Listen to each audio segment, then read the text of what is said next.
Welcome to the uncut edition of Season 4 of Trekzone Plays. Matt Miller with you in Studio 4. We have Star Trek Judgment Rites for you today, the complete, unadulterated, uncut edition. Every mission, every decision on this edition. Retro games with no commentary. This is Trekzone Plays.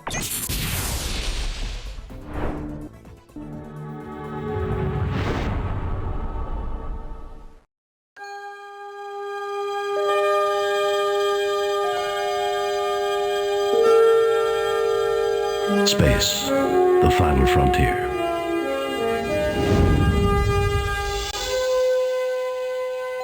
These are the voyages of the Starship Enterprise. Its mission, to explore strange new worlds, to discover new life and new civilizations, to boldly go where no man has gone before.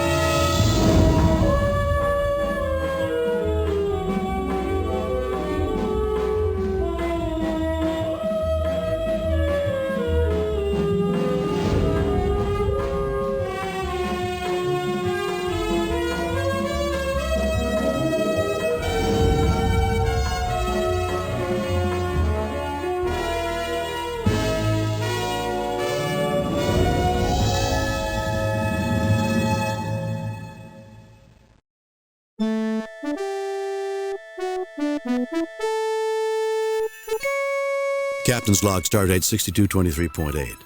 We are en route to the glorious Pebble Scientific Academy, where we...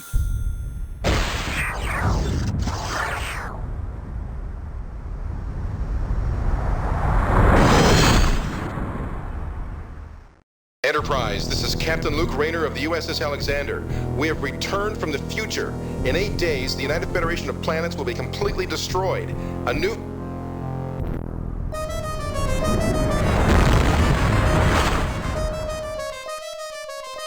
My God. Captain's log supplemental.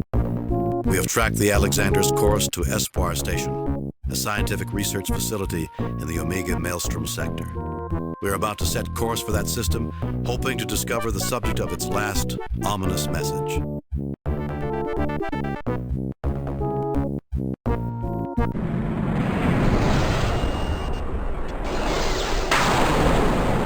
Captain, 2 Elasi frigates are decloaking. In addition to its cloaking capabilities, the lead ship is mounted with 3 forward-firing photon torpedo bays. We are being hailed. On screen. This is Captain Bevander Zane of the Elasi frigate interdiction.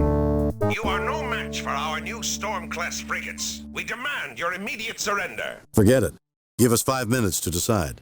No matter how good your ships are, they're still being captained by lice-ridden Elasi hypocrites. I would lose all self-respect surrendering to a person like you. Forget it. Give us 5 minutes to decide. 5 minutes for what? What kind of a fool do you take me for? Goodbye, Enterprise. Raising shields. Arming weapons. Target analysis on.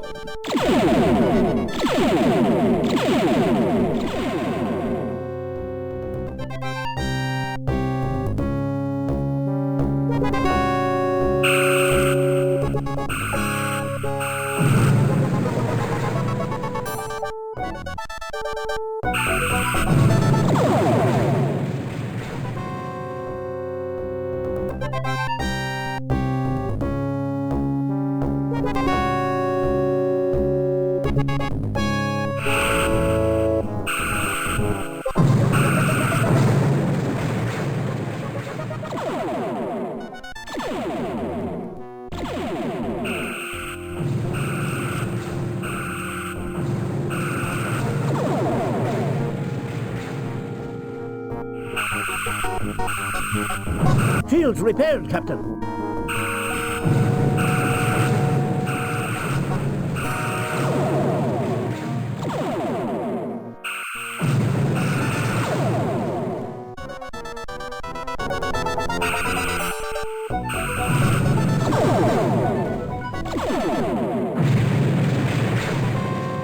Captain, they are fleeing.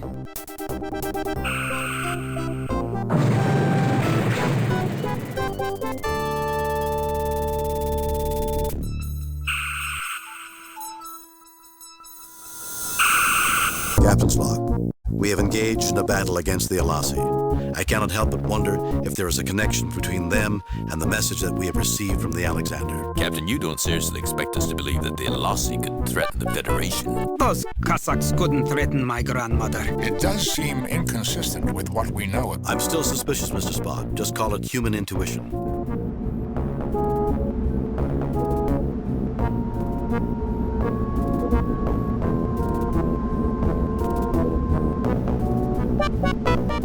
Captain, I'm receiving a message from the station manager. On screen. Captain, I'm James Monroe, commander of Espoir Station. We witnessed your battle against the Alasi.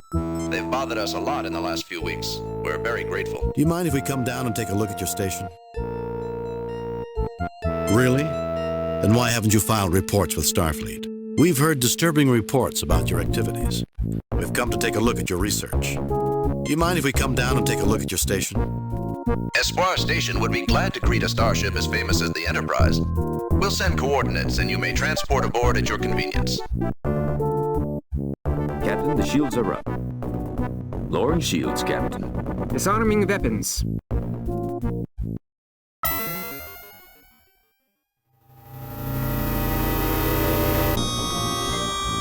Greetings, Dr. Monroe. I'm Captain Kirk. Yes, it's been made clear who you are, Captain Kirk. Espoir Station is glad to meet you. In fact, we have something interesting to show you. That may be why we're here.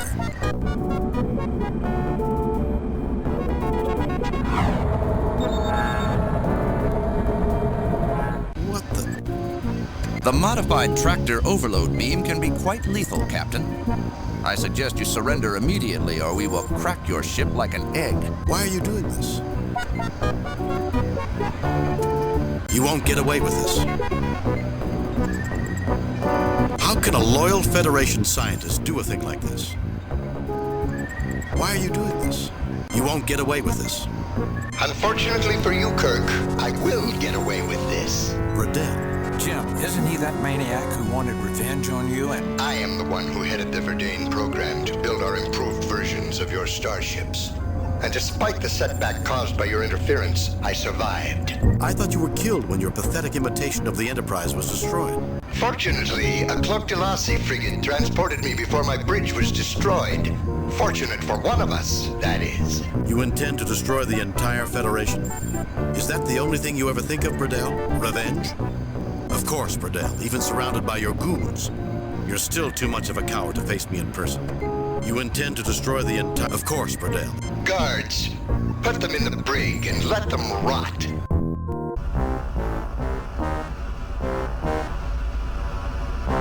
Welcome to Espoir, Captain Kirk. I've been asked to make certain your stay is uncomfortable. What did you do to Dr. Burdell anyway? 11 years ago, as a lieutenant on the Farragut, I exposed his scheme to overthrow the Verdane Council. They dismissed him from their science council in disgrace. He's vowed revenge ever since. That explains it. Never get involved in politics or get on the good doctor's bad side. It doesn't sound like you care that much for Burdell. Well, he's never been interested in winning popularity contests. By the way, the name's Shem. Manau Shem. What's on your mind, Captain? Dr. McCoy, he's very sick. You wouldn't happen to be related to Vakata by any chance? Do you realize that you're working for a madman? When do we eat around here? Dr. McCoy, he's very sick.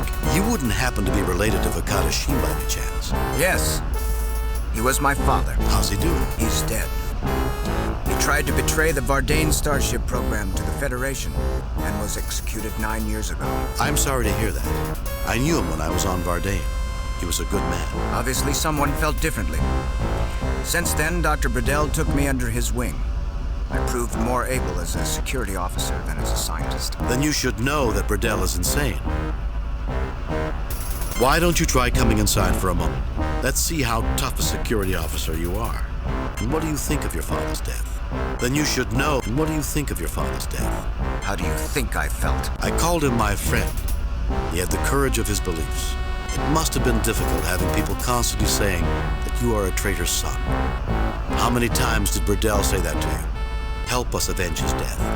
10 years ago, he helped me expose him to the Verdane Council. He died because he was Burdell's enemy, not because he was a traitor. If I can expose Burdell's plans, then your father's name will be clear. I called him my help us avenge his... I have a duty, Captain. A responsibility to guard this station and its crew. If I do as you ask, I betray the man who killed my father, and also betray a lot of friends in station security who did nothing to him. It's a difficult choice. Questions of morality are always difficult. Your friends are alive. Your father has no one except you. And how does Burdell treat your friend? And how does Burdell treat your friend? You have a point. I suppose I can let you go. I'll turn off the force field. Your weapons, communicators, and tricorders are stored in the lockers in this room. I'll try to convince security to turn against Burdell. You remind me a lot of your father, Manawashim. Unfortunately, after this, I will remind everyone about my father.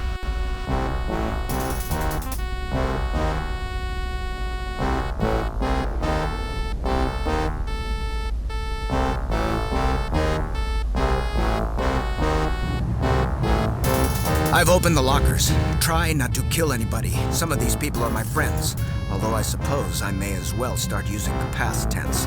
I'll follow after you've used the turbo lift. Phasers taken. Tricorders and medkit taken.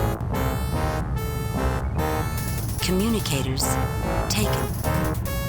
A passcard reader. This device opens the lockers when the appropriate passcard is inserted. Manao Shem. Dr. McCoy looks at the cell in disgust. Mr. Spock considers a logical solution to their problem. James Kirk is relieved not to be in the cell, but realizes the odds are very much against him.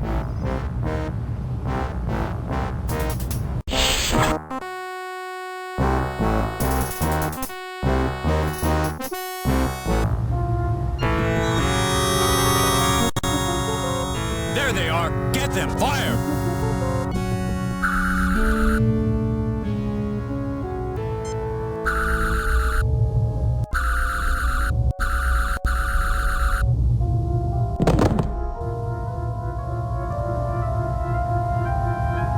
I hate when they do that.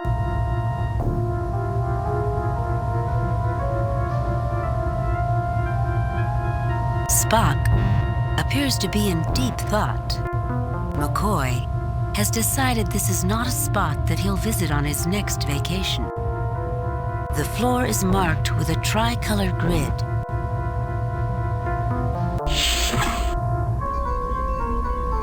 You're too late. I've set the computer on a continuous auto-diagnostic. You'll never be able to get it online. I don't believe in the word never.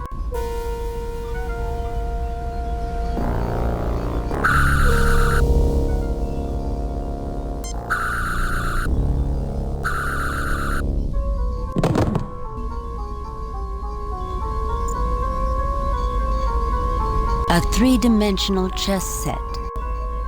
The central processor of the main computer. The memory unit of the station's main computer.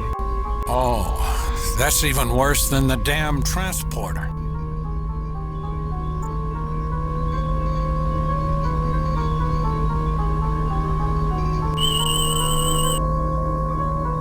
Vulcan male in excellent physical condition.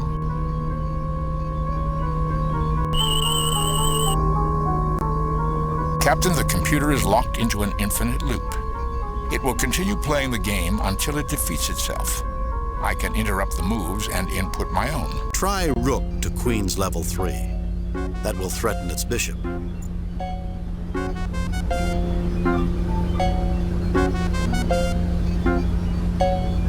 Try knight to king level 1. That will shore up our defenses. Try queen to queen's level 2. Let's sacrifice our queen to take that knight. Try rook to queen's level 3. That will threaten its bishop. An excellent move. Now let's push a pawn on king's level. That will force it into a more stable position.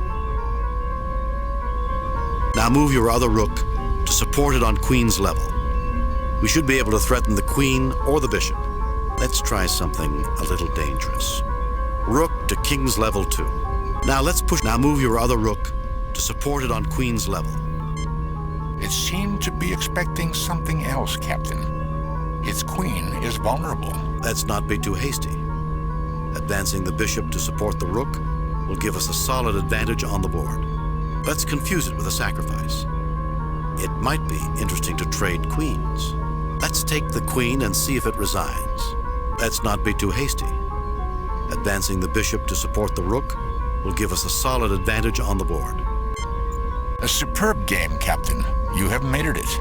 The diagnostic cycle has ended. Excellent, Spock. Can you access the computer? The main memory unit will not accept my attempts to access. I will need to find a more friendly interface with enough memory to hold the information.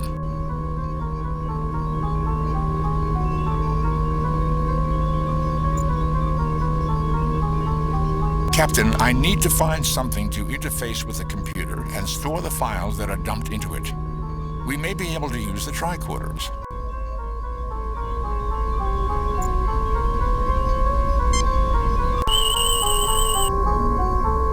Nothing unusual about that object, Captain.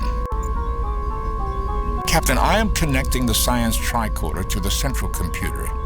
We can use it to tap into the computer now that the diagnostic cycle is finished. We might use Dr. McCoy's tricorder as well.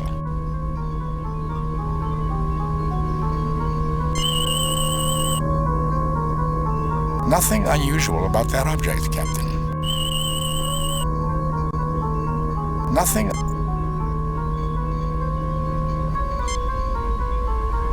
Captain, I am connecting the medical tricorder to the central computer.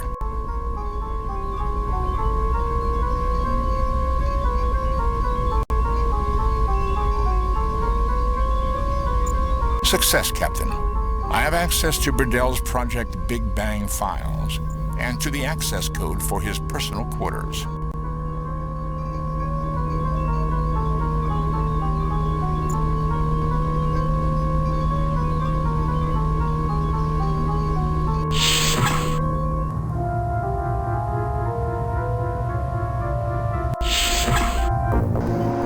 Pacers on stun.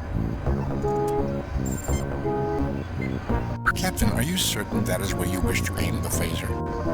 Captain, are you certain that is where you wish to aim the phaser?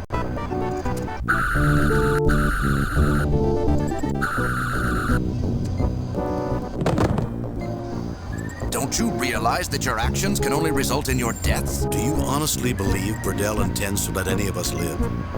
It's better to die than to stand still when madmen plan mass murder. You're a real piece of work, Monroe, to allow him to get away with it. Or maybe you're just a coward. The Klingons say that when one expects to die, one can achieve anything. Are you prepared to die too, Monroe? Do you honestly believe Burdell intends to let any of us live? Dr. Burdell's discovery promises to use this proto-event to provide planets with limitless supplies of energy. His discovery is a new weapon that promises to destroy planets on a scale previously undreamed of. Oh, that's even worse than the damn transporter.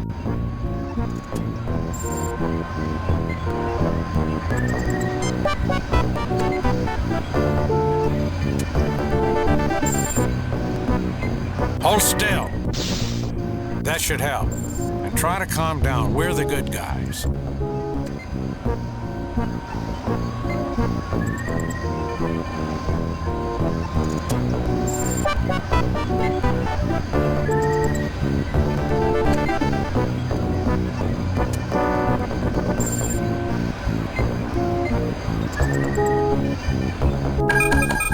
I am disabling their communications network. We will now have a clear channel to the Enterprise.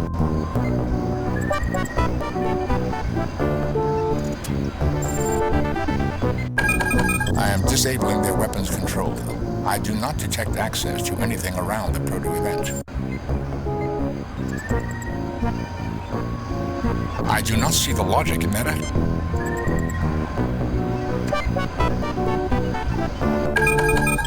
I am disabling their backups. It includes several systems that are not controlled from this station.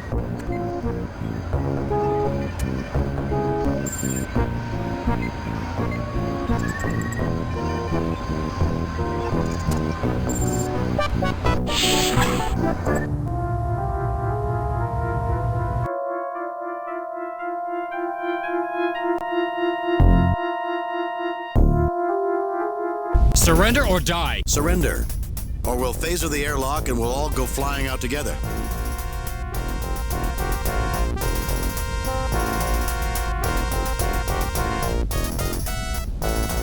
Can I have 5 minutes to think about it? We surrender. Surrender, or we'll phase. We surrender. Let's get their weapons.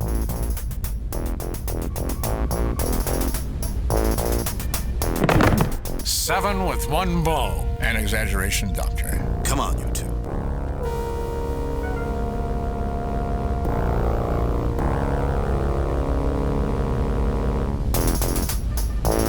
An unconscious Vardane guard. An unconscious Vardane guard.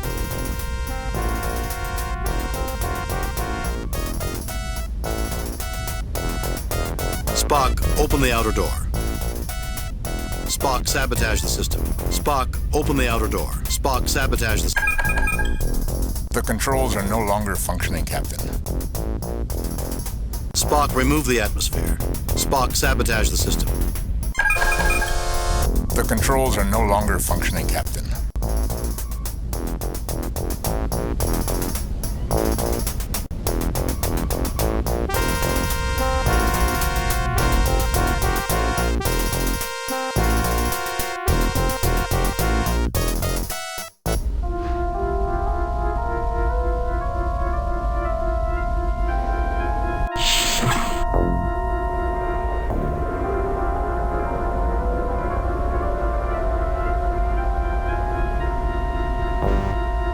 A large potted plant is hanging from the wall. Somebody has a green thumb here. You mean to tell me there are Vardane who are interested in something other than eugenics or military conquest? The Kadashim was proof of that. Unfortunately, it cost him much. Oh. A bed. A comfortable pseudo-leather chair. This appears to be a synthesis between a computer and a musical instrument. A Kikilian. How rare. What is it? It has many uses, Bones, but it's most commonly used as a mood inducer.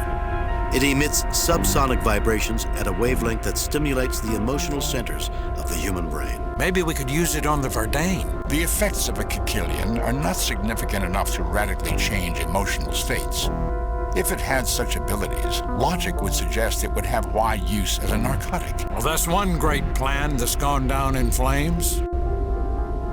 A selection of bound technical printouts. One of the technicians really loves his work. An external monitor used by central control to send messages to this room. The floor. An atmospheric purifier. It is capable of removing contaminants from large quantities of air or water in less than a second. It carries the brand of the Save a Ship Manufacturing Corporation. Now, why would you need an atmosphere purifier on a space station? The filters should be built into the life support system. I suspect it could help someone with extreme allergies. The filter is bulky but portable.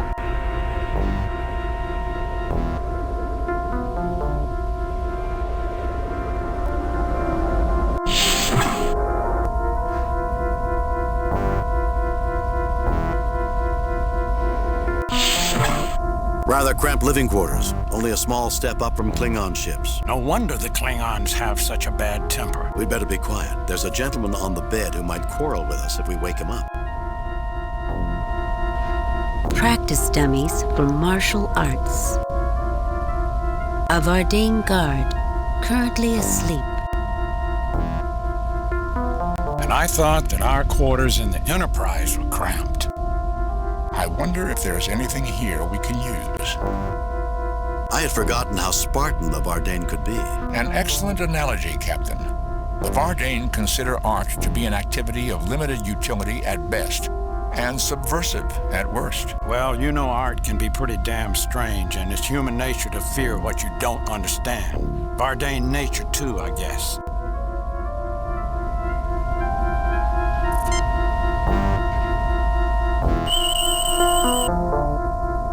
No wonder he's not on duty. He's suffering from cervix toxemia. He must have spent some time on Rigel 8. Think he'll get up? He's under heavy medication, Jim, but with Vardane physiology, you can never tell.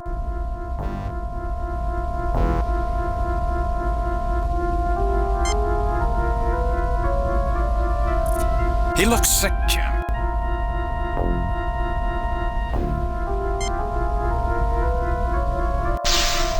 This will keep him unconscious. I can't cure him with a med kit. His infection is not easily treatable.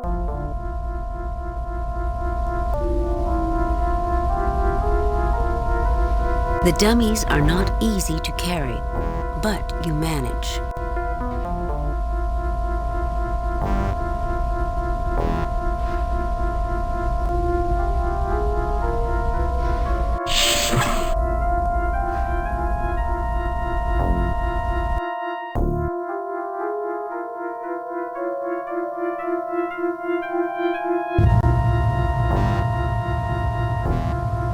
The door is locked, Jim.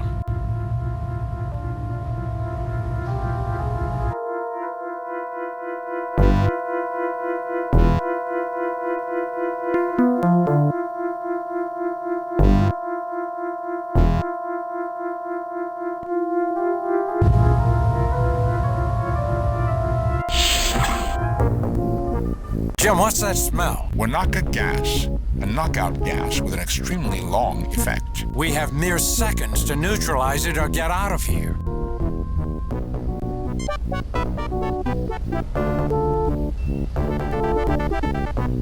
The air is being purified almost immediately. Ah, good old starbase filtered air. So dry it makes me want to drink a glass of water every 5 minutes. I'm sure we can transport you into water if you really want some. Damn transporters. If man were meant to fly around the universe, God would have allowed him to disassemble his own molecules.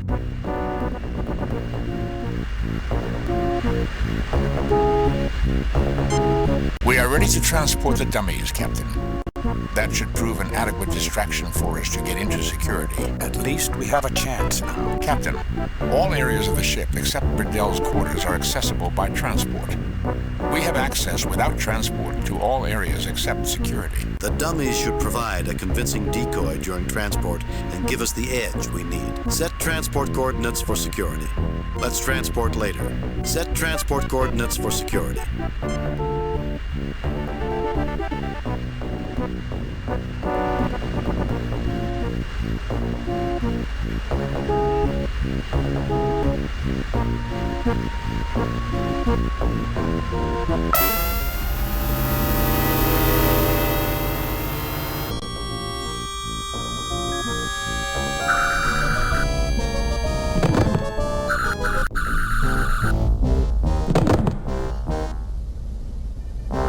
Damn it, I'm a doctor, not a target.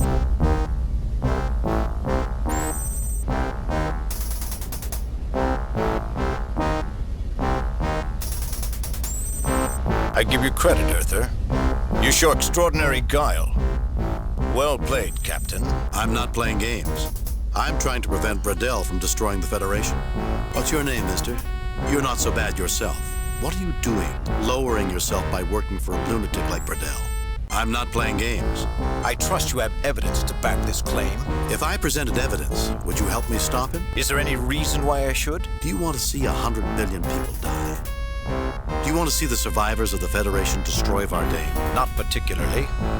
And Burdell has not treated us with the honor that the soldier class of Vardain demands. If this action threatens Vardain, our class code demands that we help you. I'll try to provide that evidence. I can't stop you right now. If you return here and present evidence of your claim, I will look at it. Until you can prove your claim, Kirk, my men will hunt you down like animals.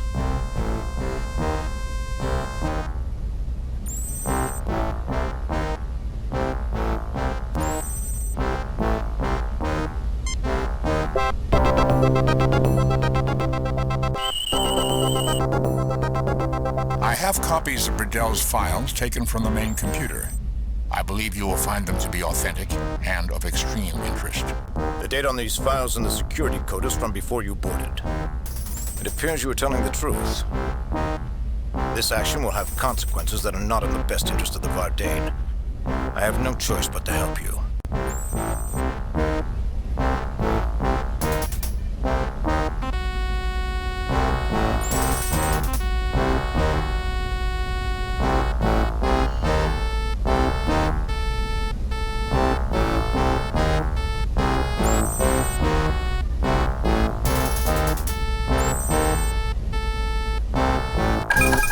have lowered the force fields in the special project room.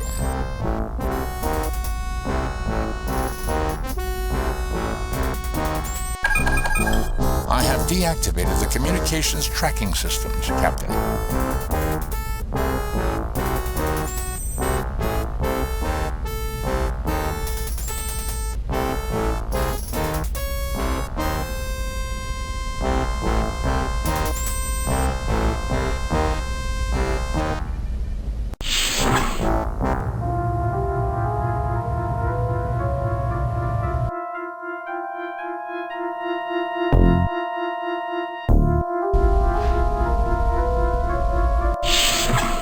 Jim, look out!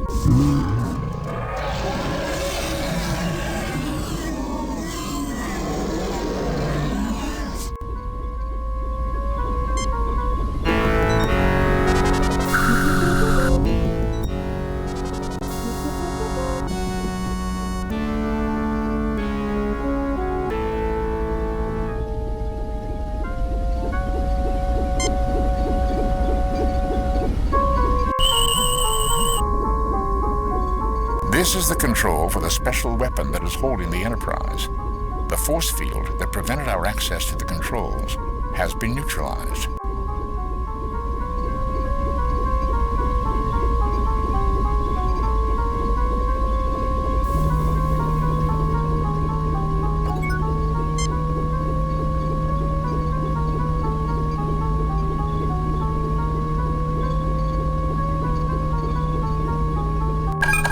Captain, I have deactivated the tractor beam.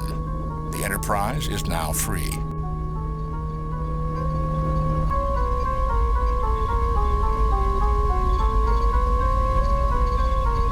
A large machine. It looks like the center of an experiment. An empty cage. The central control for the special projects room. You have already deactivated its protective force field.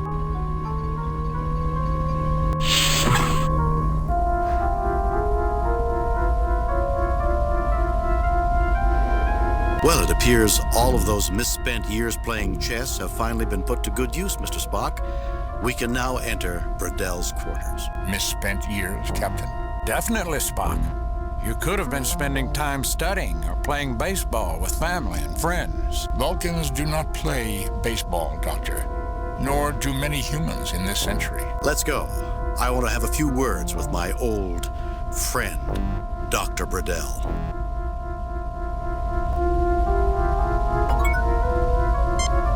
Save new game.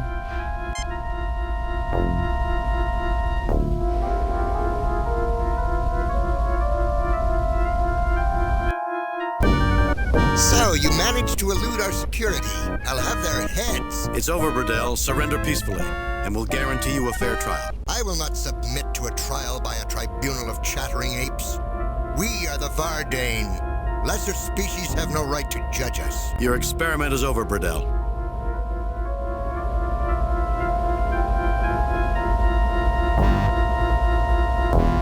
Morality transcends the differences in species, Burdell.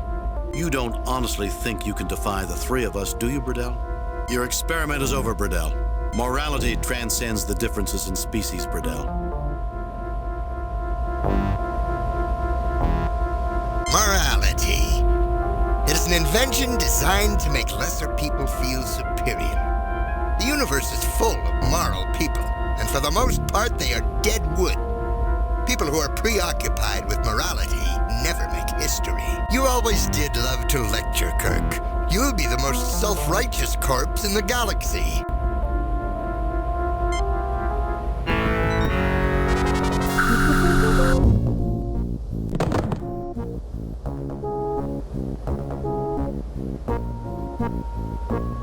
A dartboard.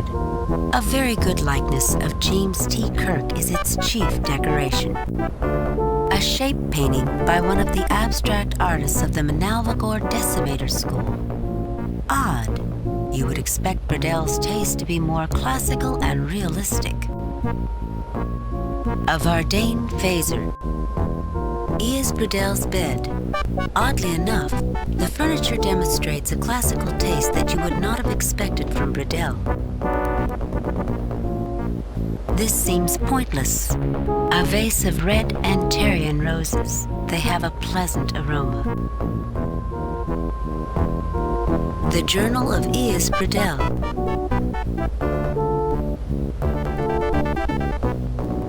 You pick up Bredell's journal, and a bookmark falls out. This is unusual, Captain. I would not have expected a man like Bredell to rely on a paper record. Who knows, Spock?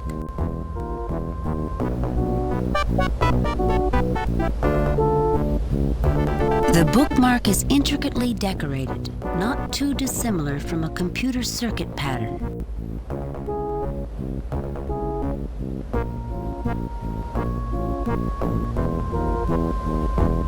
The offending dartboard is removed, revealing a set of controls.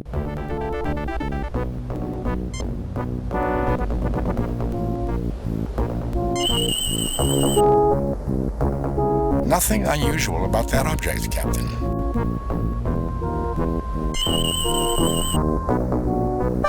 Captain, there's a number coded in base 64. The number is 2188.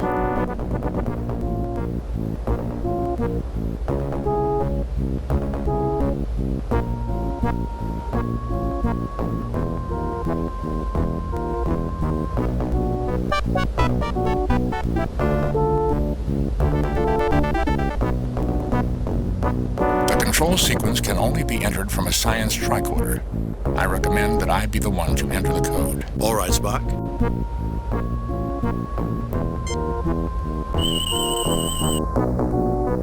This would appear to be the control system for the proto-event weapon.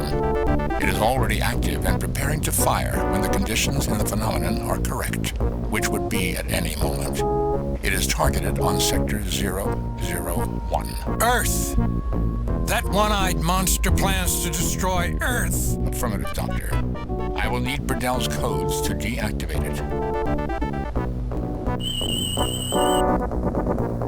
This would appear to be the control system for the proto-event Earth! Affirmative.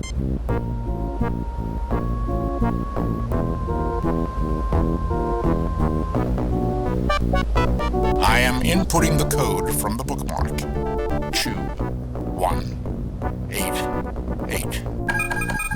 I have activated the code circuit. The proto-event weapon is decloaking. I have also managed to deactivate the station's shields and have a clear communications channel to the Enterprise. Broadcast the coordinates, Mr. Spock. Have the Enterprise destroy that weapon. The coordinates have been sent.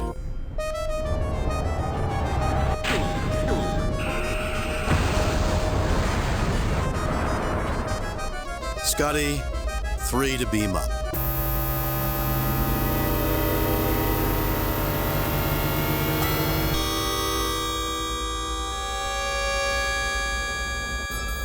That has to be one of the most welcome explosions that anyone will ever see. There is turmoil on the Vardane Council, Captain. The members who supported Bredell's anti-Federation policies have been forced to resign. I expect improved relations between the Federation and Vardane. That's good to hear. Though history shows that suppressed movements like Bredell's have a habit of resurfacing at inconvenient moments. And Bredell is now a Federation prisoner. I hope this will not prove to be a rallying point for those Vardane who hate the Federation. I've received word that Mr. Shem's application to enter Starfleet Academy has been accepted.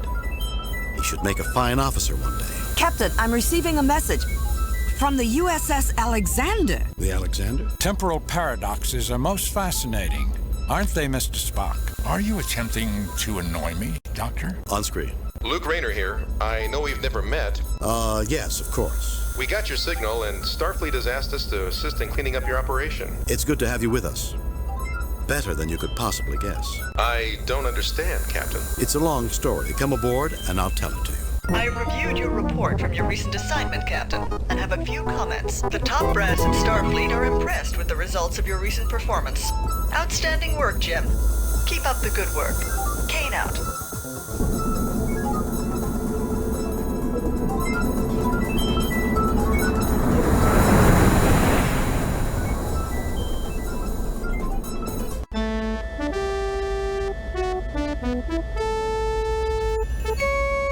Aye, Captain, I'm looking forward to taking leave on Nova Atar. The museum there is supposed to be quite excellent. Lots of antique and one-of-a-kind machinery. Commander, are you certain it's not the Kazakhstanian cognac you're looking forward to? Do they make that there, laddie? I don't know. Why, Mr. Scott, I'm surprised at you, not knowing the location of a famous distillery. We invented that brandy, you know. Right. Of course you did. No, really. We did. No one would ever doubt you, Ensign, however... Sorry to interrupt, Captain, but we have an emergency call from the science vessel Demeter. She's in orbit around Balkos 3. On screen. Captain Kirk, good to see you're in the area. You have an emergency, Commander Gelman? Well, I'm not sure, actually. Maybe more of a case of better safe than sorry. We're orbiting Balkos 3 to study the Balkosi, a race of people just entering their own Stone Age. We've only been here 2 days. Already, we've found some unusual data. But just a few minutes ago, during the deep geologic probing phase, we were suddenly scanned. Scanned? I thought the Balkosi were just developing. They are, Captain. And there haven't been any indications of old civilizations until now. The scan was also of extreme power. Following that, we detected a power source coming online. We'll send the coordinates along with all the other information we've gathered. I was a little concerned that we triggered an old defense mechanism. With the amount of information it pulled in its scan, we'd be an easy target. I've moved the Demeter to a higher orbit on the far side of the planet. Quite reasonable, Commander. We're on our way. Thank you, Captain. Kirk out.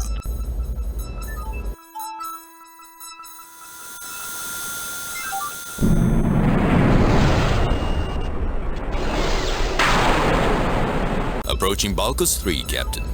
Entering standard orbit.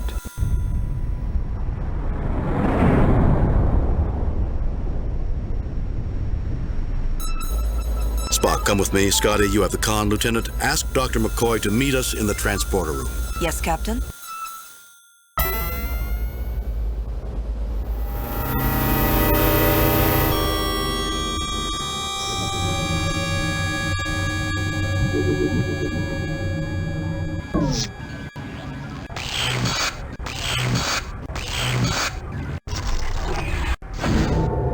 What the devil was that? An attack? While I cannot guarantee a lack of physical change, Doctor, we seem to be unharmed. I therefore conclude we have been scammed. Captain, are you all right? Sensors detected a burst of power followed by some sort of powerful transmission. According to Spock, we're in perfect health, Scotty. According to Spock? Never mind, Mr. Scott. Can you track the transmission to its destination? I'll give it a try, Captain, but it's like nothing I've ever seen before. It never is, Mr. Scott. It never is. Kirk out. I guess you were right, Spock. Here I thought we were dead for a second. Doctor, that would have made conversation quite difficult. I was making a joke, Spock. Were you, Doctor? Gentlemen, I believe we have some business at hand.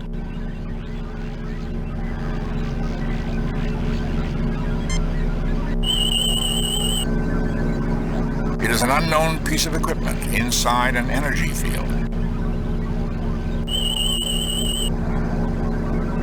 I cannot get an accurate reading, Captain, due to a force field. However, it appears to be a transmitter. A small stone, 8-pointed star suspended from the ceiling.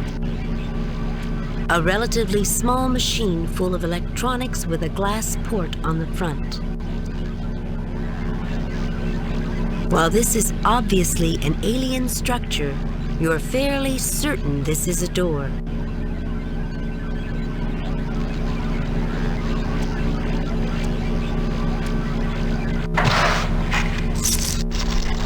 Quite simple, considering the appearance of the other machinery here. All that was needed was a power interrupt. The doors will only stay closed while power is on. Interesting.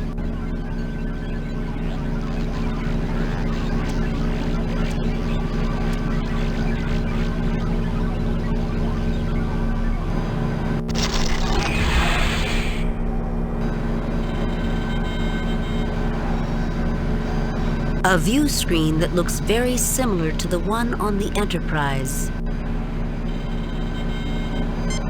The energy field is blocking any tricorder readings of the machinery inside.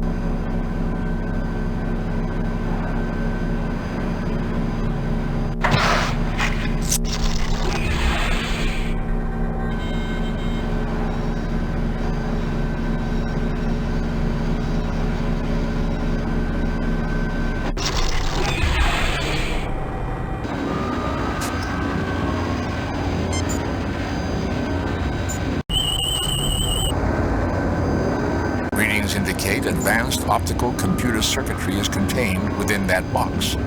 It may be useful. An optically controlled switch meant to be used by remote operation.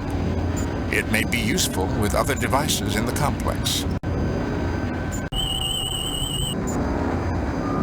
Optical interface cables. These could be used to connect myriad devices.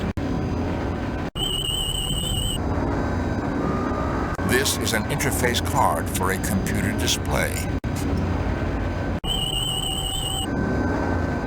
Captain, the tricorder readings indicate there are small devices in that container. The devices are related in some way to energy fields. It would take a closer examination to be certain. There are still several batteries in the bin, Captain. This unit is manufacturing miniature broadcast circuitry. A high-pressure device for joining two objects.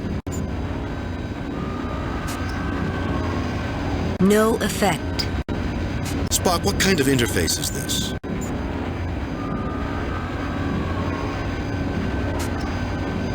A bridge unit for use between function control and display circuitry, Captain. It could be helpful to have. We got hit with a power surge.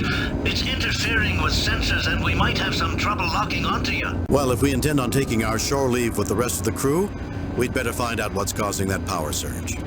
No effect. Spock, what do you make of these? This appears to be a set of interface cables.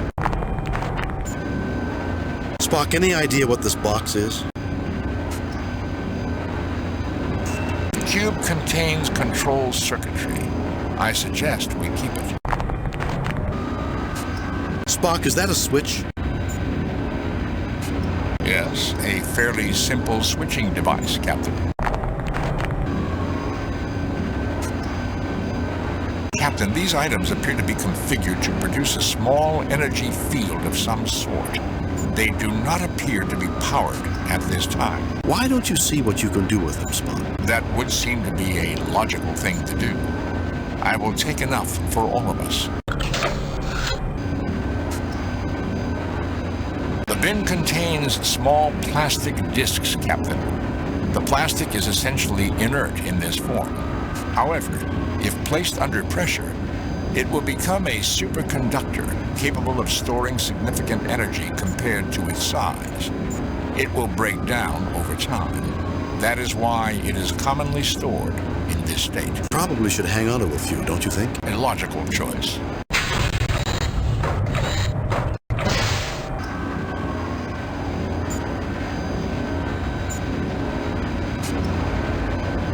This is a very specialized pressure device, Captain. The badge will go into one hopper and be combined under pressure with another item. Well, I think it looks like a button maker. Can it make me a badge that says if man was meant to transport, his atoms would already be scattered? Possibly, Doctor.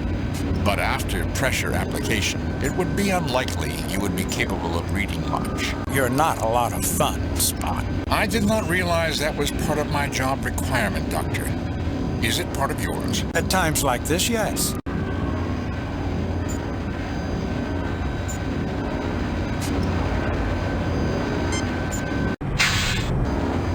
The badges have been placed into the hopper, Captain.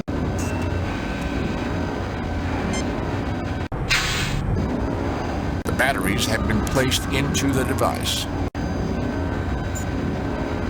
Since we know this is a high-pressure device, it would be logical to either use it or leave it alone. Whew. What is that smell? There is a chemical change due to the pressure. That is simply a small amount of outgassing by the plastic, Doctor. Captain, the badges and batteries are now joined.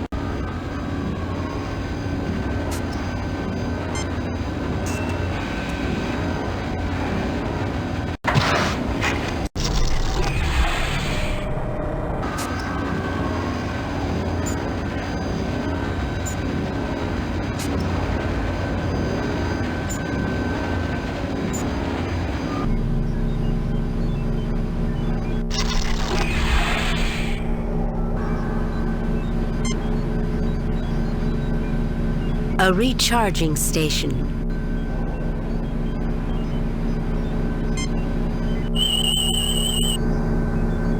This device transforms its internal energy into useful quantities for other portable devices. The transfer takes place at the small outlet junction located near the center of the unit. So what is that in English, you pointed-eared confusion factory? In English, it remains exactly as I said. However, for those unskilled in the language, this is a battery charger. For once, why can't you just come up with a simple explanation first? It's not always necessary, Doctor. You are not always around. What is it with you two? You're like children. I'm getting tired of it. Why am I snapping at you?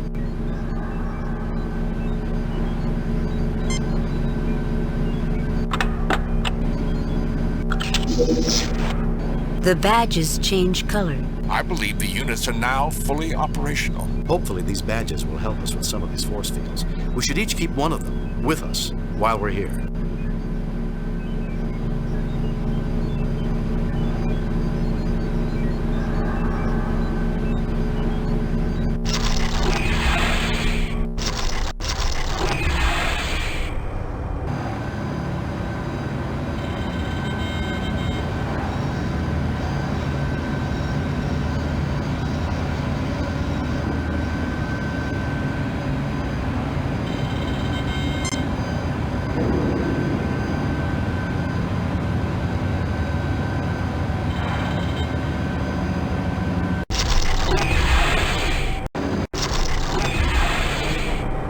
Spock, what do you make of the screen?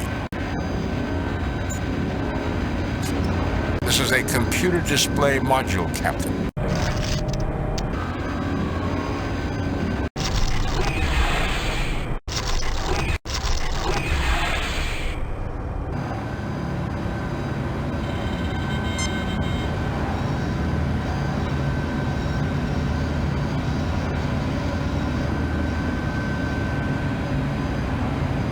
The computer is now functional. Fascinating. There's only a limited amount of control available on this console. I believe there are other functions it controls, but these functions cannot be accessed. I'm not sure I understand, Spock. Nor I, Captain. What purpose would be served by limiting access? What purpose indeed? Bones, any ideas? Why are you asking me? Is this some kind of pop quiz? Two other things, Captain. There is a reference in the limited readout which leads me to believe there are other complexes on the planet somehow connected with this one. Location and function are not specified or available. That's only one, Spock. True, Captain. I was just waiting to see if you had any comments. Not that I'd like to share at this moment, Mr. Spock, please. There is one other repair that is possible. One device can be controlled from this console if its command circuit is replaced. I will not be able to determine what device that is until the replacement circuit is installed.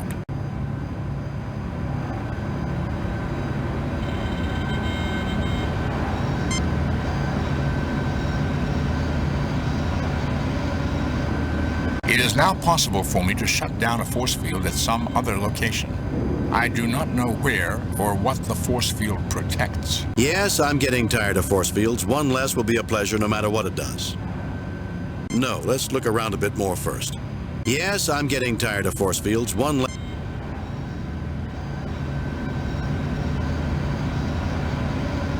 Captain, my attempt to turn off the force field has triggered some sort of computer activity.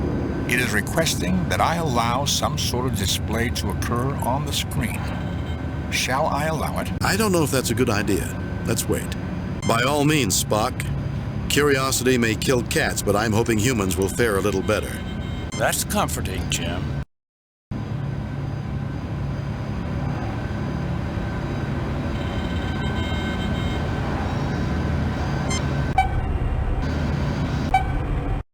It appears we have chosen correctly, Captain. The controls indicate that the force field has been dropped.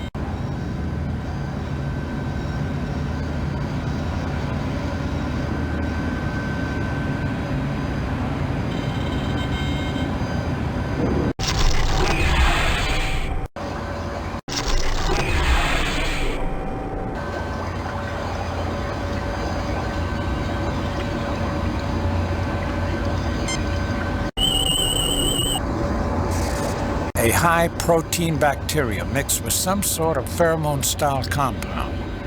I don't know what effects the pheromone would have on our physiology. I would need to take a sample back to the lab on the Enterprise to conduct a study.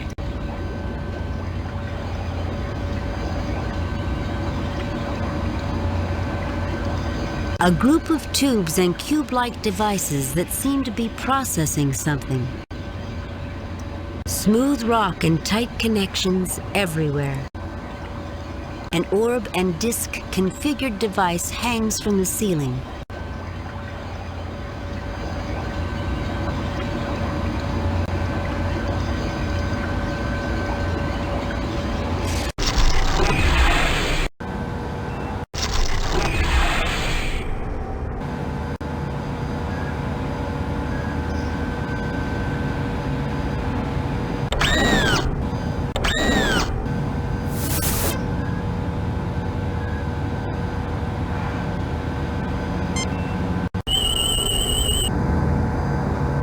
Internal structure hidden by force field effects. The uncovered areas consist of a pair of unknown vents and a solid inclined drop chute.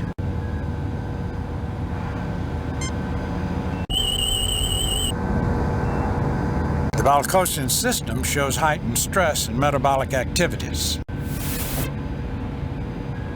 Captain, I do not notice any external controls. This appears to be a self-automated unit. They look peaceful enough, Jim. We should be able to gain valuable data studying the Balcosi. Well, maybe we'll see a Balcosian here.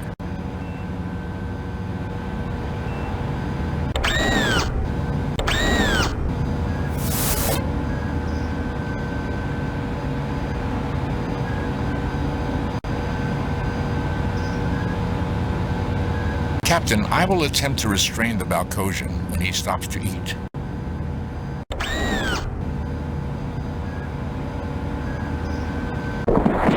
The nerve bundle seemed quite thick. My assumption is that the Balcosian is unharmed, but will remain unconscious for a considerable time.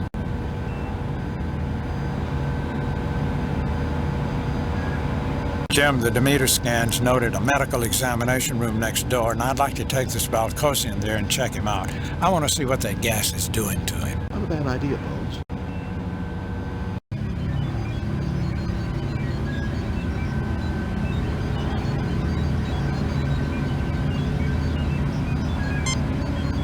My God, look at these readings. Everything's elevated. Small wonder that the Balcosi are in turmoil. Every aggression-related hormone in this guy's body is working overtime. What's causing it, Bones? That little hiss of air was loaded with pheromones, Jim.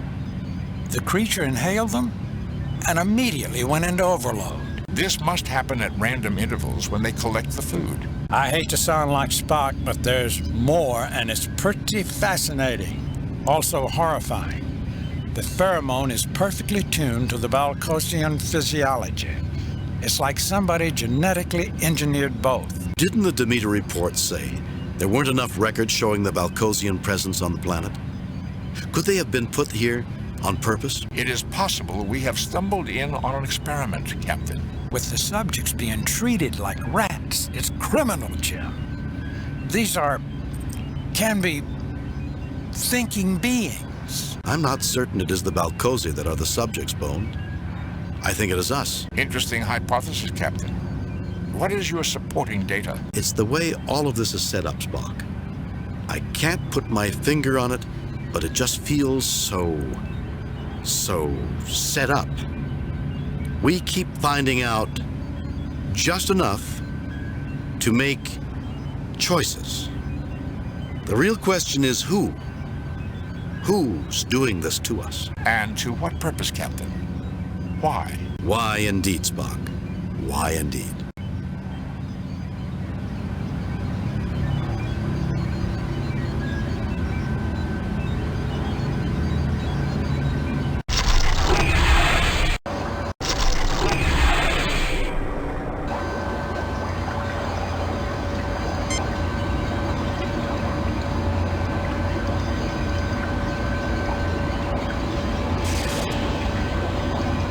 No, I don't think that's necessary.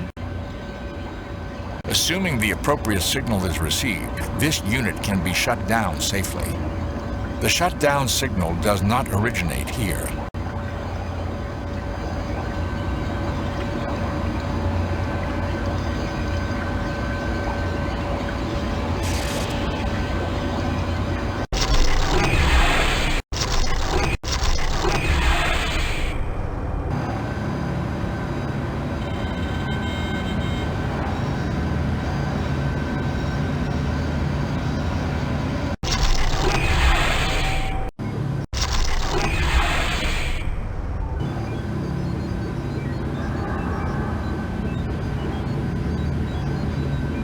Captain, there's a small display active. It appears that this device is a memory unit, an archive.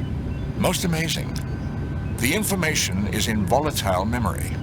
If power were lost to this device, all information contained within would be lost. An odd way to create an archive. What is in the archive? The display is indicated contains a vast amount of data on three-dimensional projection. Circuitry diagrams, equipment construction techniques. Essentially, everything needed to project lifelike images in great detail inside of a structure. Starfleet does not have this level of technology. This would be a major find for the Federation. Then I think that gathering that data would be a very good thing to do, Mr. Spock. Very well, Captain. Captain, the display indicates that the best view of the projection will be from the south side of the room. Well, gentlemen? Anyone got popcorn? Bones.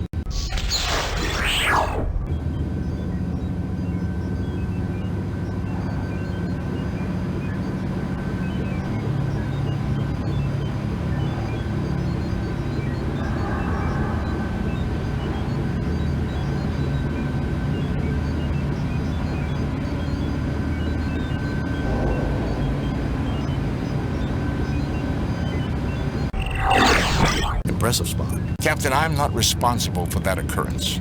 However, I did discover that accessing the memory will not only trigger the shutdown of this unit, it will also send a signal to another device, most likely one somewhere in this complex. Damaging the unit will also initiate shutdown and signal transmission. There's no way around it? None, Captain. What is this, some kind of idiotic test? Don't fool with that, Spock. You'll poison this planet and make these inhabitants permanently aggressive. Doctor, you do not know for certain that whoever placed the Balcosi here did not intend for that to happen. The aggressiveness may be what they need to develop further. And the information in the archive is a reward for sending the Balcosi into the next stage of their development. You just want to get your Vulcan fingers on that precious scientific information. More like 30 pieces of silver for condemning the Balcosi to the lives of violence. Jim, you can't let this unfeeling monster do this to the Balcosi. Do you wish me to continue attempting to access the archive, Captain? Yes, Spock. That information could be critical to the Federation. Let's hold off until we get a little more information.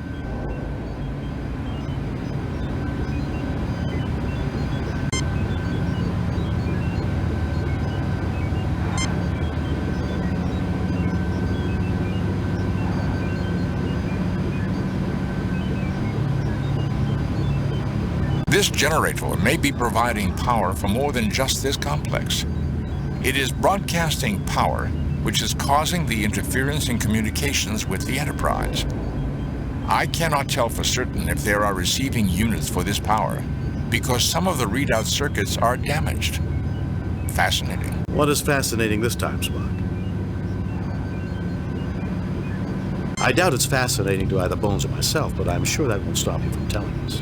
What is fascinating this time, Spock? You tell him, Jim. I'm getting sick of this alien smarter-than-thou attitude. If either of you had an ounce of logic, you would be more prepared to listen to my information, and possibly even understand it. Bordering on insubordination, aren't we, Mr. Spock? I always knew that no emotion garbage was just a cover. He thinks he should be in charge. Mr. Spock, I'll have those findings from you right now. Captain, it appears the circuit was deliberately damaged. This would only be possible if the force field were down. Who would damage their own machinery? And for what purpose? More and more curious, Mr. Spock. Also, Captain, I am able to determine that if power is interrupted rather than shut down from the console, it will send a signal to the discharge unit and release the bacteria into the atmosphere. The readout is now fully functional. There are other locations on this planet receiving power from this generator. Most peculiar, the locations of these units are not in the database. And you think they should be? It would be logical, Captain. But removing the circuit that controls the on and off functions of this device would also be illogical. Are you trying to tell me that's what happened here? Exactly, Captain. Until that repair is made, it would be impossible to execute a proper shutdown procedure.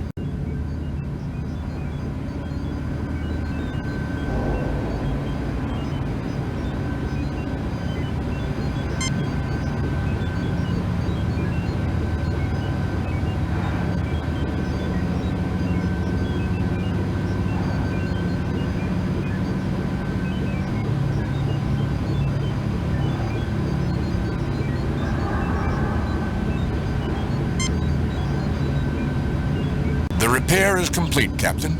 It would now be possible to safely shut this machine down. However, doing so would certainly affect all the other equipment in this complex.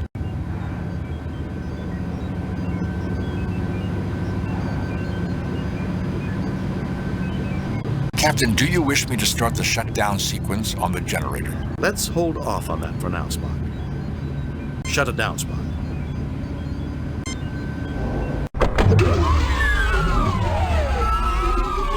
Well, that ends that threat. The Balcosi can rest peacefully tonight and from now on. It is still a trying time in their development, Doctor. Think of it as an adventure, Spock. Scotty, 3 to beam up.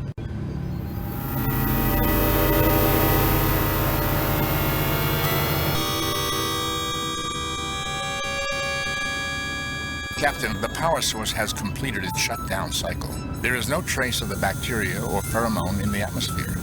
It would appear the Balcosi are free to choose their own future. Good to hear, Spock.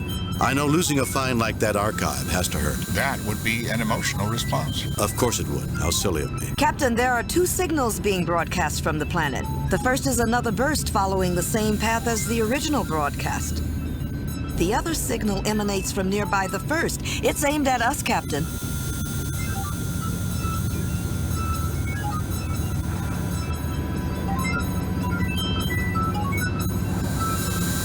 Message from Starfleet, Captain. On screen, Lieutenant. Interesting report, Jim. I think you were right to release the Balcosi from outside influence. Too bad you couldn't retrieve the archive. No one at Starfleet has any idea who is behind all this, or what the testing message was all about. Keep us informed as you find out more. I've got confidence in you, Jim. I've reviewed your report from your recent assignment, Captain, and have a few comments. I am very pleased with your performance. It was a perfect mission, Jim. Your reputation as Starfleet's best starship captain is secure. Kane out.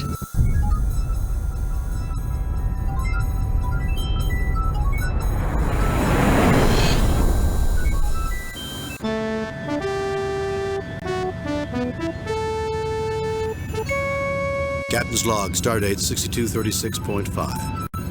Following our mission to Balcos, the Enterprise is proceeding to Omega Corvus to probe radiation clouds. We are expecting an uneventful mission. Message from Starfleet Command. On screen. This is a Code 2 emergency, Captain. 3 Federation ships have vanished in the Delphi system within the last month. 3 days ago, we lost contact with the USS Zimbabwe. You are to go to the Delphi system and find out what's happened to our ships. Starfleet out. Raising shields. Arming weapons.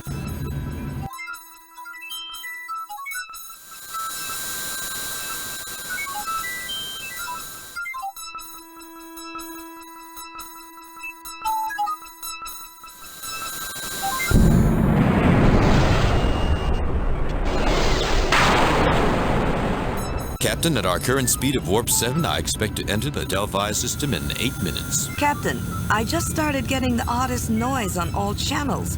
It sounds like some sort of insect drone. Let's hear it, Lieutenant. An object is approaching the Enterprise. On screen.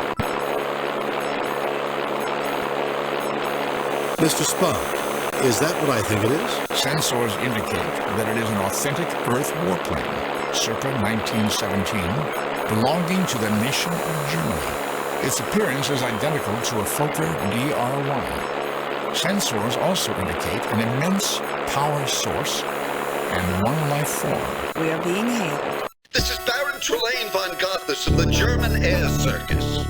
I have identified you as an enemy aircraft.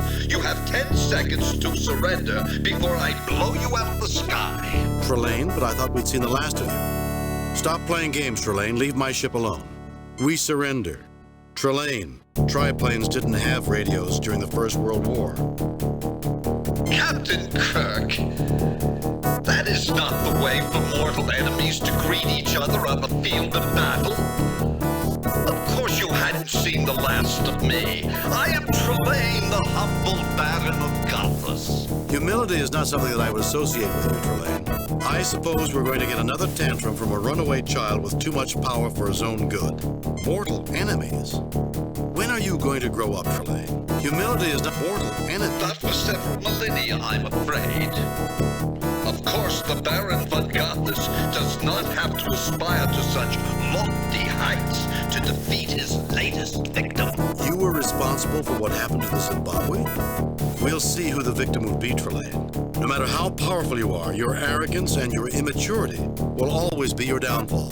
Why don't you aspire to lofty heights and leave us alone? You were responsible for what happened to the Zimbabwe? Was that one of the valiant pilots who is now confined in my dungeon? Perhaps you wish to join him. Sensors indicate he is closing on us. I can extrapolate that he intends to fire on us. Raise shields, evasive maneuvers. Raising shields.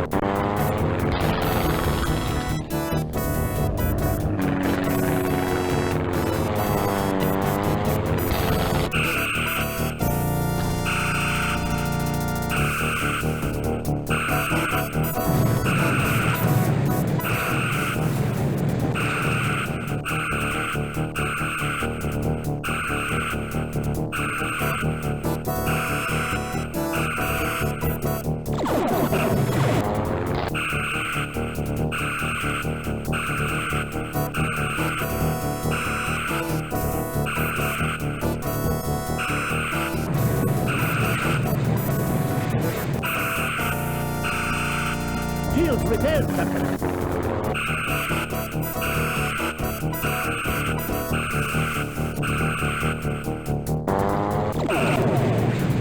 Target analysis.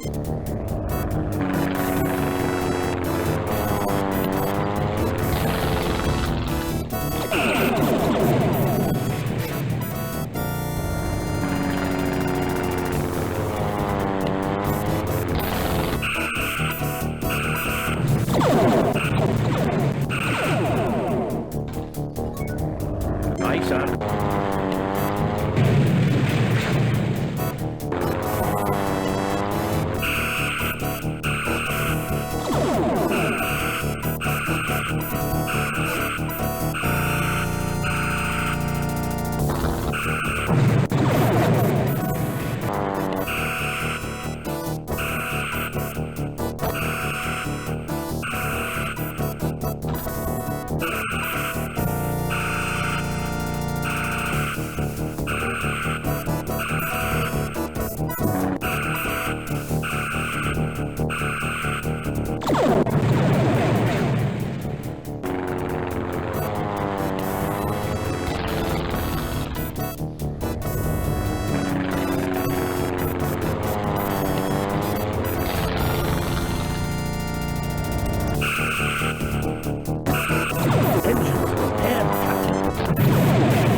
Targeted.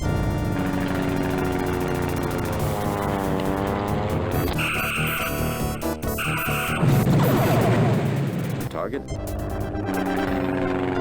Got it. Don't celebrate too soon, Mr. Chekhov. Trelane is like a bad penny. He keeps turning up where he's not wanted. The triplane has reformed. It is hailing us again, sir. Kirk, you cheated! You cheated! I beat you fair and square, Trelane. Now leave my ship alone. Don't be such a poor loser, Trelane. Your quarrel is with me, Trelane, not my ship. If you're going to punish anyone, punish me. Your quarrel is... Oh, you will be punished, Captain. I shall show you and your closest officers that cheaters never prosper.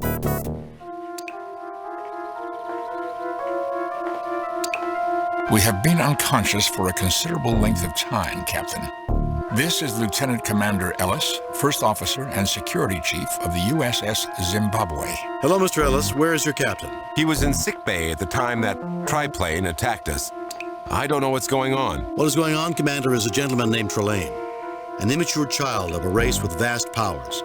Somehow he acquired an unhealthy fascination with human military history.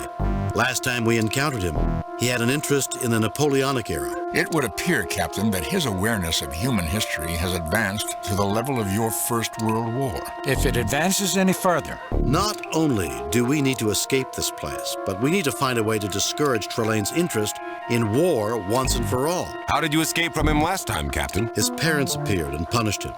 I doubt that we can rely on such an intervention a second time.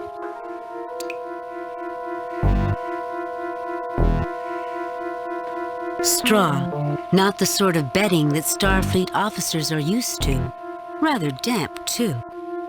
There are many bundles of sticks piled against the wall. A crate. It is labeled Schnapps. It is unopened. A crate. It is... A light bulb, triggered by a chain, is suspended above the center of the room.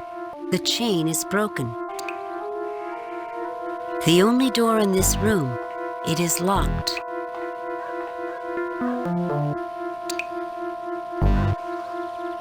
The crate is too heavy to take with you.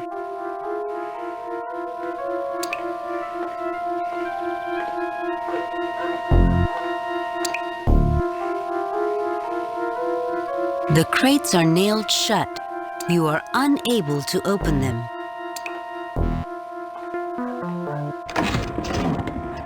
The crate is open. It is full of bottles of Himrich Schnapps. The date on the bottle says 1913. You have taken several bottles of Schnapps. At least nobody's sick. Okay, take us out of here. Fascinating. This appears to be an Earth domicile, late 19th or early 20th century. Anyone have any ideas about how to get out of here?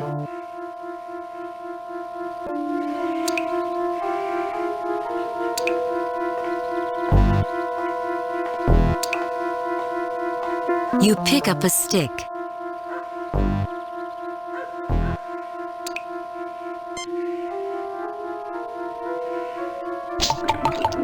You cover the straw with schnapps.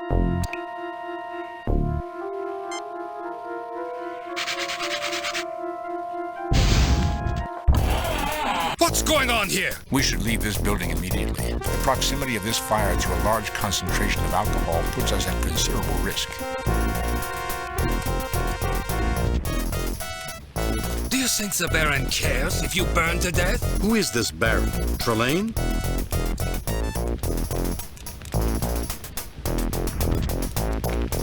Don't be a fool, man. If you keep us in here, you'll die too. It depends on whether he likes his prisoners rare, medium, or well done. Who is this Baron? Don't be a fool, man. You have a point, Kirk. Go. I will be following.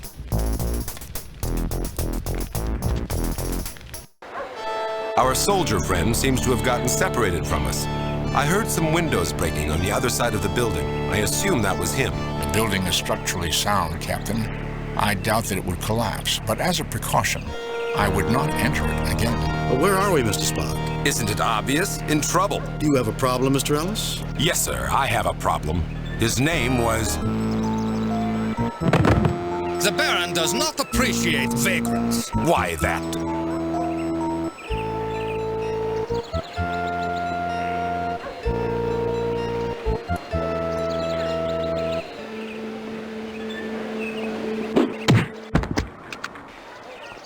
Having fun, Jim?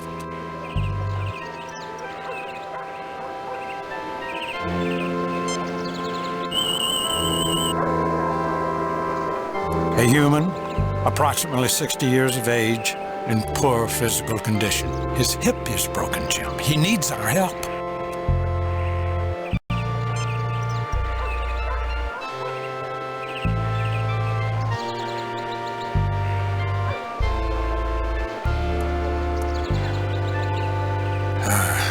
That should fix the hip problem. He should rest.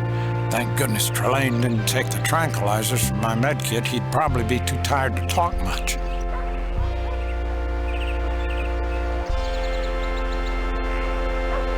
All right, Commander, you were about to tell us why you're being so hostile. Let's hear your story. Does the name Lieutenant Ralph Garvin sound familiar to you? He was my roommate at the Academy and was killed by some blood-sucking cloud while on a landing party under your command. Space is not the safest of environments. I've always done my best to protect my crew, and I've always honored anyone who has lost their life under my command. The Enterprise is routinely assigned to unknown and extremely dangerous sectors. I have always made it a policy to lead landing parties and share the risk with my crew. I suppose you've never lost someone under your command, Commander. You've never felt the loss of a subordinate while you've been on a landing party. When you become a captain of a starship, you'll have every right to judge me. We're in the middle of a life-and-death situation. I expect you to act like a Starfleet officer. I have always made it a policy to lead landing parties and share the risk with my men. Captain, if I see you do anything that puts us or our escape at risk, you'll regret it. I'm not interested in vendettas. I'm interested in survival. If you have a problem with me, you can wait until everyone's safe. Is that clear, Commander? Yes, sir. Thank you for helping me. If only I had something to repay you. You could tell us where we are. You are the American pilot, Lieutenant Colonel Jimmy Kirk, the leader of the famous Enterprise Squadron. Lieutenant Colonel Jimmy? Enterprise Squadron? I suppose I should tell you nothing, but as it looks as though the war will soon be over, I can tell you that this is the village of Gothos. What war is this? The Great War. The one that has lasted for 4 damned years and has killed millions. I never thought that it was possible for so many young people to die for such a worthless cause. I believe he refers to the first of your world wars. Could you answer an important question for me, sir? What year is this?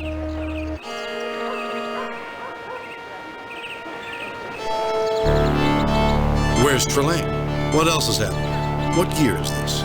You must have been held prisoner for a long time, Colonel. It's October 16th, 1918. Fascinating. You get no response.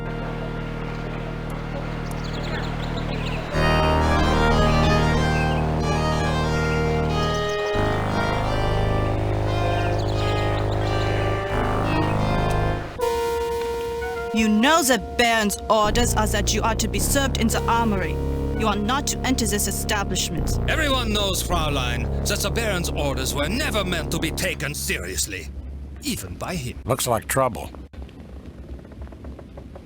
Excuse me, but if the lady wants you out, then you should get out. Would you like to step outside? Hello, soldier. Wouldn't you look good with beer on your face? Excuse me, but if the lady wants you out, then you should get out.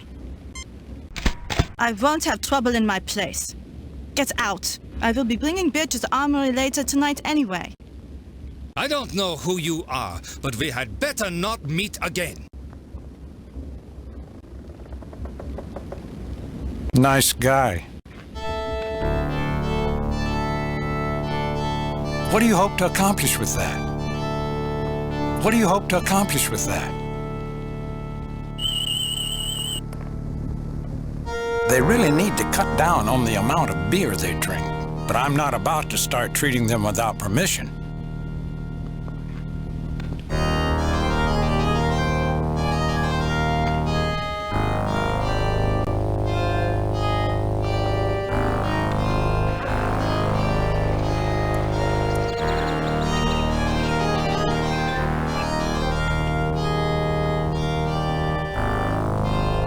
Well, Miss Gernsback, you seem to run a very efficient place. Thank you, Colonel.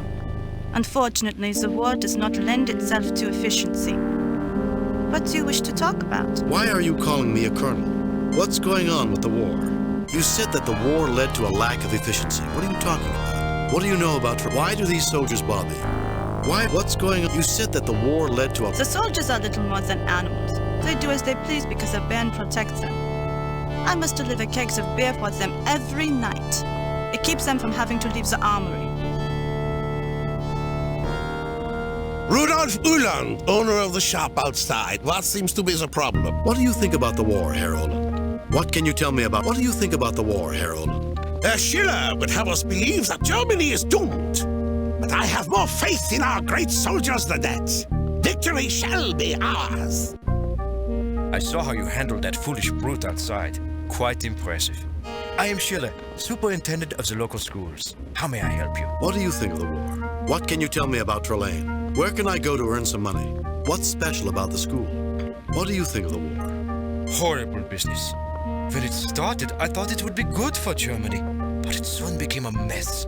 I hope it will be over soon. If we can settle this thing without harsh negotiations, we can get back to being a civilized nation once again.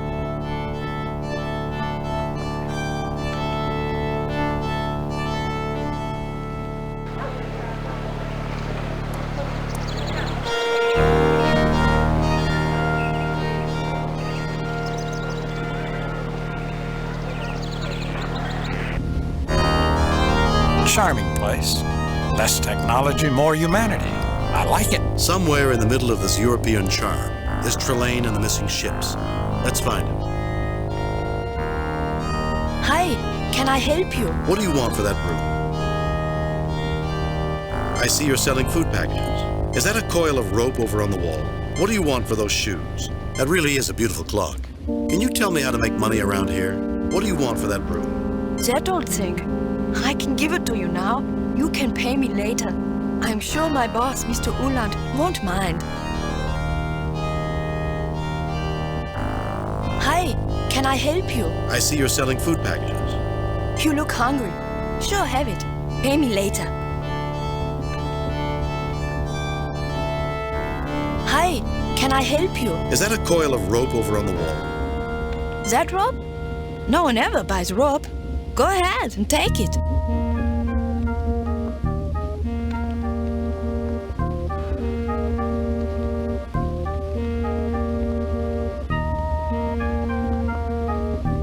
An empty kettle rests upon the stove. A cash register. This boy looks like he's anxious to make a sale. Metal buckets in a rough pile on the floor. This clock looks expensive.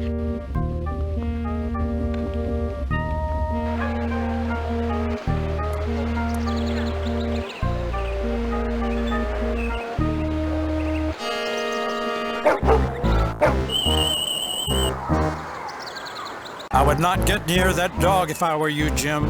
It's suffering from rabies.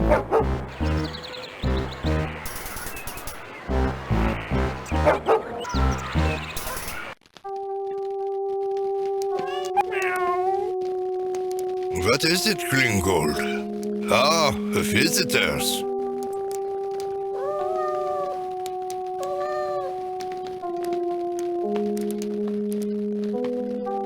What can I do for you, Colonel? What can you tell me about the war? I noticed that you have only one. What can you tell me about Trelane? Where can I go to earn some money? What can you tell me about the war? We are a nation of warriors, Colonel. Like your America, we were born in war. We believe that military might gives men the right to take what they want. What about diplomacy? I wish we understood it better, Colonel. The pieces of paper that our diplomats sign have too little meaning. If we paid more attention, we could have prevented this latest mad conflict. I lost my grandson at the Marne.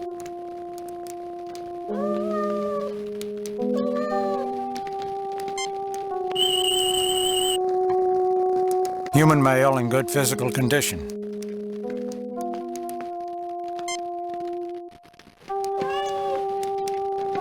What did you do? My rheumatism is much better. Nothing, Herr Eckhart. I'm just a simple country doctor.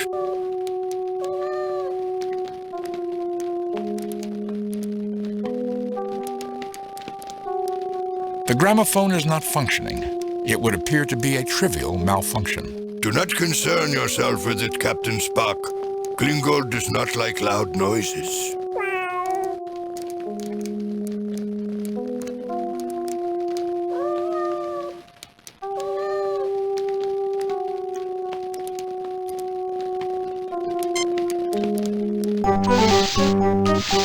Thank you, Colonel. You Americans are very helpful. It's a pity we're at war with you. But wars always end, and today's enemy often becomes tomorrow's friend. Unfortunately, the reverse is often true.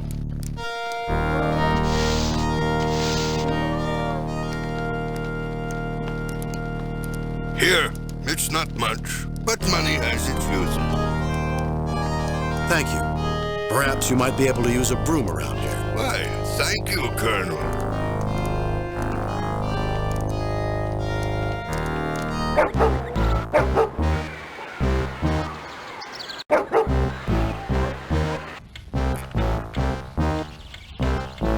And remember, democracy is weak.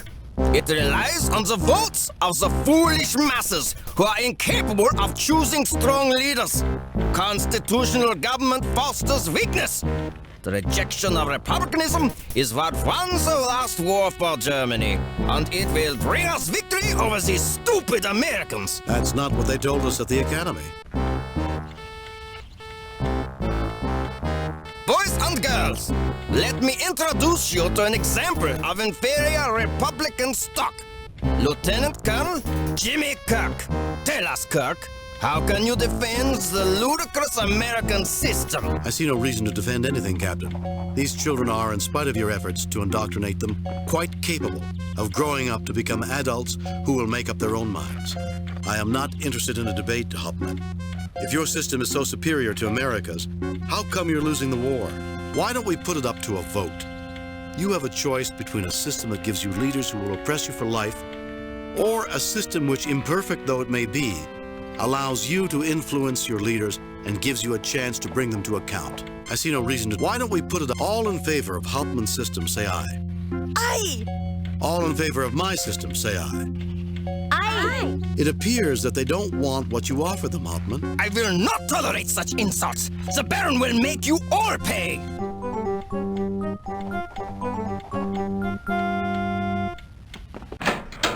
Jim, wasn't that a violation of the Prime Directive? Dr. McCoy, this is clearly an imaginary culture with no real existence. The Prime Directive cannot be reasonably extrapolated to affect such a culture. This appears to be a picture of Kaiser Wilhelm II. Frau Humperdinck looks like she can't wait for the day to end. A young German girl. A cupboard. It is currently shut. Herr Kirk, can I help you? Yes, I'd like to ask a question. What do you think about the war? What can you tell me about Trelane? These children are something, aren't they? I didn't realize they let mad dogs teach children. What do you think about the war? It's horrible. With any luck, my students won't have to fight in such a war when they get older.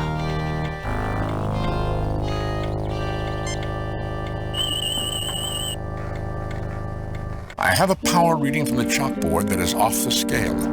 It matches the sensor readings I took of Trelane's triplane on the Enterprise. Theories, Mr. Spock. The last time we encountered Trelane, he used various items, a mirror in particular, as a source for his power. This locket is another one of Trelane's power objects. And if we could find and destroy enough of Trelane's power, the village of Gothos would come apart, and we might find out what happened to the Enterprise. Mr. Spock, continue scanning for power sources wherever we might find them.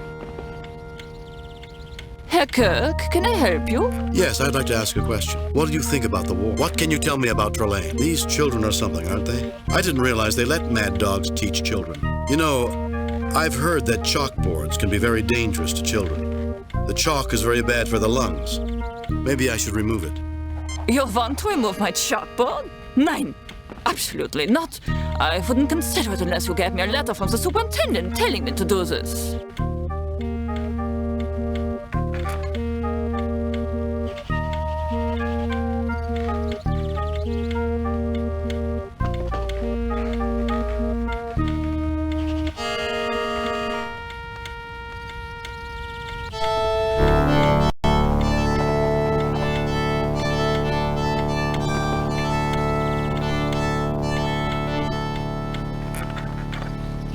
Kirk, can I help you? Yes, I'd like to ask a question. What do you think? You know, I've heard that chalkboard. You want to remove my chalkboard? Nein, absolutely not. I wouldn't consider it unless you gave me a letter.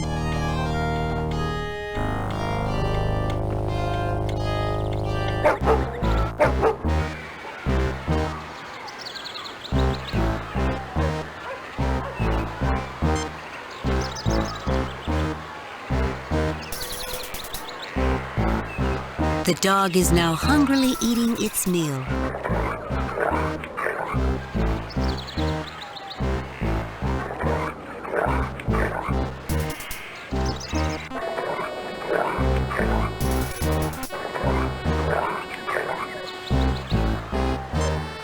Not necessary, Jim, unless Mr. Ellis wants something for his blood pressure. What blood pressure?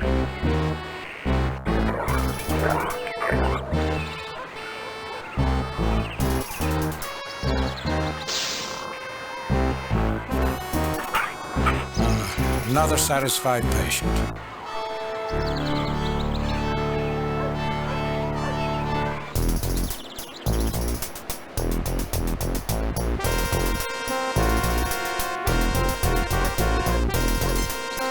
It's not firing.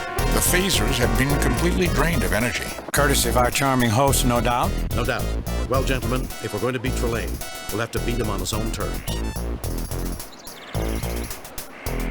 I would have shot you on sight, Lieutenant Colonel Kirk. You owe your life to Baron Trelane's kindness. I'll try to remember to thank him when I see him. Why don't you tell your so-called Baron to stop playing games and come out of the castle and face me?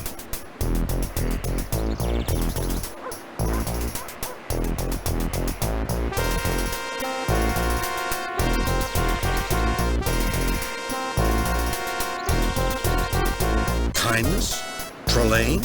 Are we talking about the same man? I'll try to remember to thank him when I see him. When you see him, you will die.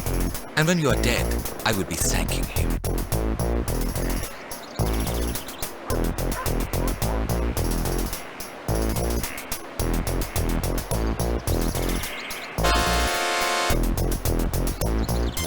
Unless we subdue the soldiers, Captain, I would not recommend trying to tie him up.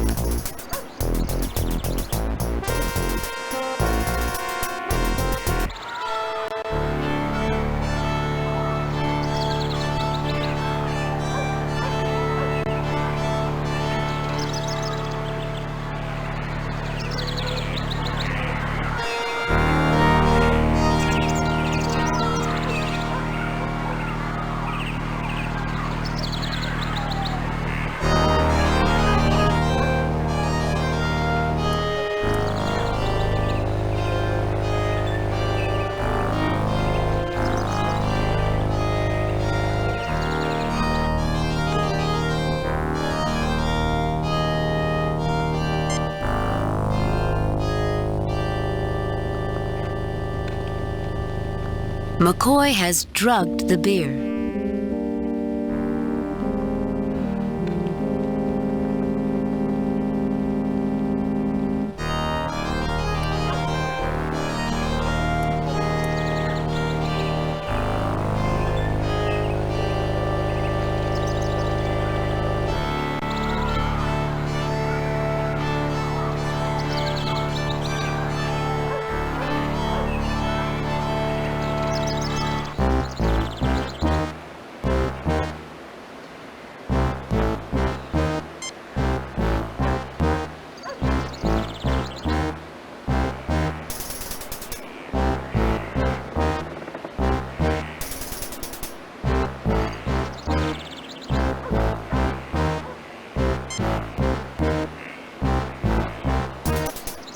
I have a bad feeling about this.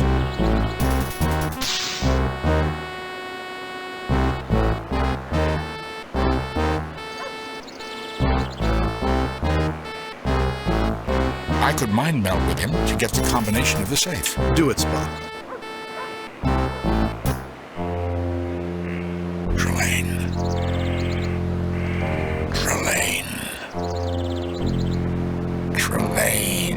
Spock, snap out of it. He is not paying attention to me. Run away. The combination, Spock. Concentrate on the combination. Kirk. I must have revenge on Kirk. Every great man has his enemy. Nothing could be more fun than revenge. The sensation to end all sensations. Spock! I am back, Captain. I was able to mind meld with Trelane to an extent through his replications. These men are the crew of the Shinobi, the original freighter that Trelane captured. Their thoughts have been altered by Trelane. Where is the Enterprise, Spock? Or the Zimbabwe. I received the impression that Trelane is holding them prisoner. I also got the combination for the safe. Right 43, left 18, right 29, pull.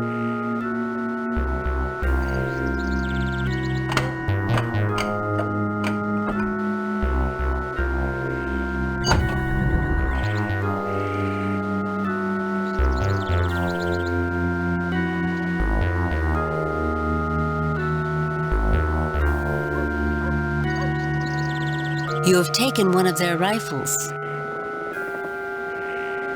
Best Huntsman 1912. This trophy belongs to the commander. A picture of a Prussian soldier circa 1871 standing at attention.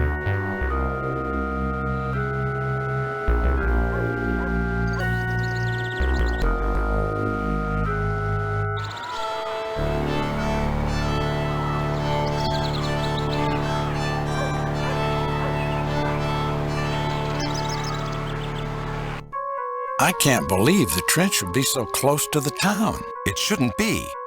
At this point in the war, the Allies had broken through the trenches. That's why Germany surrendered. Their defenses were crumbling, and they didn't want to see their cities destroyed. Only one of many illogical situations, Commander. The building where we were imprisoned almost burned to the ground. But no other building was touched, and no one seemed concerned about the fire. What else? The fact that everyone seems to recognize us, yet the military does not try to intercept us. The building signs in English instead of German. There is much here that is not what it seems. A ladder, which allowed soldiers to climb out of the trench and die more quickly. Rubble. An artillery shell has collapsed part of the trench.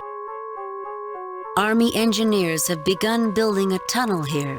The tunnel has barely been started. A crater, created by artillery fire.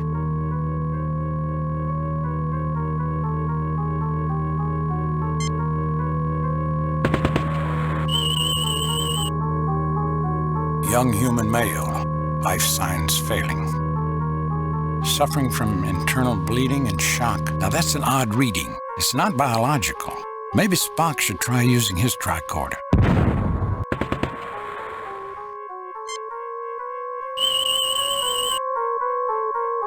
Captain, another abnormally high reading emanating from an object in his pocket. A locket of some sort.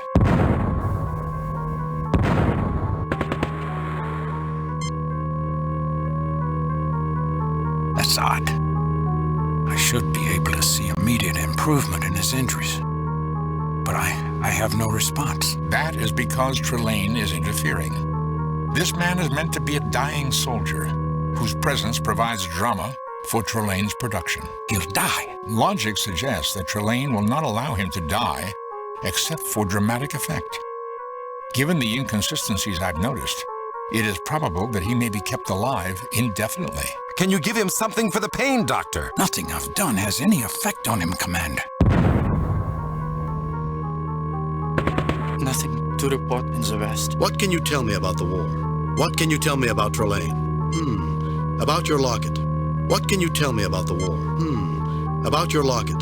You want my locket? But that's the only reminder of my girl. I'd rather lose my arm. We need it very badly. If we do something for you, would you give it to us? I have a letter to my girl. If you see that it is delivered, I'll give you my locket.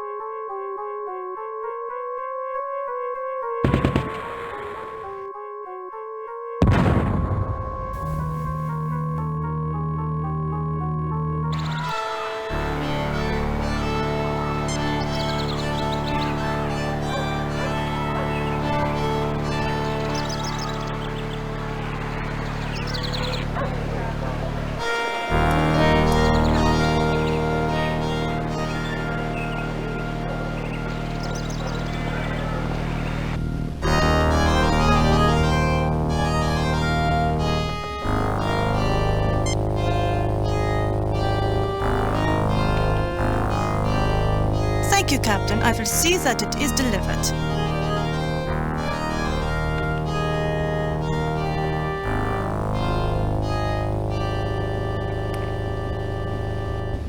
If I didn't know your good luck was only temporary, I'd be quite annoyed. Mr. Full House is complaining?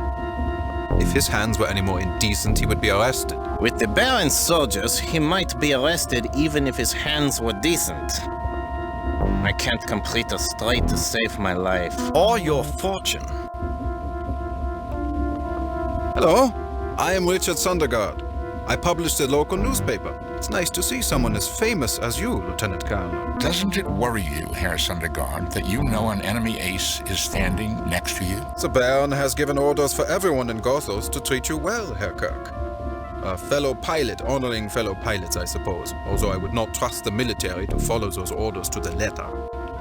Welcome, friends. Can I help you? What can you tell me about the war? What can you tell me about Trelane? Can you help me get into this poker game? I need you to spread a rumor about a chalkboard. You say you need me to convince Herr Schiller to give you the kindergarten blackboard? I do not know why, but I would do anything if you could get the commander to issue a transfer for my son.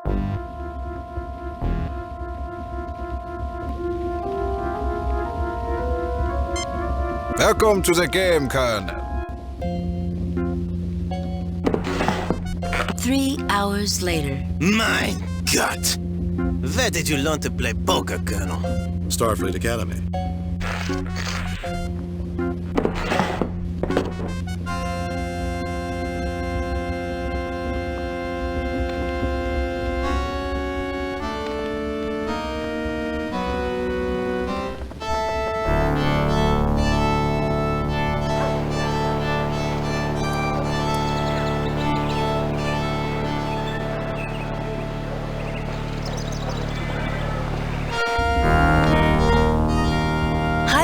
Can I help you? What do you want for those shoes? That really is a beautiful clock. What do you want for those That really is a beautiful clock.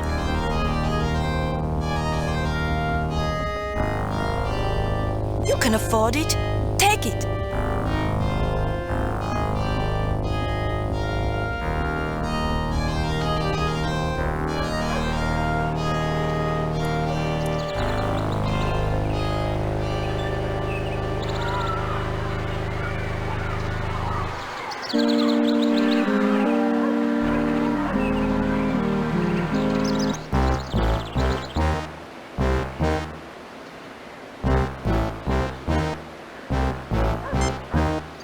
You presume to threaten me, Colonel? I want you to sign transfer papers for Sondergaard's son.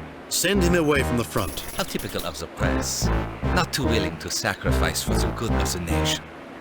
Untie me, and I shall sign papers to take this little coward away from his duty.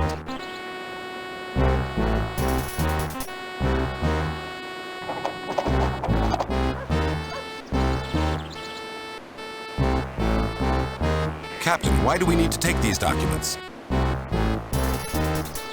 Captain, why do we need to take these documents?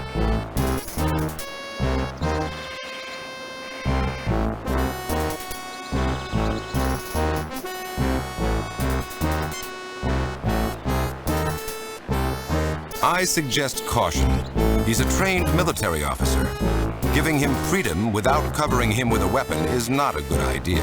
It's not very friendly, Commander. Doctor, my job is to tell you the situation as I see it, not as I'd like it to be. If you think that being friendly to people loyal to Trelane is useful, tell me that I'm wrong. He might be right, Bones.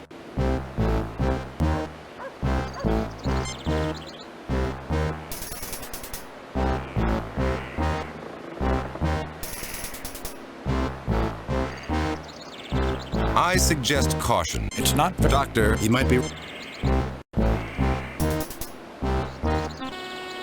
Papers on the commander's desk. There does not appear to be anything relevant to Trelane here.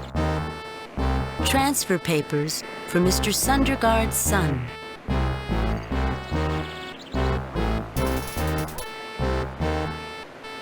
You have taken the signed transfer papers.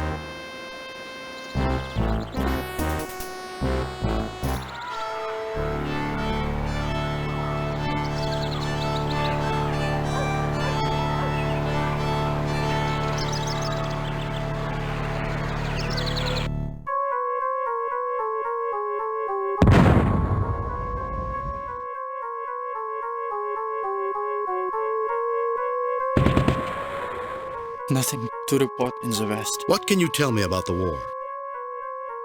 What can you tell me about Trelane? About that locket? You've delivered my letter. I guess I'll keep my promise. Have my locket.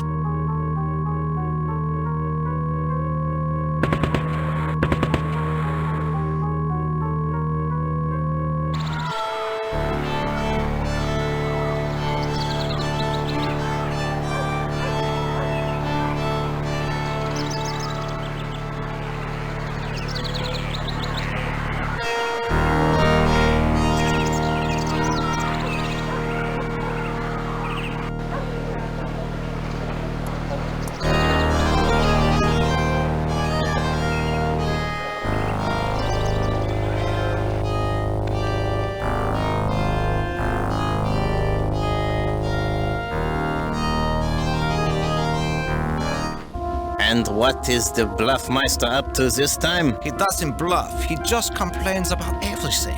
I do not. If I did, I would have hit the ceiling with my last hand. You dealt. You deal with it. There's no hand worse than the one you deal yourself. Thank you, Lieutenant Colonel. I cannot express my gratitude. If there is anything I can do for you, please let me know. Welcome, friends. Can I help you? What can you tell me about the war? What can you tell me about Trelane? I need you to spread a rumor about a child. What can you tell me about... I need you to... You say you need me to convince Herr Schiller to give you the kindergarten black book. I would do anything for the man who got the commander to issue a transfer for my son.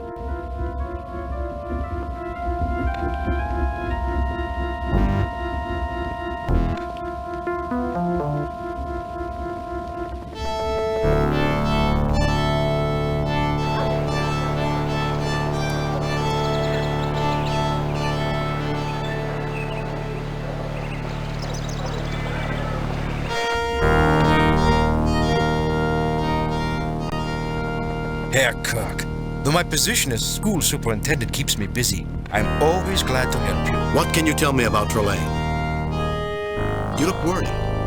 It wouldn't happen to be about the chalkboard by any chance. What can you tell me about Trelane? You look worried. I've heard the most horrifying rumors about these boards. Do you think they are true? Absolutely. If you wish, I could dispose of the thing for you before anyone is harmed. I'd need a letter for Frau Humperdinck. Absolutely. Let me just take pen to paper. Take it when you want to destroy the vile thing.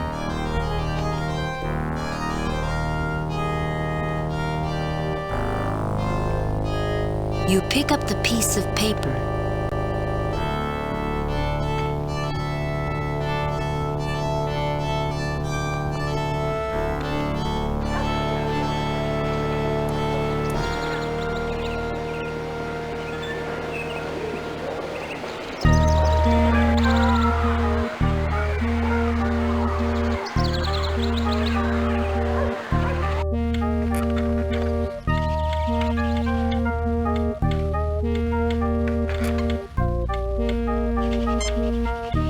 Well, if the superintendent says you must take it, you must.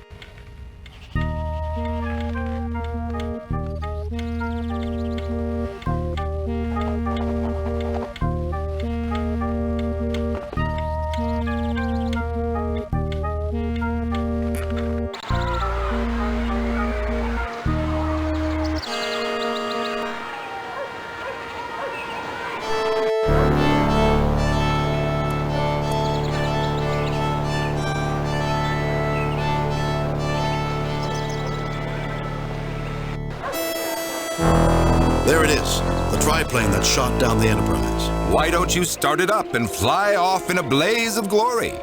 After all, you are James T. Kirk, the toast of Starfleet. The man who never loses. Mr. Ellis. What's the matter, Kirk? The truth hurts? You never let that get in the way of your ego before. I'm putting you on report for insubordination. We're all upset, Mr. Ellis, but these insults won't solve the thing. That's it. I've taken all I can stand from you.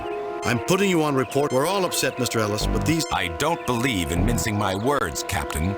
If you can't accept my honest opinion, too bad. Fine, but do yourself a favor and stay out of my way. That's it. I've taken all I can stand from you. Fine, but do yourself a favor and stay out of my way.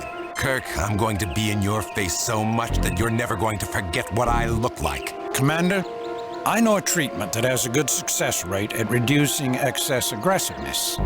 It's called reason.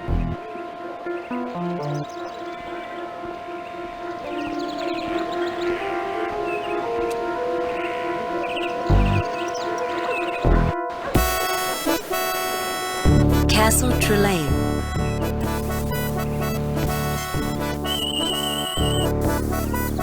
Captain, the force field around the castle is extremely intense. I get the same energy signature from it as I did from the triplane that attacked the Enterprise. Mr. Spock, is there any way to penetrate it? The force field permeates the ground, Captain. The largest weapons of this era could not penetrate the force field. If we could generate a disruption on the wavelength, the field could be breached, although we would not have much time before it was reestablished. How could we generate such a disruption? By physically destroying other objects that resonate on that wavelength. Objects like the power objects that we have already found.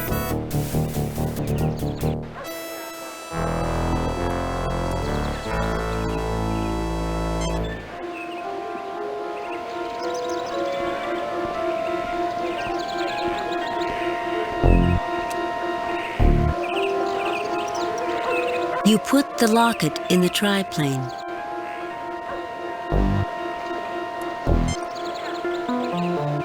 You put the chalkboard in the triplane.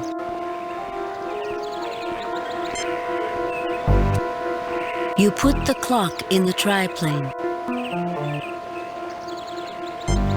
Affirmative, Captain.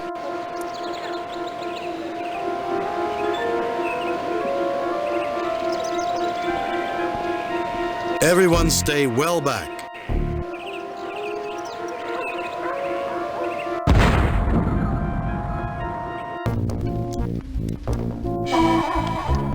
I suppose I should be angry at you, Captain, with your act of vandalism against my beautiful aircraft. But then, barbarians will be barbarians. There's only one barbarian in the room, Trelane, and I'm looking at him right now. Release my ship, Trelane. And don't you ever grow up, Trelane? You may have powers of a god, but that doesn't even come close to making you a man. There's only one. Release my ship, Trelane. My ship? My ship? It's always your ship, your crew. Don't you have anything else to think about? Conquests of your enemies and the fair sex. Restore the ships you've stolen and return them unharmed. You're in no position to make demands. I am the Baron of Gothas, the most renowned aristocrat in this part of Germany. This farcical, wildly inaccurate fantasy of yours. And you are my prisoner, a mere Lieutenant Colonel Jimmy Kirk. And I will do with you whatever I want. A charming brick fireplace. An axe and shield. As with most of Trelane's collection, they are mostly ornamental. If the real thing weren't bad enough, a portrait of the humble Baron of Gothos smirks nauseatingly at you.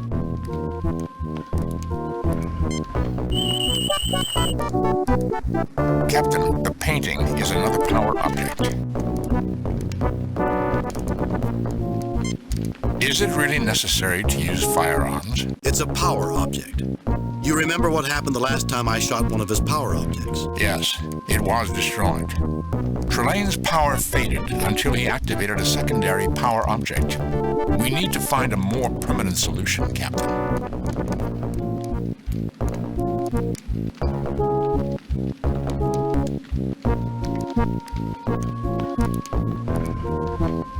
This bottle contains a very realistic reduction of the SS Shinobi, a freighter.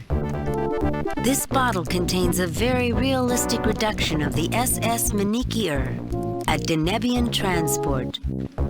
This bottle contains a very realistic reduction of the USS Zimbabwe. My ship! Bring it back, or I'll... This one's even more savage than the last one of your officers who made the same mistake. My compliments, Captain, on having such a spirited crew. Truly a testament to your fine leadership. Release him, Trelane. He's done you no harm. Take me in his place. He's not a member of my crew and you know it. Besides, he looks rather peaceful standing there. Release him, Trelaine. He's done you no harm. Ah, the gallant captain, intervening on behalf of one who despises him. Don't worry about him, Captain. Worry about yourself. I suppose I should thank you, Captain. Later, Commander. This bottle contains a very realistic reduction of the USS Enterprise. Jim, is that what I think it is? It is the Enterprise, Doctor. It is functioning normally, aside from being trapped. The crew are alive and well. My latest hobby, gentlemen, putting warships in bottles, celebrating the grand martial heritage of your species.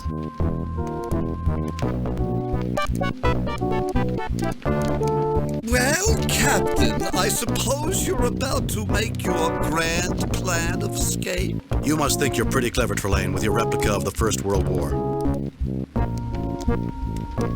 Why should I have to make a grand plan to escape from a loser like you? I don't have to do anything. Eventually, your parents are going to find you and discipline you again. You must why I don't have to do... Fortunately, Kirk, my parents are otherwise occupied.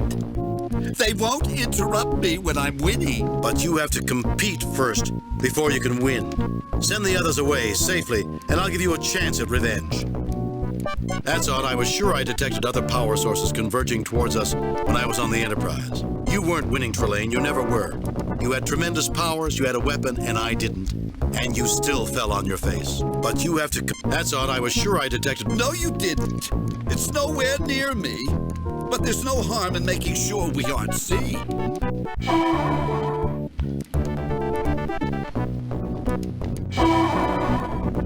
She's gone. Now I have to think of the proper way to destroy my enemies. You have a brief respite before your destruction. Well, Captain, I suppose you're about to make your grand plan of escape. You must think you're pretty clever, Trelaine, with your replica of the First World War. Why should I have to make a grand plan to escape from a loser like you? I don't have to do anything. You must think you're pretty clever, Trelaine, with your replica of the First World War. Why, thank you, Captain. I wasn't complimenting you, Trelaine. I've never seen such a piece of nonsense in my life. Although you could have made that trench scene much more realistic. If World War I had been the way you depicted, human history would have been a lot less bloody. If World War I had been the way you depicted, Are you calling the Baron of Gothas a liar? Not a liar, just misinformed. Use the memory banks of the Enterprise, Trelaine. Recreate what's in there. War at its most realistic and terrifying. Not a liar, just misinformed. Use the memory banks of the Enterprise, Trelaine. Recreate what's in there. War at its most realistic and terrifying.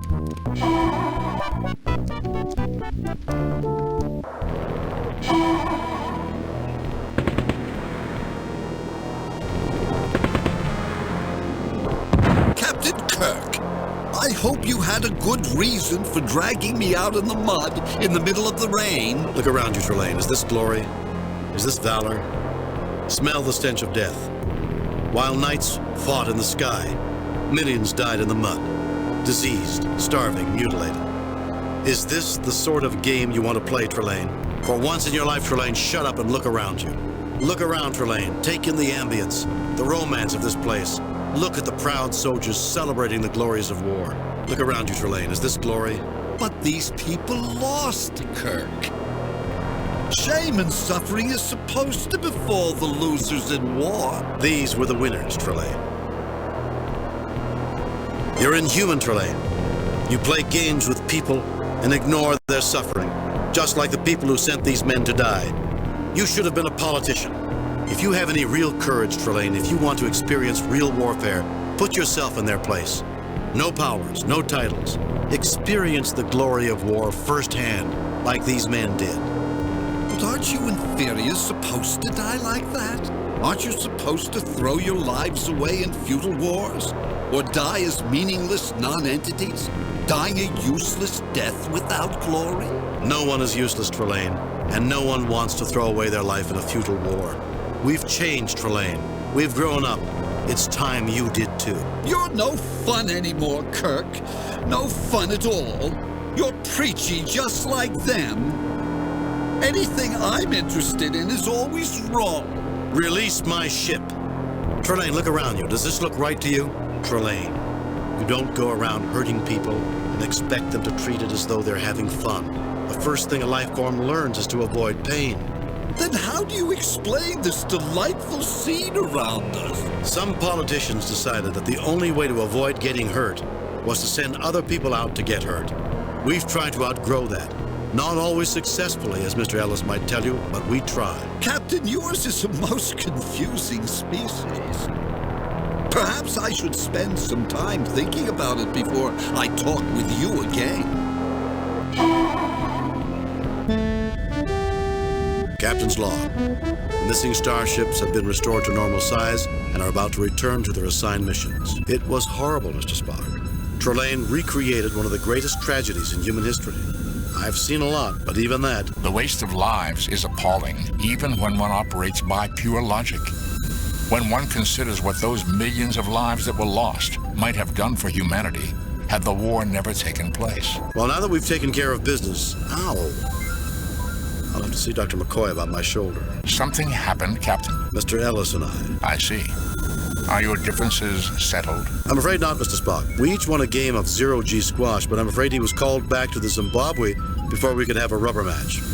I think I dislocated my shoulder with a rather wild swing in the second game. Then logic suggests that your injury would have caused you to lose the match. I suppose so. He's a good player and a good officer. I'm putting in a request to bring him on the Enterprise. That should be fascinating. Hello, Captain. I'm Captain Gernsbeck of the Shinobi. I thought I would thank you personally before we left for Cephas 5. A pleasure to meet you, Captain. Have we met before, Captain? There's something familiar. Perhaps we did, on some other planet, in some other star system, sometime long ago. Message from Starfleet Command. On screen. I've reviewed your report from your recent assignment, Captain, and have a few comments. I am very pleased with your performance. It was a perfect mission, Jim. Your reputation as Starfleet's best starship captain is secure. Kane out.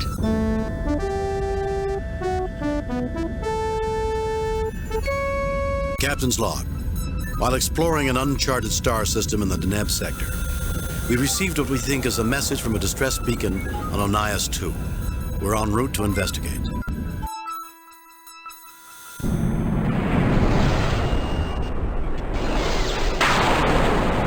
Approaching Onias 2, Captain. It may be nothing, Captain, but a scan of the planet's atmosphere indicates a high concentration of rare gases trapped in the planet's magnetosphere.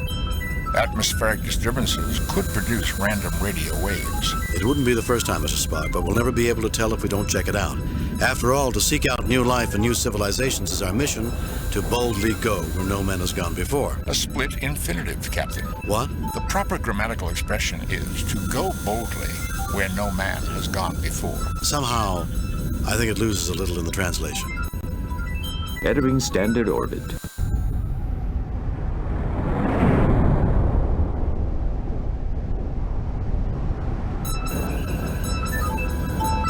Captain, our sensors will not be particularly useful to you while you're down there, and communications may be erratic, sir. We'll be fine, Lieutenant. What reason is there to worry? I'm afraid, Captain, there are plenty of precedents. We'll be here if you need us. I have no doubt of that. I have tracked the signal to its source. It is near the life forms. The rest of the planet is quite desolate. No sign of life or technology. The atmosphere is thin, but breathable. And I detect numerous micrometeorite hits. There are 3 unformed planets in this system. It's no wonder. There are so many micrometeorites. I'm surprised any Class M planet hasn't been pulverized by now. It is not inconceivable, but it is certainly unusual. Let's do it, Spock. You, McCoy, and I. Oh, and tell Bones to see if a genetic specialist's available. If there are only 2 life forms, we might be privileged to see life at its earliest stages.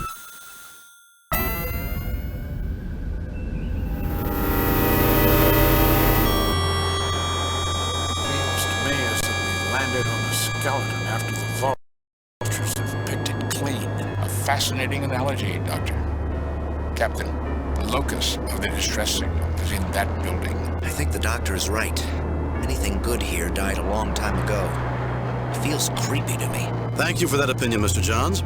I'll be certain to use creepy in my log entry about this.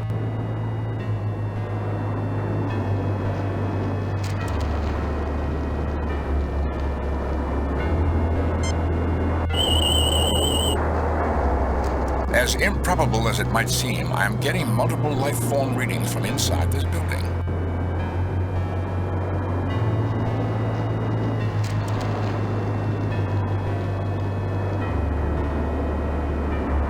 This seems pointless. The dry, dusty red dirt cakes your boots in a thin patina that will be difficult to brush off.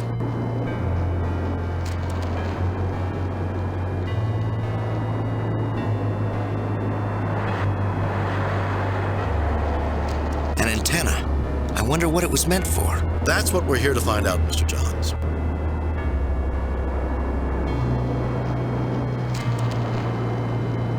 Standard Starfleet Science Tricorder.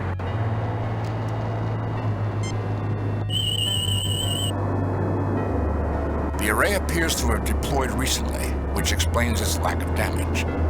The focal point of the dish is aligned approximately 35 degrees above the horizon.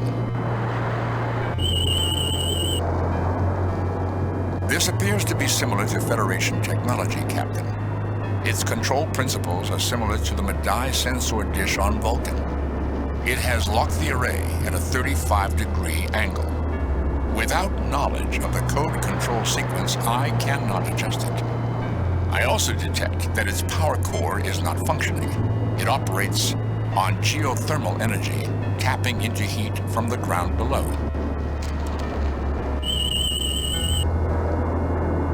This appears to be the most accessible spot to heat the rocks below the ground and generate geothermal energy for the array.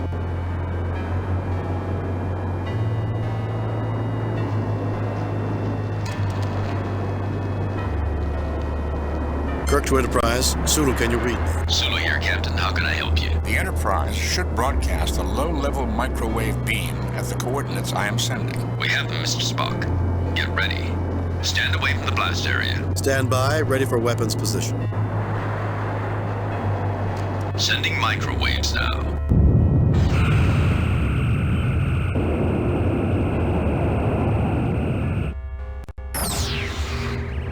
Temperature near the power coupling is rising rapidly.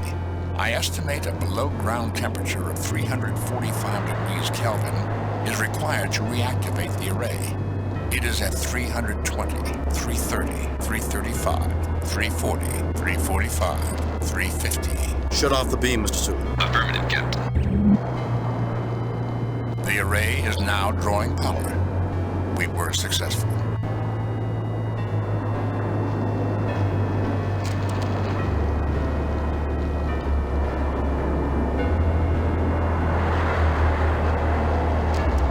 Captain, the parameters of this sensor have been preset. I suggest we do not change them unnecessarily.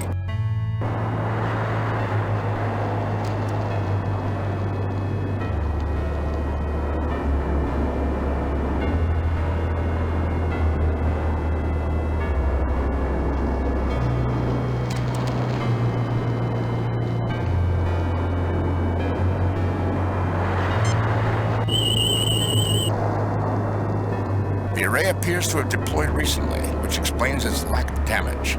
The support beneath the base is weak and crumbled. It is aligned to a point approximately 35 degrees above the horizon.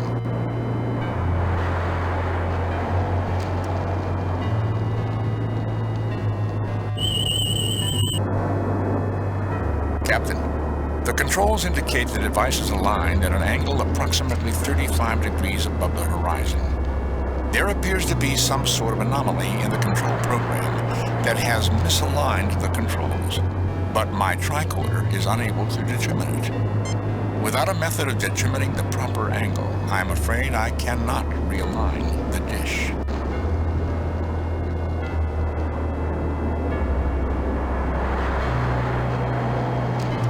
Scotty, I need a calculation from the main computer.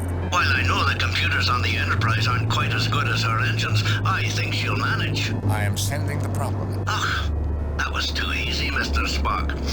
The angle plus 32.5 degrees. Thank you, Mr. Scott. So is there anything else you need, Captain? Not now, Scotty. Kirk out.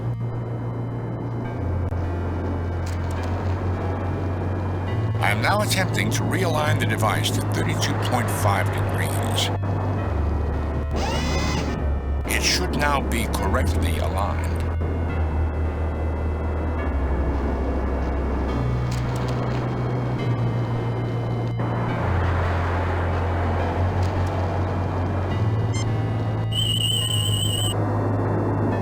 The array appears to have deployed recently, which explains its lack of damage. This array appears focused on a point approximately 35 degrees above the horizon. This appears to be similar to Federation technology, Captain. Its control principles are similar to the Medaille sensor dish on Vulcan. It has locked the array at a 35-degree angle. Without knowledge of the code control sequence, I cannot adjust it.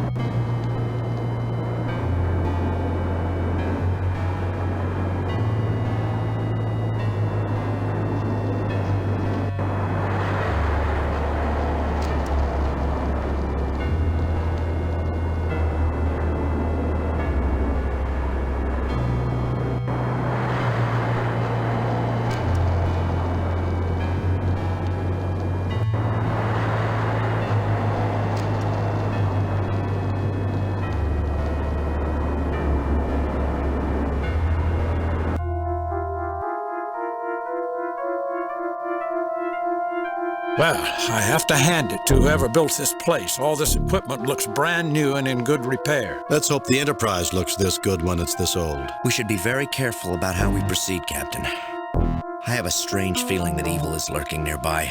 Evil, Ensign? Something that wants to imperil our souls, sir. We must avoid that at all costs. If not for a thin covering of red dust, you would assume this DNA replicator had just been unboxed and set up. If not for a thin covering of red, aside from minor differences in styling, this looks remarkably like a Tellarite 8000 DNA sequencer.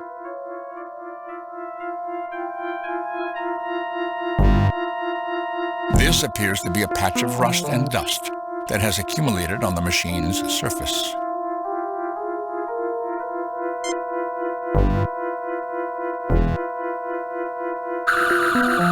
A unique use of a phaser, but adequate for removing the deposits from the apparatus.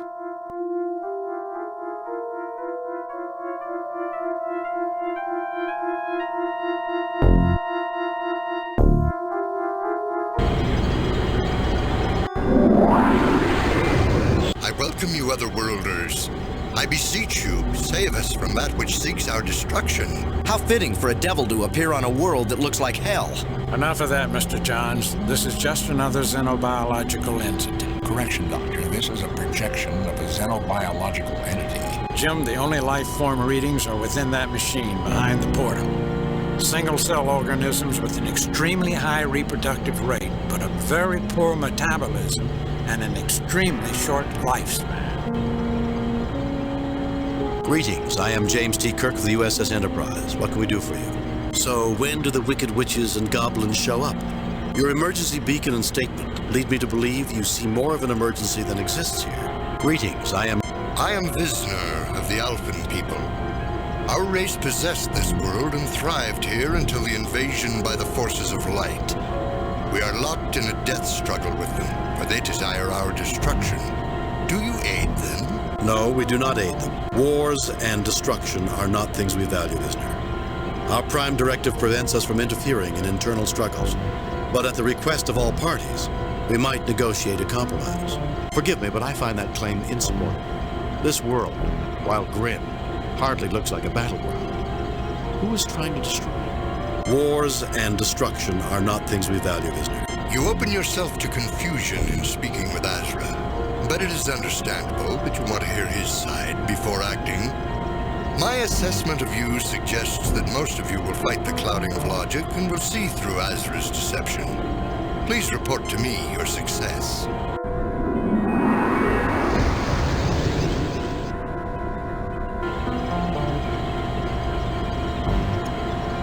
A large alien computer.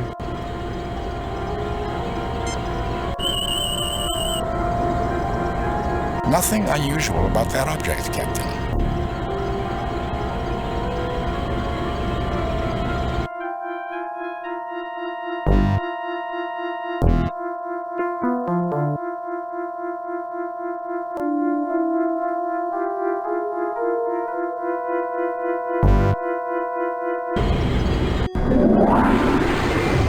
Greetings, gentle beings, and welcome. I am Azra of the Omegan people. You are the salvation we have long sought. Thank you for answering our summons. An angel! Actually, it is the projected image of an angel, Mr. Johns. Jim, somewhere in that machine behind the porthole are single-cell organisms. They have a healthy metabolism and long lifespan, but an extremely low rate of reproduction. So where's the emergency? Greetings, I am James T. Kirk of the USS Enterprise. What can we do for you? All right, I know you're just a projection. Let's speak with your real masters. So where's the emergency? Greetings, I am Azra of the Omegan people, an ancient and venerable race which labors to prevent the domination of this world by the forces of darkness. We require you to expunge this place of our mortal enemies. Captain, the most worthwhile purpose in life is to fight against the forces of darkness. We must help him. Enemies? This world is so barren that all the life on it is located right here. If you have mortal enemies, we've not seen them. Who are you talking about? Our prime directive prohibits us from taking part in wars on one side or the other. It would be seen as intervention. We are willing to negotiate a compromise. You will forgive me if I don't fall for a pretty face. I'm not about to expunge anyone. And I will take no action until I've heard both sides of the story. Enemies? Our prime directive prohibits us from taking... You imperil your soul by conversing with the enemy, that sugar-tongued Vizsner. I cannot protect you, but I do not imagine I can dissuade you either. Go, do what you must. I do not have that much time, but will be here if you seek to comply with my request. There's no need to leave. We've already talked with Vizsner. I have to say that I find many of your claims insupportable. Insupportable? How can you defend a race whose very existence is based upon deceit and foul lies? Foul lies? Their position contradicts yours, but there are similarities. You dwell on your differences so much, you just can't see them. Frankly, Azra, Vizsner is quite rational and makes your impassioned pleas for genocide sound psychotic. For a being of goodness, you're rather bloodthirsty. Maybe you should try practicing what you preach. Foul lies? Their position contradicts yours, but... Captain, they're as different as angels and demons. Similarities? They are beings of shadow. They mock our perfection. They are our antithesis, created after we were to destroy us and our potential for good. You repeatedly proclaim yourself good and suggest you are morally superior to the Alphans. Why don't you act like it? If you're so perfect, how come you need our help? You said they were created after you were. How do you know that? You said they were created after you were. We know we came first because that is what our sacred scriptures tell us. In the light we were born and commanded to shun that which dwells in darkness. This clearly tells us that we came first. Surely you can see that. Or is it that you have some other interpretation of the event that birthed the Omegans? Does your sacred scriptures explicitly say that no beings were created before you? Dare you suggest they came first? Let's see what we've got. 2 single-celled organisms, each incapable of survival on their own. One lives in light, the other lives in darkness. Each must live a limited and unstable life without the other. Captain, do you know what you're doing? Allow us to unite you again. Your combined strengths will make you a viable entity again. The persuasiveness of your arguments has opened for me a door through which I spy a future and a truth that I have long denied. You are correct. Perhaps being only half of a whole, I could not see the solution. Yes, I desire your help for my people. Help us.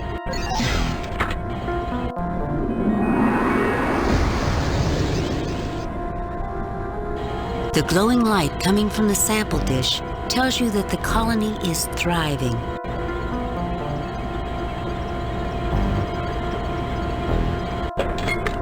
The sample dish feels warm to the touch.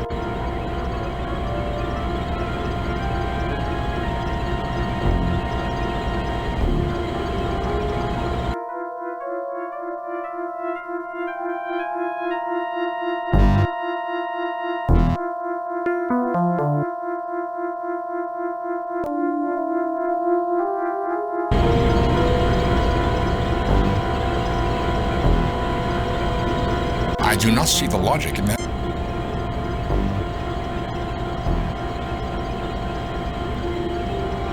I am reactivating Visner, Captain.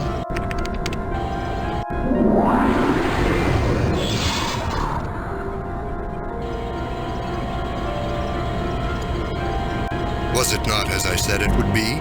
Are not the Omegans a fanatical race, uninterested in anything but fulfilling some self-contradictory messianic destiny for themselves? I assume they filled your heads with their warped theology.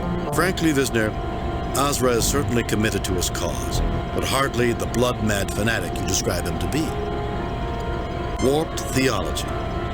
It is true they differ greatly from you, but your worldviews are based on common beliefs. You see things from different perspectives, that's all. Frankly, Visner, a warped theology. It is true. Are you utterly ungrounded in logic? They are creatures of superstition. They invaded our world, then sought to drive us from it. How can you suggest we are anything alike? You question my grounding in logic, but you don't apply logic to an examination of Alphan beliefs. Aren't they concerned with the same things you are? You're supposed to be the reasonable one. Your facts can't be very persuasive if you aren't willing to try and find common ground. You said they usurped your place in the world, which suggests prior ownership by you. What evidence do you have to support that concept? You question my grounding in logic, but you don't... How can their concerns match ours when they reach conclusions based on superstition and a document which is largely allegorical in content? Logic, when applied to your arguments and theirs, suggests that you have had the same experience. The two of you are united in a common drive to attain an end. Your mutual distrust reflects a fear of facing your destiny. Realizing your full potential will not be without risk, of course, but it is possible. Meet us, meet the Omegans halfway, and we will help you fulfill your destiny. Not a bad psychoanalysis, Jim. Freud would be proud. Captain, you may be ignoring the obvious. Your position is unassailable and points out the one and only purpose for our races. Thank you, Captain Kirk, for making me see that. Yes, I desire your help for my people. Help us.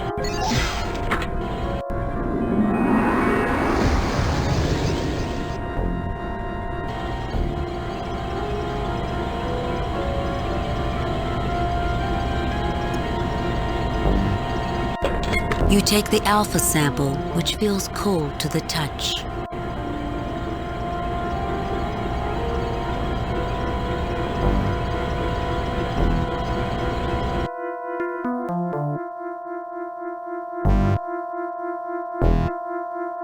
If not for a thin covering of red dust, you would assume this DNA replicator had just been unboxed and set up.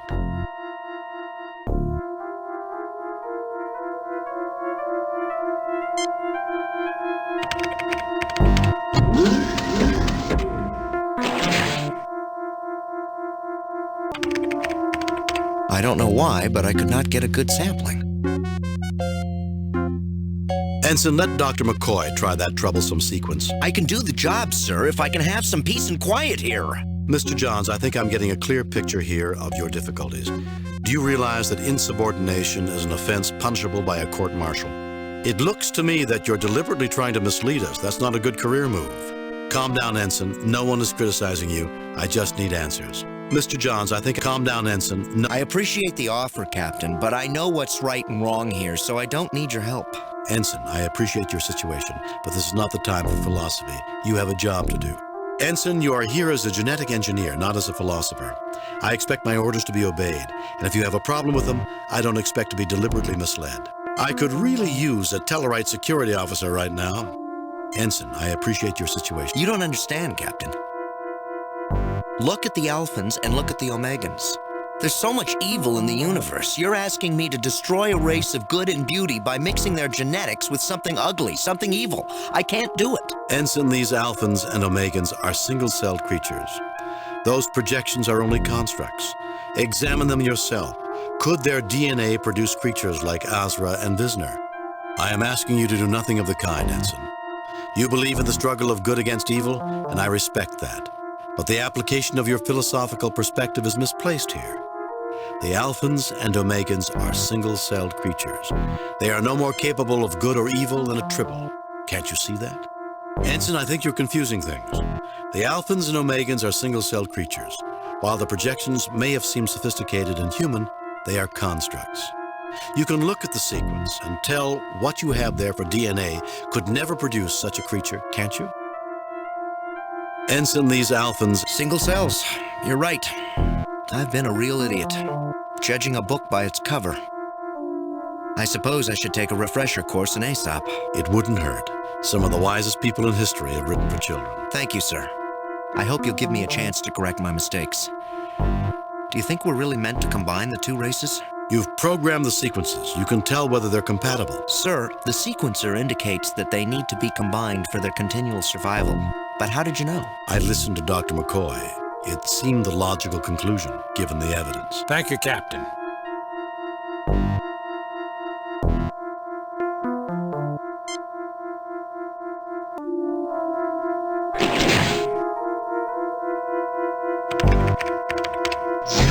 The alpha sample is sequenced, sir.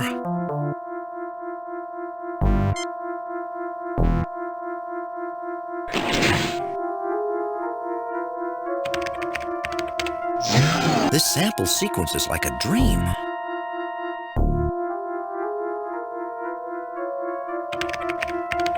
The two samples have joined together as easily as if they had once been a whole and had been separated before. Any race that had this technology 50,000 years ago could possibly have been able to perform such a dissection and kept both halves alive. Captain, with the samples sequenced together, I'm ready to use the replicator to produce a sample with the combined genetic data. I am producing a new culture, Captain. Captain, the genetic sequence is still stored in the computer. If we need another sample, the replicator can generate it.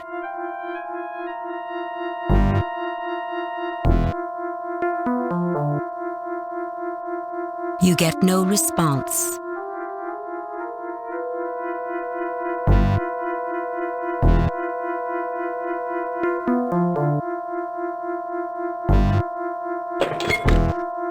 I officially christen this life form the Gammons.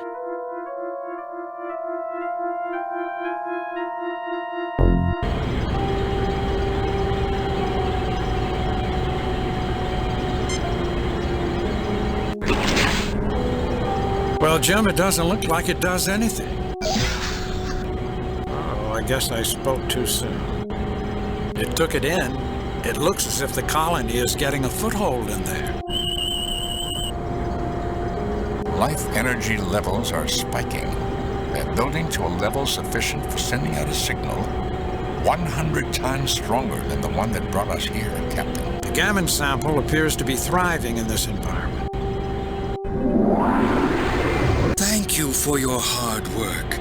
You have fulfilled the design for which we were created. I am authorized to tell you the true nature of this planet and those who brought you here. All you need do is ask. Thank you, Captain, for your aid in constituting my people and in the unexpected necessary realignment of our communications array. You have performed admirably. Of the 16 stations reporting at this point, there have been 50% fatalities, 30% other failures, and only 20% successes. One group got points for style. Points for style? Is this some sort of game? Not another alien race with a superiority complex. Who are you this time? Your appreciation is welcome, but many questions remain unanswered. Who are you? Points for style. Your appreciation. I am Sisissa, a projection of a synthesis of Azra and Pisner. Clearly you know that the primitive life forms you have been dealing with are incapable of creating that in which you now stand. You will also note that the more demonic of the creatures displayed a passivity you did not expect, while the morally pure creature was aggressive and bloodthirsty. The contradictions were noted and duly dealt with. I take it you were testing us on our ability to deal with disparate and contradictory inputs. Yes, your reasoning ability was being tested, as well as your ability to adapt to new ideas when they conflict with deeply held beliefs and cultural customs. You passed quite admirably. The Brassica were impressed. I'm not clear on who the Brassica are. Captain, from this site, I can deduce various things about the Brassica. They are taller and more slender than we are. They are possessed of 3 fingers and a thumb on each hand. I suppose bilateral symmetry, and I know they possess greater visual acuity than humans. They visited this place well before humans had left the Cro-Magnon stage of development. And I note they have avoided detection by us, and presumably every other race in the universe, before they decided to send out signals to bring us to their bases. Thank you, Mr. Spock. And more you shall know as you continue on the quest. I wish you luck. Kirk to Enterprise, Scotty, 4 to beam up.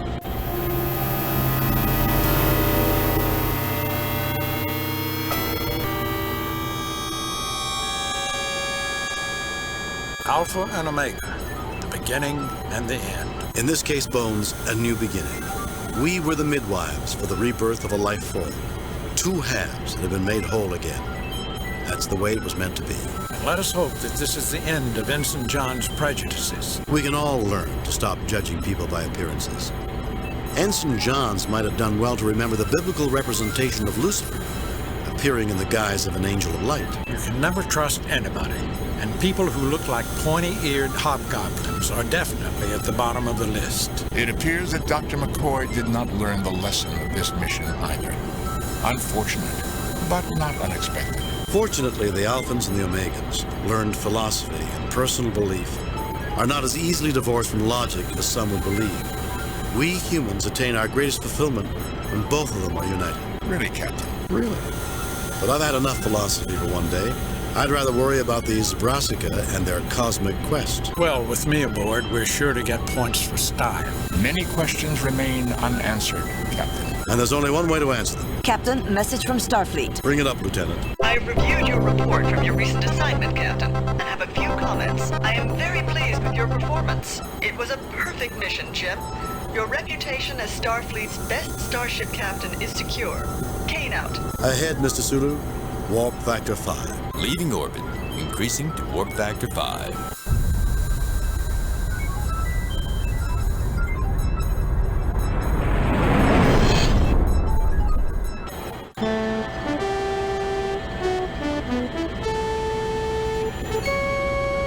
Spock, where do you think we should start looking for this? Brassica? Logic suggests that they will present us with opportunities to come to them. Captain, a message from Starfleet. On screen. Captain, the USS Regulus has been forced to cancel its survey mission to the Antares Rift. We've decided to redirect the Enterprise to that mission. The USS Hood will take over for your current assignment. Of course, the Antares Rift has a rather dangerous reputation. Nothing the Enterprise can't handle. But be careful. Starfleet out.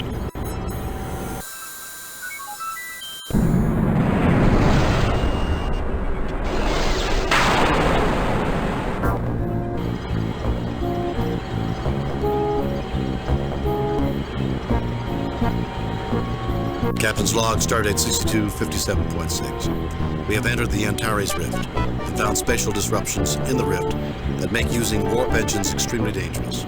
Repairs are almost complete on the minor damage we suffered upon entry into the rift. We are continuing our survey using impulse engines. My poor babies. Warp engines were meant to be used, Captain. Communications are back online, Captain. Deflectors at 93% power and increasing. Captain, undoubtedly that phenomenon would explain many of the strange disappearances in this sector. Still, with our warp engines deactivated, our computers indicate we will be safe.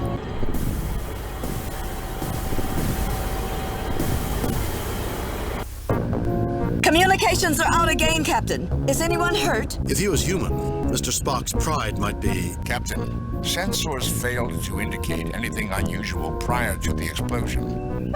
I would speculate that it was caused by an extremely unusual rift in the space-time continuum. A place where radically different physical laws apply. As this it was different space-time, our sensors weren't programmed to detect it. And it could happen again at any time without warning.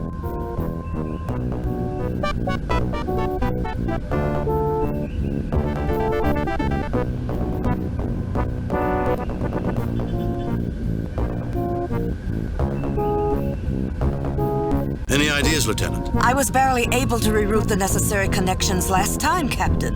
communications are completely useless now. We may be able to enter codes into the library computer and instruct others to send messages to us. Captain, I believe I may be able to adjust the sensors to detect these spatial rifts and pilot the Enterprise to avoid them. However, the sensors are too heavily damaged here. I will need to get to auxiliary control as soon as possible if I am to reroute the necessary systems. Mr. Spock, the bulkheads were breached just outside of the bridge. No one's going to be able to leave the bridge for at least an hour unless they're transported out. Status, Mr. Chekhov. Captain, navigation is not responding. The circuits are as lifeless as a Stalinist. Status, Mr. Sulu. Helm is not responding, Captain. The controls are completely dead. Scotty, what's our status? Very bad, Captain. Whatever hit the Enterprise hit us right in our own neighborhood. The hull is breached 6 meters from the bridge. Beyond that, the instruments are useless. I can't read or send anything through these controls. We'll need a starbase to make this bridge functional again. Scotty, how about auxiliary control? Captain, I cannot determine the status of anything beyond the place where the rupture occurred. The rest of the ship could be dead as far as we know. Ideas, Mr. Walker? I'm a security guard, sir, not an idea man. Still, if we could send out probes to detect these rifts, we might get a better idea on whether they're moving or not, and whether we should stop and make repairs or keep moving.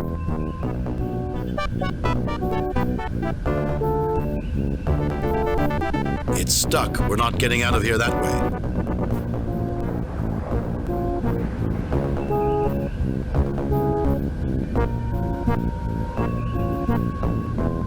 Captain, the library computer is online. Apparently, its circuits were shielded from the explosion. Captain, I have managed to program a message into the library computer. The first time a person accesses the computer, they will read our distress signal. Hopefully, they can code a reply into the computer, which we can access. Captain, the transporters are operational. I request permission to be transported so I can begin the adjustments to sensors as soon as possible. Go ahead, Spock. No, Spock, I'll go first. Go ahead, Spock.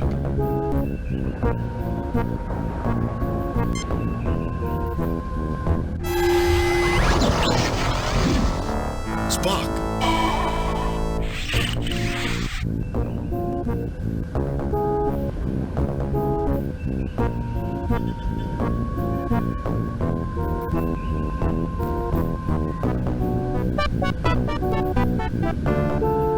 I'm patching your log into the computer. You should have voice messages. Captain, we've managed to jury-rig an evacuation tube through the bridge turbo lift. We should be able to keep it stable long enough for you to be evacuated.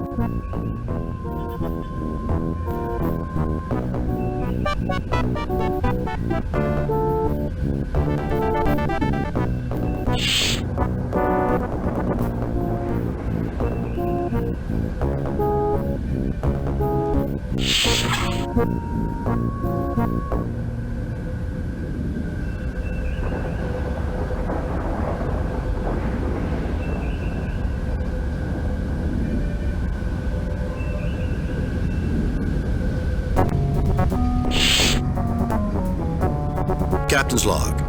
After equipping ourselves with tricorders and phasers, we are now searching for a way to find Spock and return him to us. I've determined that the best place to start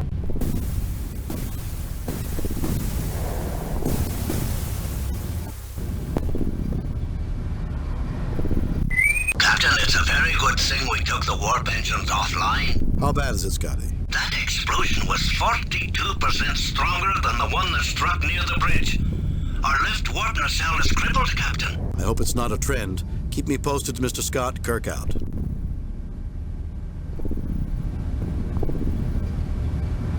Kirk to Scott. Come in, Scotty. Kirk to Uhura. Come in, Lieutenant. Kirk to sick bay. Bones, where are you? Computer. Kirk to Scott. Come in, Scotty. Captain, I got bad news for you. This rift is affecting the hull of the ship. Our hull integrity is dropping fast. How bad is it, Scotty? It's at 92% and dropping rapidly.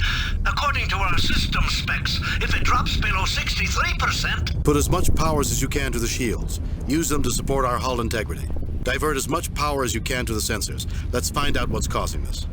Evacuate all people from the outer decks. Divert power from life support on those decks evenly to shields and sensors. Put as much powers as you can to the shields. Use them to support our hull integrity. Divert as much power as you can to the sensors. There's no guarantee we'll find anything, Captain. That's a risk I'm prepared to take. Kirk out.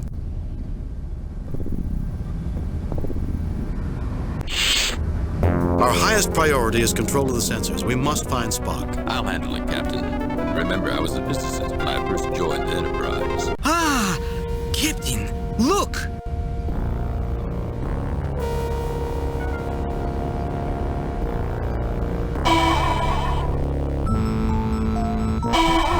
Captain, what happened? It appears our alien friend likes its privacy.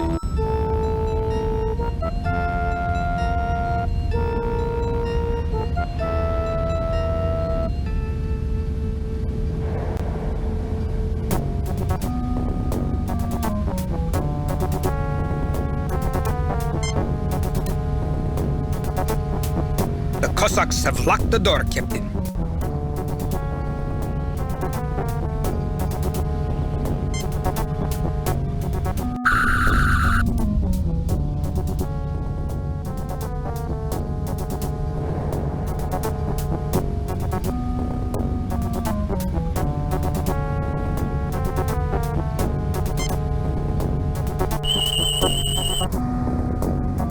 Captain, I'm getting a sensor reading on the alien.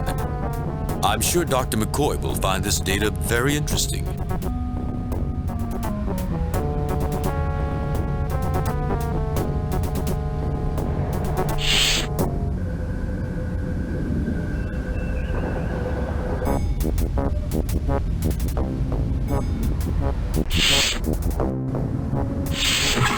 Well, Jim, I leave you alone for 5 minutes and look at the mess you've made.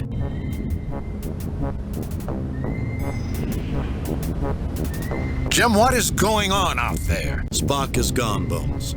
He was transporting off the bridge, and then he vanished, and then this alien appeared in auxiliary control. An alien kidnapped Spock? Why? I don't know. We managed to get a medical scan. Jim, this says our invaders are Vaurians. Vaurians? But they're extinct. They died out at the time that Cochrane invented the warp drive. They were slaughtered in the Three Systems War. Jim, I know my history, but I also know my anatomy. The alien in auxiliary control is a Vaurian. There's only one strange thing. What's that? This creature isn't capable of doing some of the things that you described. It's an ordinary Vaurian. No special organs, no unusual brain patterns, nothing that traditionally suggests superhuman feats. Can you neutralize it, Bones? Actually, it's a female. And yes, I know of something that can incapacitate it without harming it. A gas mixture. You'll have to pump large quantities into auxiliary control for it to be effective, but it should work almost immediately.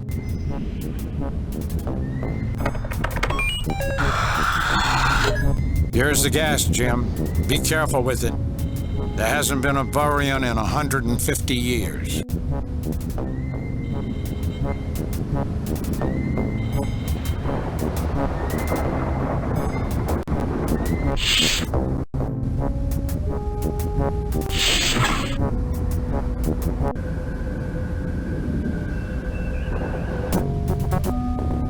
Captain, there has been an explosion near the shuttle bay. I'm fine. There has been no significant damage. Any luck communicating with Starfleet Command? I have made contact with the light cruiser USS Jefferson, sir. It will reach the edge of Antares Rift in 16 hours. The rift is playing havoc with communications. Thank you, Lieutenant. Kirk out.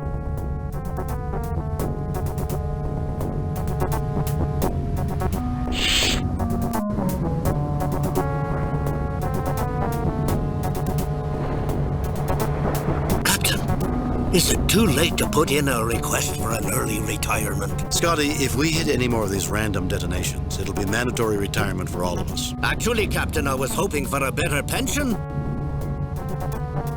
Life support control systems. This monitors and controls the ship's life support. Deflector control grid. This system prevents the Enterprise from being pulverized at near light speed by micrometeorites.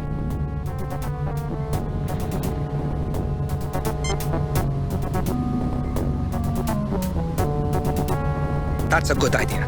Let the gas flow through the hull breach into the vacuum of space.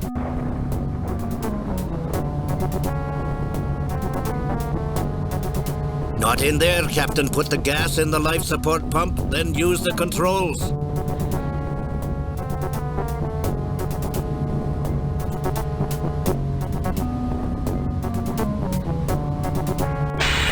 I wish Dr. McCoy had given me the specs on that gas injection system.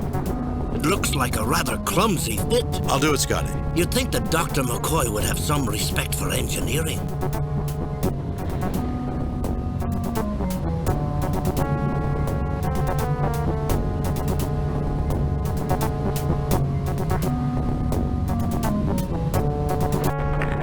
Let's see how our alien friend likes Dr. McCoy's medicine. Probably as much as we do, Hikaru. Mr. Kyle, can you transport me to auxiliary control? Aye, sir. But I have to remind you how dangerous intership transporting can be. We've really been pushing our luck today. I'm aware of that, Mr. Kyle, but we have to take the risk.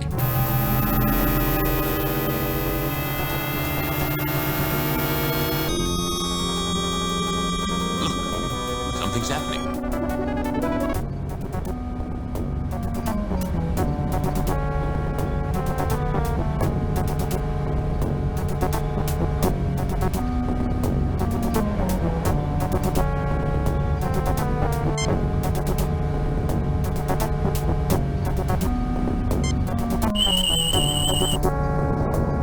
Nothing to report, Captain.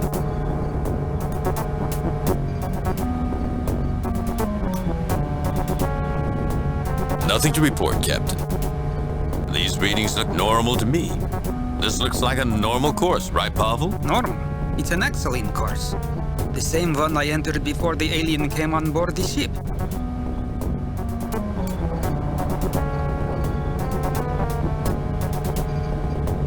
Nothing to report, Captain.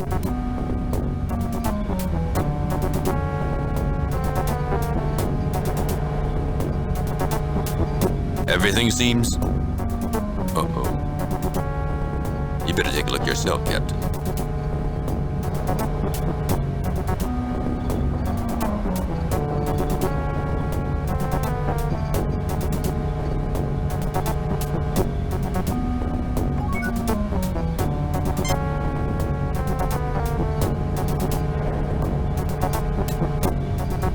Everything seems to be working except for internal sensors. Captain, we can't affect the dilithium monitor. It's only a readout of the lattice efficiency and stability.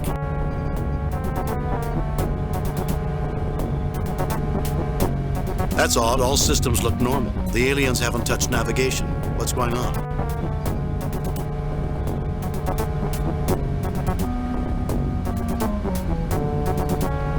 Everything seems to be working. Library computer, external sensors. Mr. Sulu, see if you can find where the Vurian went. Maybe that will lead us to Spock. Captain, I'm detecting the Vurian. She seems to have vanished through a rift in space. I have the coordinates of her last known location.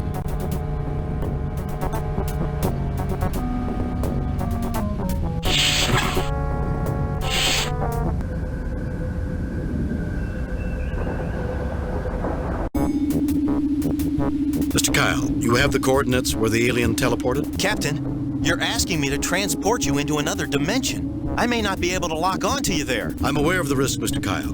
You have your orders. Aye, sir.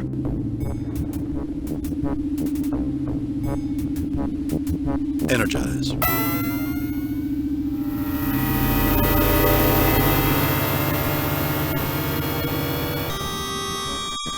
Captain's personal log. I have transported to many strange places in my day, but beaming into an alien dimension is something entirely unique. Only the extreme risk to my ship and my friend Spock would cause me to take such a drastic risk. This doesn't look like a nice place to visit. There's the Vurian. I don't see Spock. He's got to be around here somewhere. Strange boulders jut from the depths of this strange planetscape. Strange boulders jut from the depths of this strange planetscape.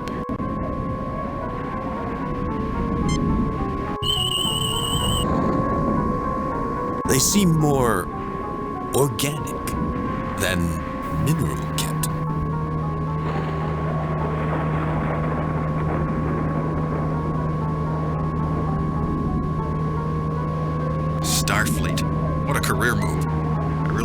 again where no man has gone before.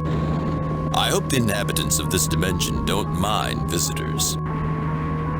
Let's find Spock and get out of here quickly. You aren't scared, are you? Not at all. The Russians are just an efficient and very sensible people. Greetings, Lord Kirk. I am Eminata. I regret the discomfort that I put you through on your ship. I wish only to preserve my joy by serving the Savant. Are you willing to help me, Eminata?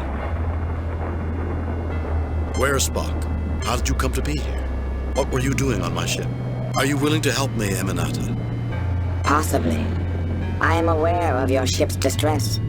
I can bring it to the attention of the Savant. It may help. Actually, I was thinking more about freeing Spock. What is the Savant? I would appreciate the Savant being informed. Actually, I was thinking I would appreciate the Savant. It is done. The Savant awaits.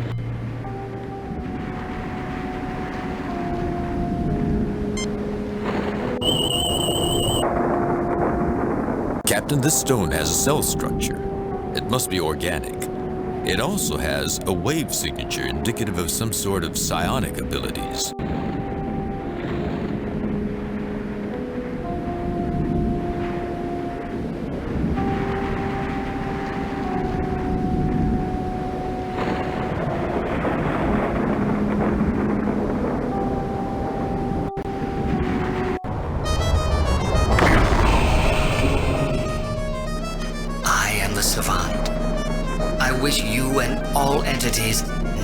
But joy.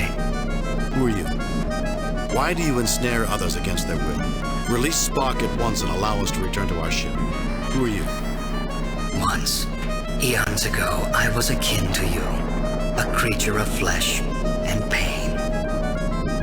But I released myself from these bonds and became an entity of pure emotion. And I came to this place to find a shelter from the cares of the universe.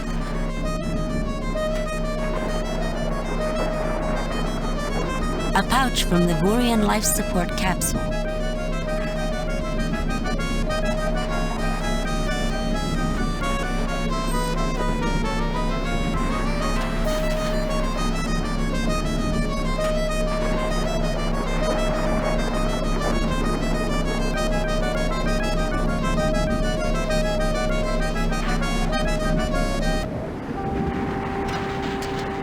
Spock, what have they done to you? Fascinating.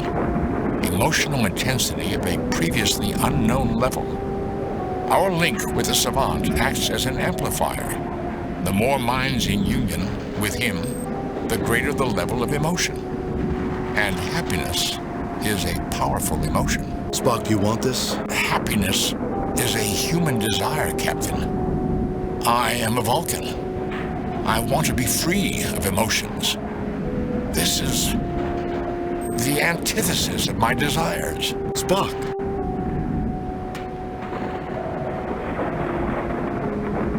I shall try to tell you what I know.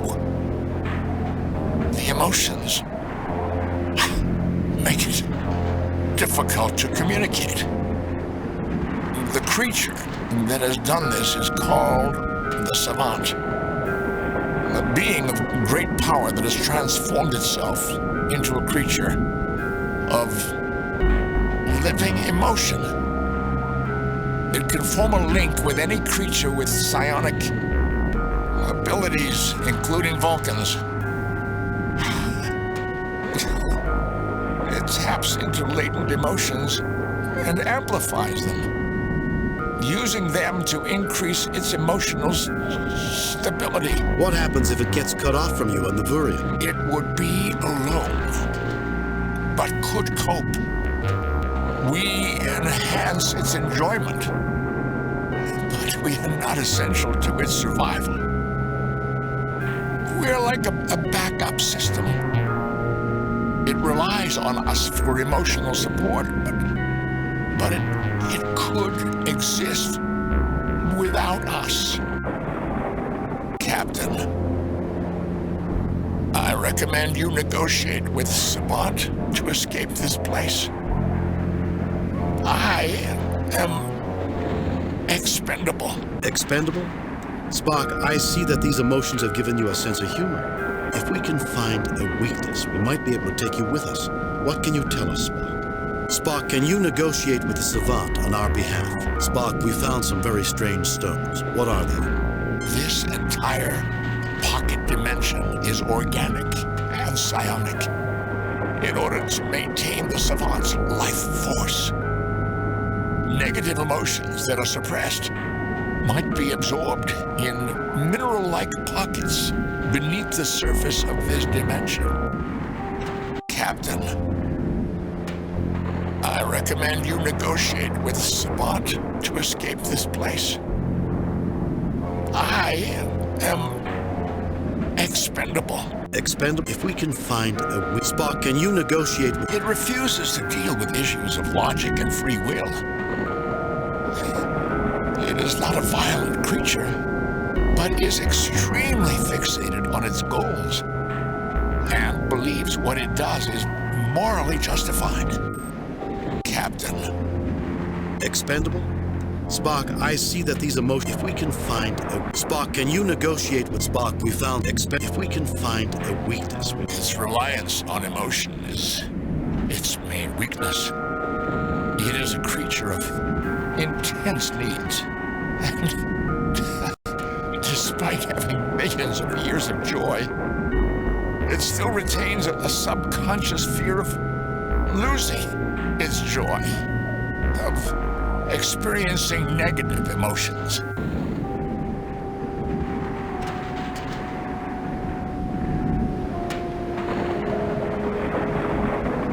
Captain. Expendable?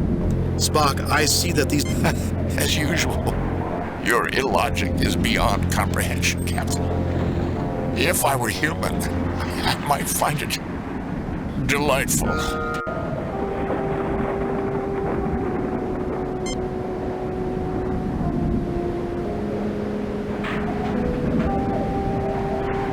I understand, Mr. Chekhov.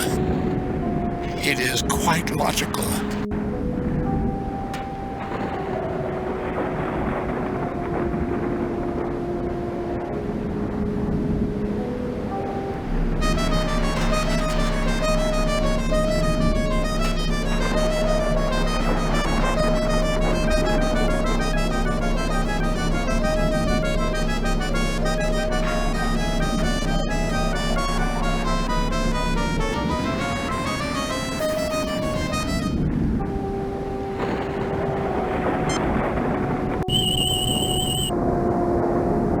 The ground registers as alive, Captain. Almost like some colony life form.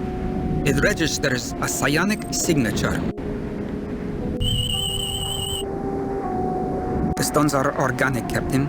My tricorder detects intense psionic energy from them.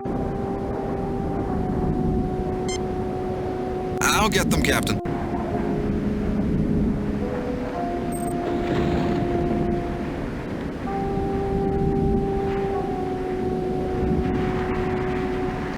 I've put them in the pouch we found. Boy, am I getting an odd feeling from these stones.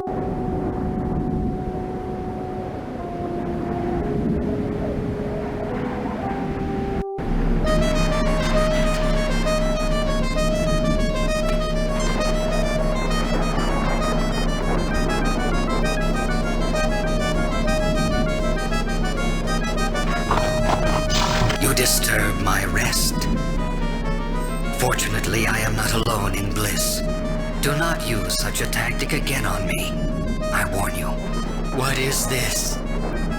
What am I feeling? What have you done?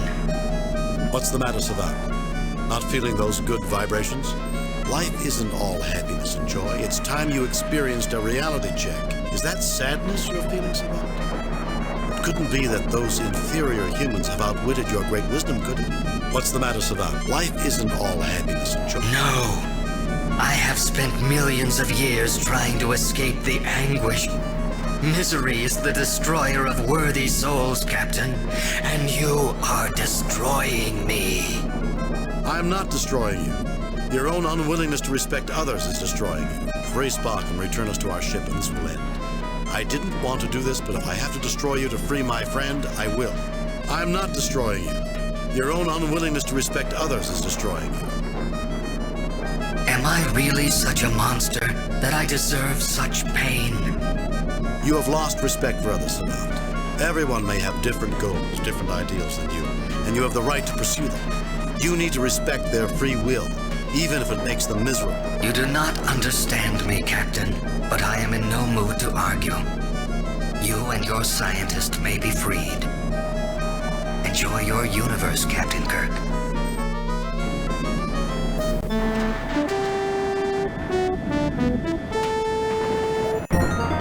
Captain's log. We are out of the Antares Rift and are on our way to Starbase 8, where the Enterprise has extensive repairs scheduled. All crew members, including First Officer Spock, are safely aboard. So, Spock, you mean you had an eternity of pure enjoyment and you gave it up? Affirmative, Doctor. That has to be the most illogical thing I've ever heard. Humans spend their entire lifetime dreaming of an eternity of pleasure. As do animals in the field. Perhaps humans are meant to be better than that. Perhaps we should dream of greatness and not simple gratification. Greatness is a term subject to individual interpretation, Captain. The savant viewed the pursuit of greatness as useless, because all great deeds and accomplishments are destined to be forgotten in cosmic terms. A cosmic being thinks in cosmic terms, Spock. But somehow that philosophy overlooks a lot of life's little pleasures. There's just one thing that bothers me about the whole thing. Really, Doctor? Spock finally got to enjoy himself, and I wasn't there to see it. Now that's something worth remembering. Message from Starfleet Command. On screen. I reviewed your report from your recent assignment, Captain, and have a few comments. The top brass at Starfleet are impressed with the results of your recent performance. Outstanding work, Jim. Keep up the good work. Kane out.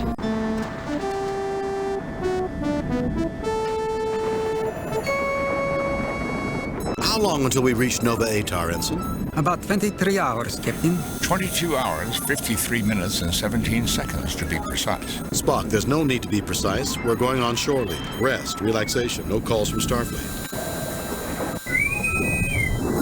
Captain, we have a message coming in from Admiral Richards at Starfleet. On screen, Lieutenant. Hello, Jim. I know you're going on shore leave, but... What is it, Chris? Since you're going there anyway, and it's only a small favor... Favor? I don't want to inconvenience you, but... Fine, you have it. What would you like me to do? We recently discovered that one of the exhibits in the Smithsonian Annex at Nova Atar is of great historical significance to the Soransi, an influential family from planet Lakian. The museum is going to have a small ceremony to return the item. The Federation planned to send a representative, but, well, she couldn't make it. Since you'll be in the neighborhood, well, no dress uniforms. All you have to do is smile and shake hands. Smile, shake hands. It would be my pleasure, Admiral. My chief engineer had already promised to show me around. We'll be there. Thanks, Jim. I owe you one. Check your data files for details. Oh, one more thing, Jim. Due to the security concerns, you won't be allowed to bring any electronic equipment with you. Richards out. Now, I was saying... Captain, do we really have to stand around and listen to speeches from a bunch of politicians? It won't be all bad, Scotty. The curator's a major cognac producer, and he asked us to show up early to thank us for our support. Captain, it'd be rude to keep a man like the curator waiting, what with an important diplomatic function to prepare for.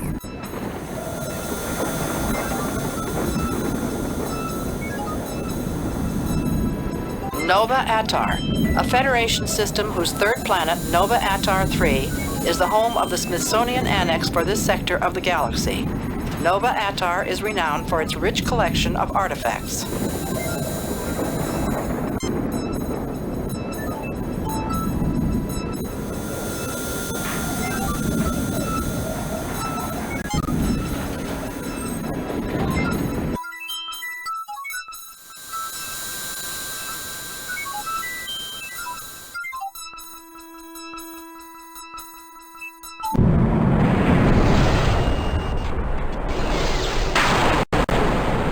We've arrived at Nova Atar, Captain. Bring us into standard orbit, Mr. Sewell. Aye, Captain.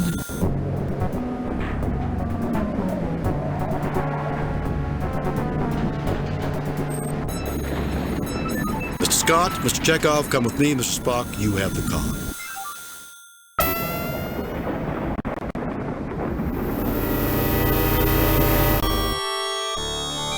Captain Kirk. Good to meet you. I am Boris Brezhnev, curator of the museum. Everyone is buzzing about visitors from the Enterprise. A real feather in my cap. The pleasure is ours, sir. This is my chief engineer, Mr. Scott, and Ensign Chekhov, our navigator. Most pleased to meet you both. Chekhov, a fine name. I'm certain you will be interested in sampling the Kazakhstani cognac, distilled and blended by my family. In fact, I will later show you my most prized possession, a bottle of our finest vintage, aged 40 years from our very first pressing. But isn't cognac French? Originally, Mr. Scott. But before my ancestors came to settle this planet, they went to cognac and purchased cuttings, brought them here, and made enhancements. You could say we reinvented cognac. I do not wish to be rude, but you gentlemen are a bit early, and I must see to making certain the cleaning crews are finished working. Please, feel free to look about a bit. I will page you later, and maybe you will join me in a small toast before the ceremonies? Yes? It would be our pleasure, Curator.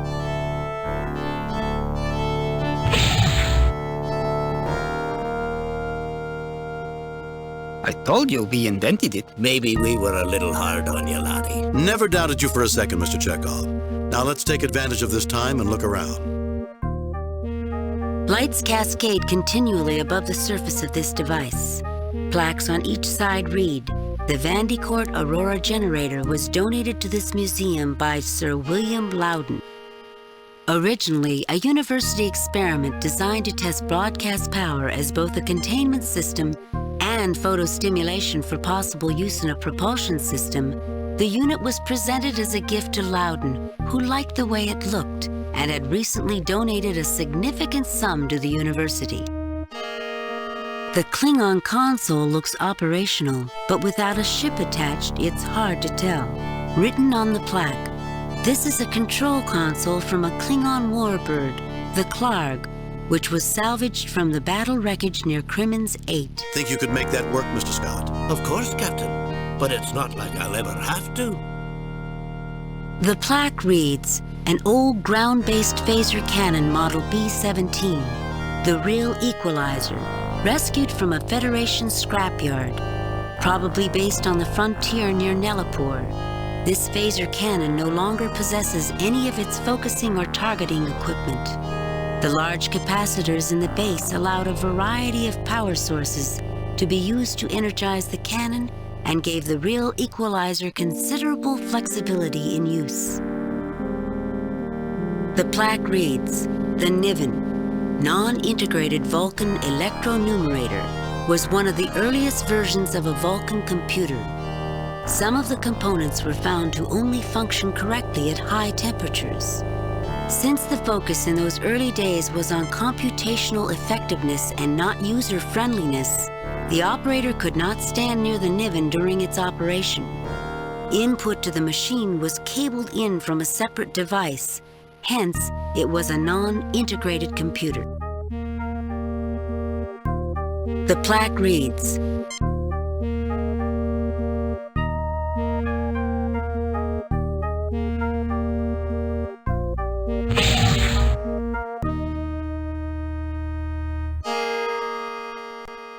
"This EVA suit was worn by Ivan Petrovsky, a late 21st century Terran astronaut, during the famous Commonwealth mission.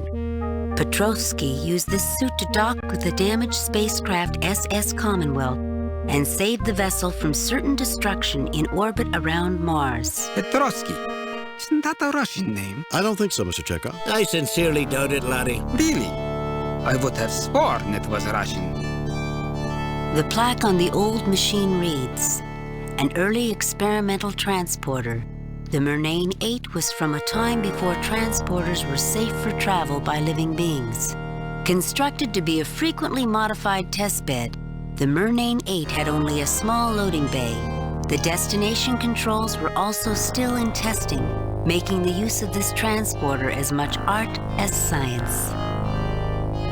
Hulking consoles ring the room, making the raised pedestal stand out even more. The plaque reads, "One of the most widely used and most stable designs ever. The Umber Hubble Mark 84 has been used in far more ships than any other model." Captain Kirk, I trained on one of these. It's solid as a rock and twice as dependable. Remind me after the ceremony. I'll talk to the curator about letting you look this one over. Thank you, Captain. I'd dearly love to put it through its paces. An old communications panel. On the plaque, this communications station was removed off the old freighter, Big Bear Running, when that ship was retired from its customary Benchley to Sawcare run. Outdated by today's standards, this system was known for its powerful transmitter and ease of repair. As a side note, the shell of the Big Bear Running was used as a testing target for present models of photon torpedoes.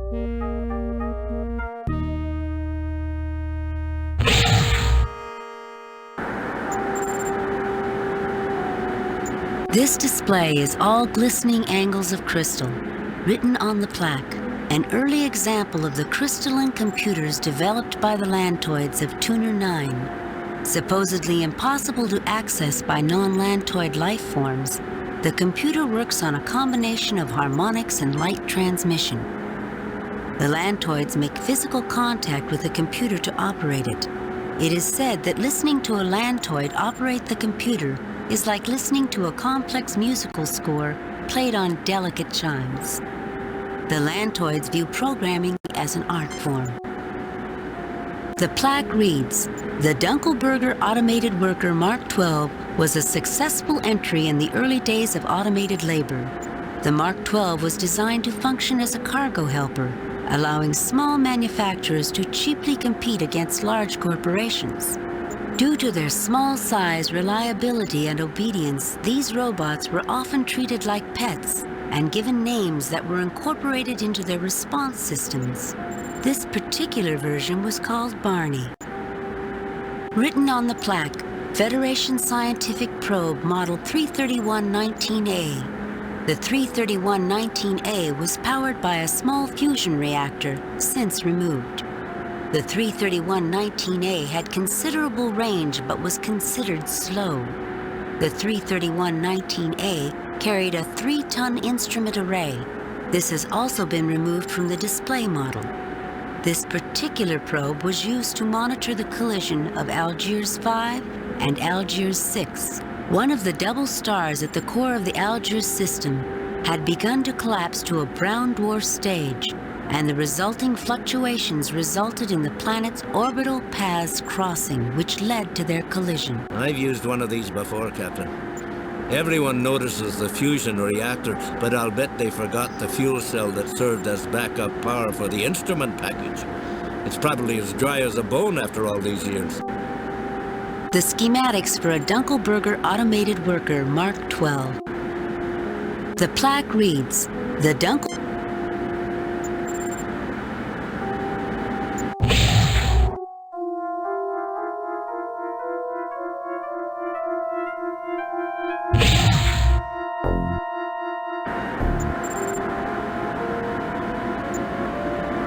A very old space probe rests on a pedestal in a roped-off area. It shows considerable wear.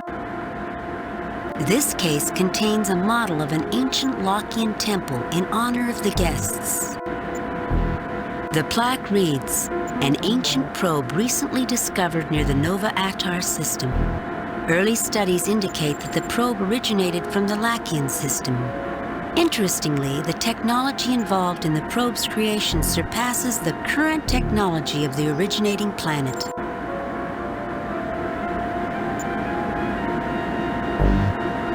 This case contains an astronomical model of the Lockean system.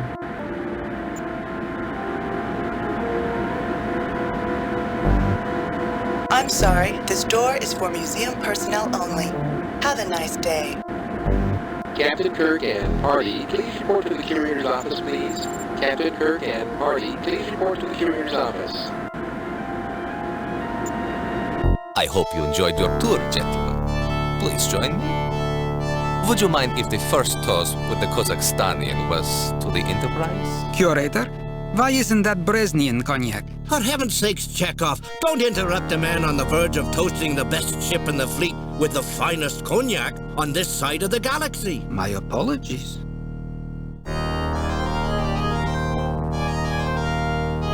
questions later. They toast.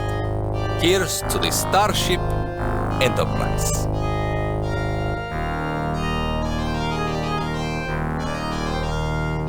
What could this be? A conspiracy, if you ask me, Captain. Let me pull this up on screen.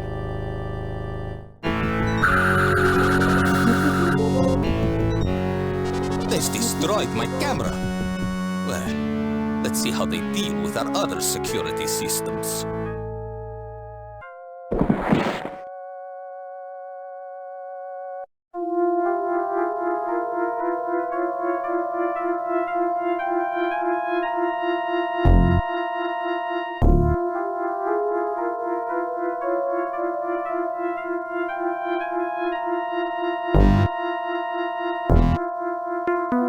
Ignoring the slight ozone odor, the curator looks peacefully asleep.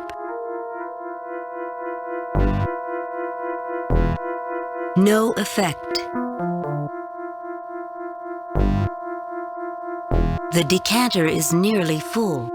No effect. This is a very expensive silver tray.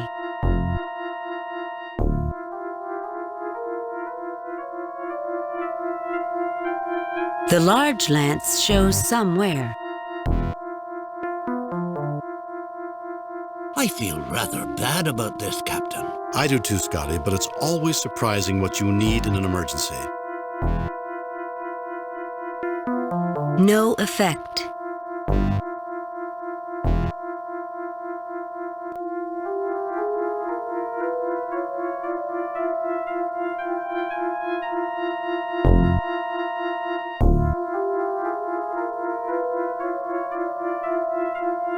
I wonder what this is for.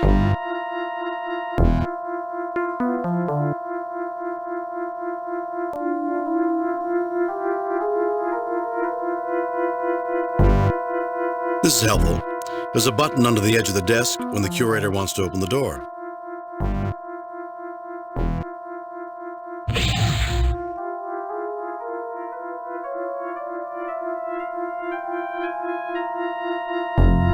Mr. Chekhov, see if you can wedge that knight under the door. Yes, Captain.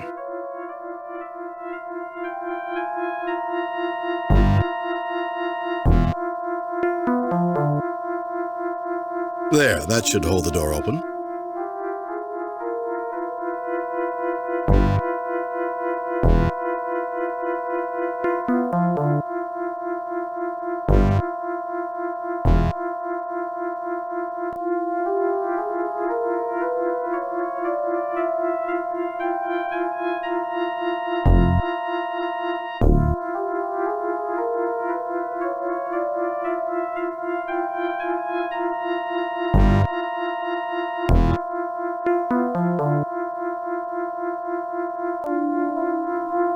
Not much of a trap, really. Fixed it up with a wee change of wiring.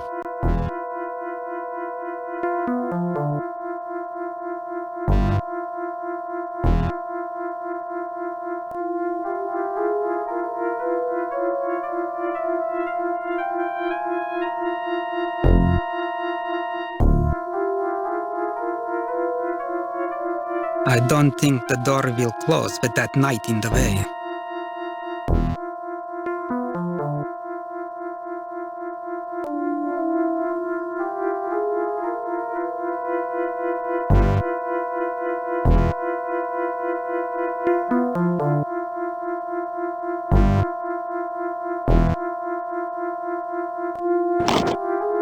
I've looked this beastie over, and the only things we might be able to use are the capacitors. I've taken them out. They'll soak up a wee bit of power before releasing it.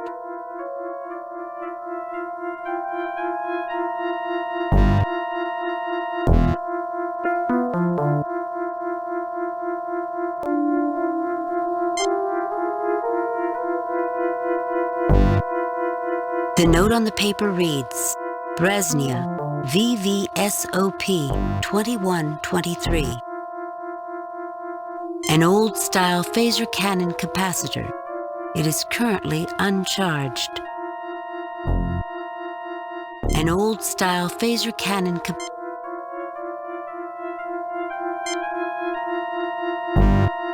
The capacitor should charge very quickly.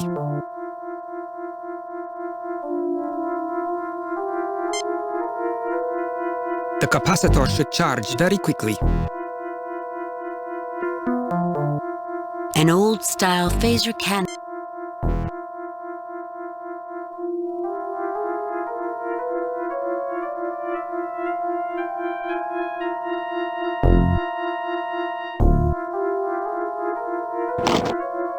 Well, it's not like anyone's likely to be using this monstrosity soon, so I pulled out the only things we might be able to use. It's not much, only some heat-resistant wiring and a cable.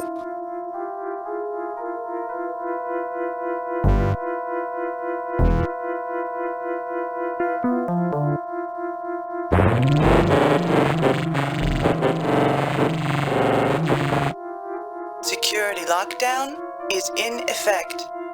Please enter access code.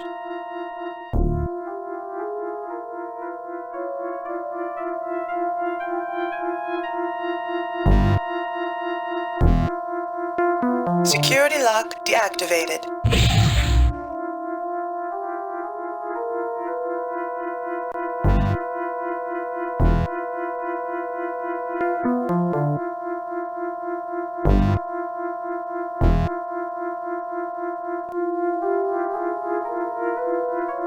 No effect.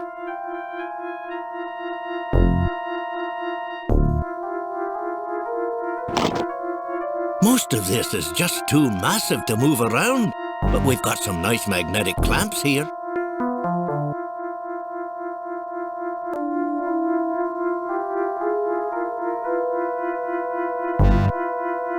This is a bizarre piece of machinery. I wonder what it was designed for.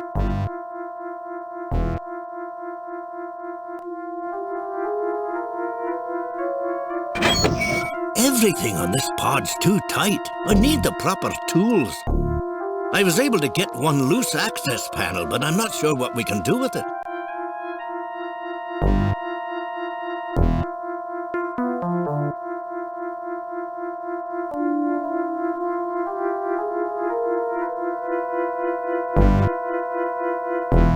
I can't imagine what this machine could be good for.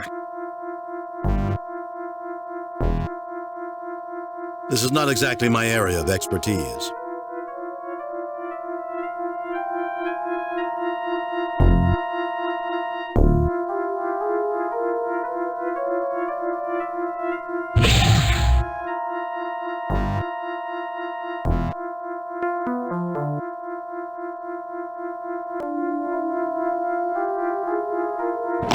Chekhov takes the capacitor off of the Aurora generator.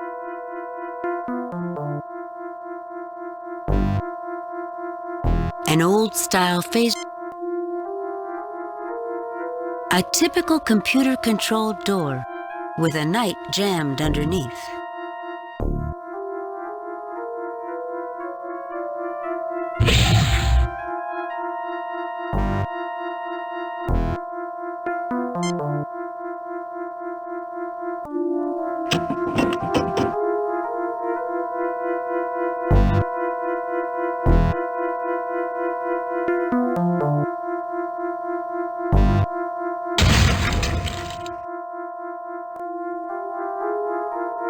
That has to be one of the most useless robots I've ever seen. Badly designed, Captain. It's not going to help us, is it? Only in a dance contest, Mr. Chekhov.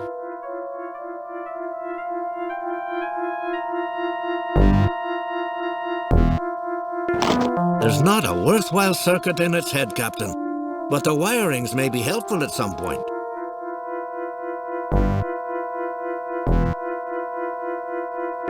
The only use left I can think of, Captain, would be to roll it in front of us as a target for the terrorists. Not a bad idea, Scotty. Except for the fact that there are no rollers, Captain, and the beastie weighs a ton. You take the capacitor out of the robot.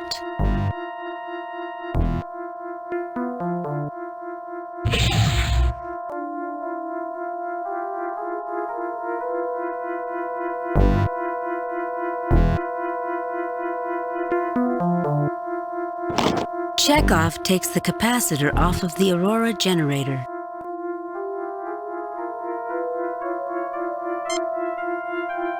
The capacitor should charge very quickly.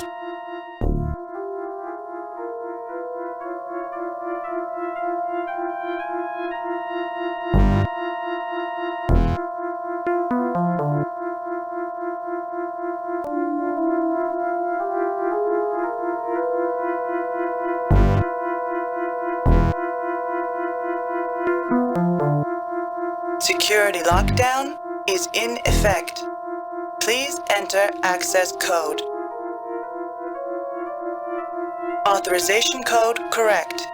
Warning: malfunction in security authorization. Access denied. It appears that the terrorists do not want any visitors. Captain, when you were in school, did you ever make a tennis ball cannon? Of course, Mr. Scott. It's a dormitory tradition. Empty cans, tape, and a little propellant. If I remember my formula... But what's that got to do with our situation? I was standing here looking at the cannon and thought maybe we could use the same idea to get through that wee door. They're going to knock down the door with a tennis ball? I'm sure Scotty had something else in mind. You did, didn't you, Mr. Scott? Aye, Captain. In an engineering dorm, that's for freshmen only. As you move along, you get into bigger and better versions. We'll use a big tennis ball? No, laddie. I was thinking, since we cannot fix the phaser here, maybe we could build some sort of mass driver. The capacitors on the cannon can discharge a lot of power in a short burst. Oh, I remember. Using magnetic fields to propel an object faster and faster. Don't say it, laddie. You didn't invent them. Of course not. I was going to say we will need an iron tennis ball.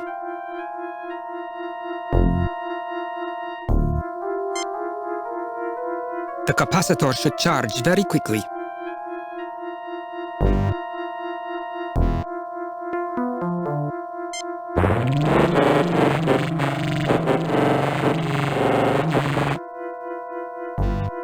We'll still have to wire them up, Captain. That's going to be the real job.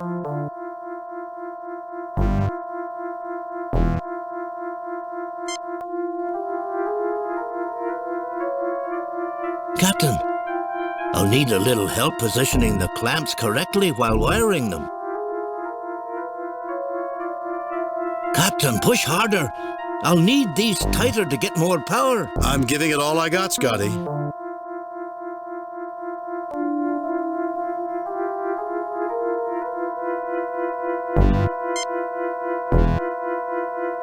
We are hooked up here, Captain.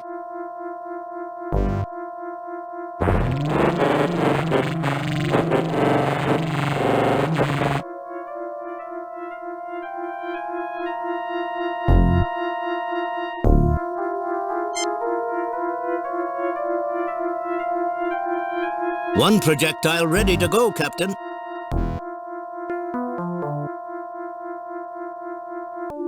Thank you, Captain. This should be fun.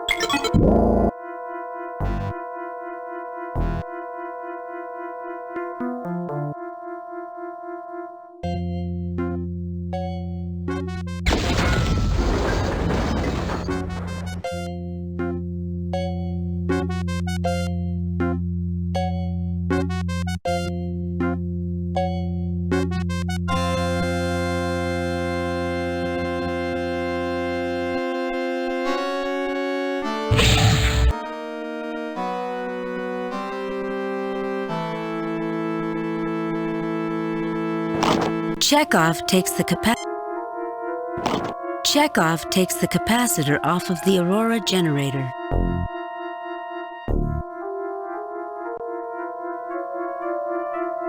The engineering panel.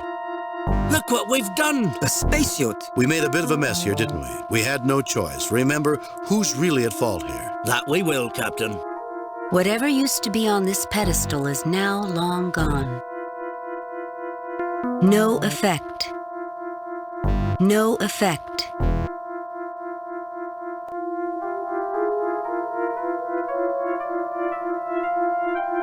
The gas canister is a bit beat up from the fall, but still functional. The curator mentioned these were in each room. We could open the door and spray it on the terrorists. If it's fast enough to stop them from using their phasers, it'll stop us too. And they'd get a warning if the door started to open. Time enough to put the hostages in jeopardy. The plaque on the old...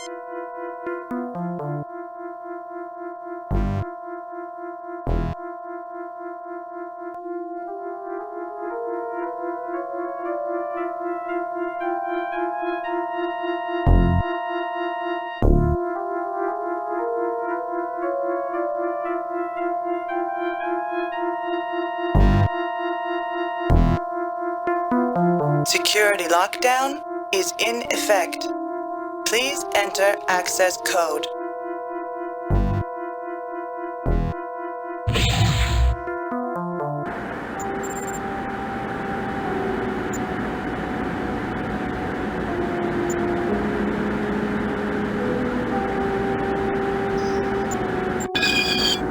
The access panel is stuck, Captain. I don't think any of us are strong enough to pull it free.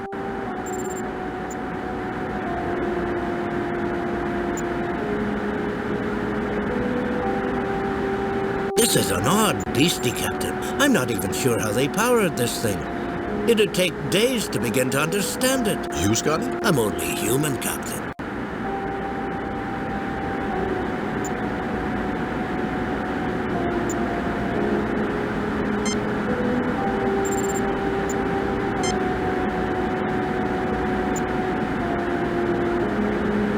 It probably wouldn't hurt anything to take one crystal. It's just a display after all.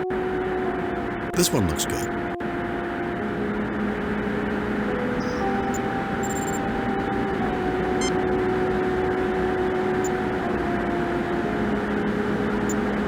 There's only a wee bit of juice in this capacitor, but I think it'll be enough to power up the robot. It's a tight squeeze, Captain. I don't think we'd be able to get it back out once it's in. Should I go ahead and do it? We could use the help, Mr. Scott. Energize the robot. Not yet, Mr. Scott. We may need that power elsewhere. We could use the help, Mr. Scott.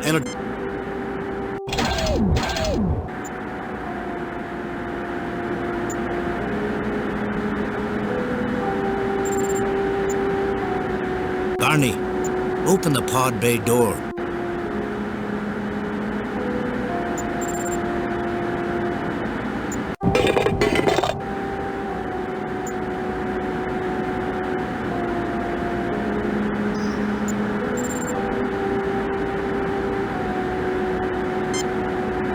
I don't think plying this probe with cognac is going to get us anywhere, Captain.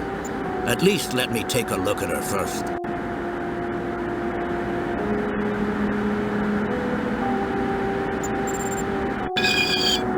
I knew it. They forgot to take out the fuel cell. That fusion reactor always scares people enough that they forget the backup cell. It's dry now. You'd need to wet this beauty down and get a catalyst in her.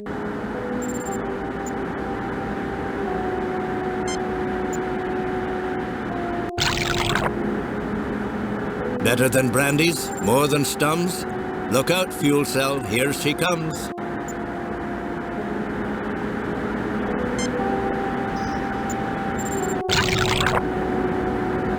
I hate to see a sweet liquid used for something other than tasting. But at least it'll work a fair bit in here.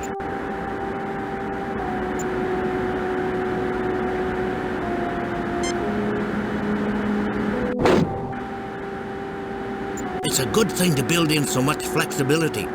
The silver isn't a bad catalyst and will act as a contact too.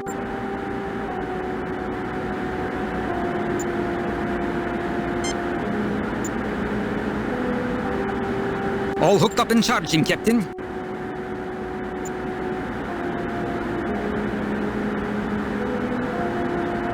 The plaque reads, the dump... If I talk, I can't work or think, Captain. I hope we get the terrorists soon, Captain. I'm afraid we might be late if we don't hurry.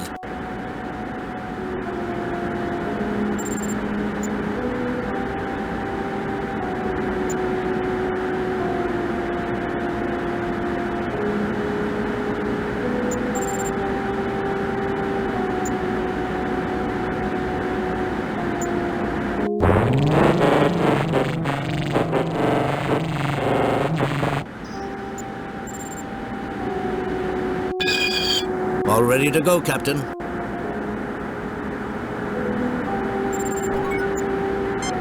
Save new game.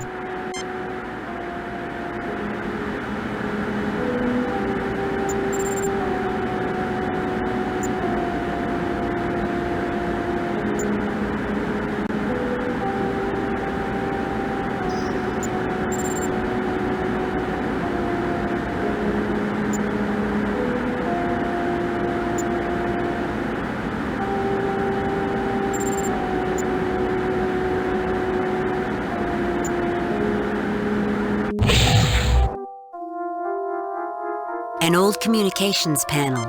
On the plaque, this can...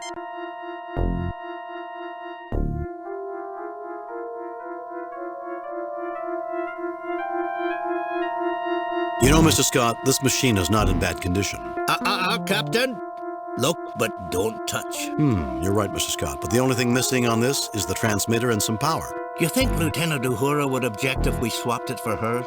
Scotty, I never took you for having a death wish.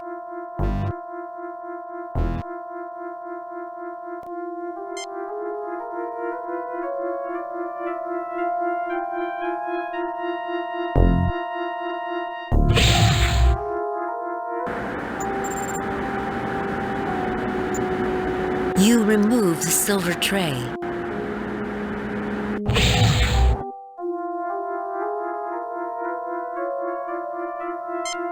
This reminds me of the time when I was a boy working on my first electronics project. I built one of those old crystal radios. With luck, we'll be able to get this transmitter working.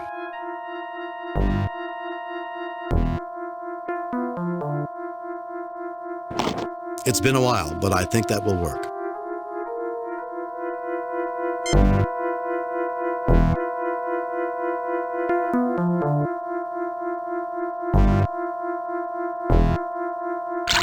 I rigged up an isolated piece of frame in there as one conducting plate and the tray as the other. It's not the best solution, but it's the best I can do here.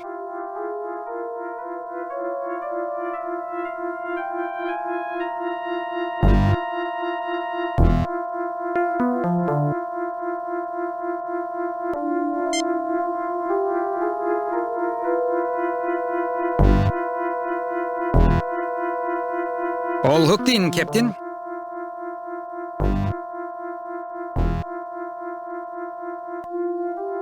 Well, let's see how well this works. Kirk to Enterprise.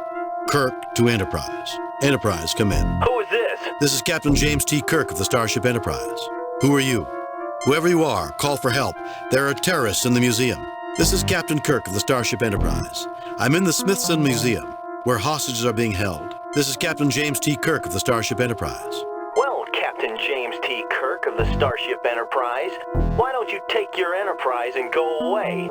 We don't want any Federation interference. Who am I talking to? Why don't you and I discuss this? Who am I talking to? My name is Lucas. I'm a member of the Lockian family, Onakan. Whoever you are, call for help. There are terrorists in the museum. I've never heard of the Onakan family. Whoever you are, I've never heard of the Onakan family. It's no surprise you haven't heard of us, even though we're one of the largest and oldest families on Lockian. Just shows how much the Federation believes the lies the Saransi pass along. The Saransi are your enemies? I find it unlikely the Federation will take sides. Of course the Federation backs the Saransi. You don't see them taking hostages and setting traps for museum curators, do you? The Saransi are your enemies?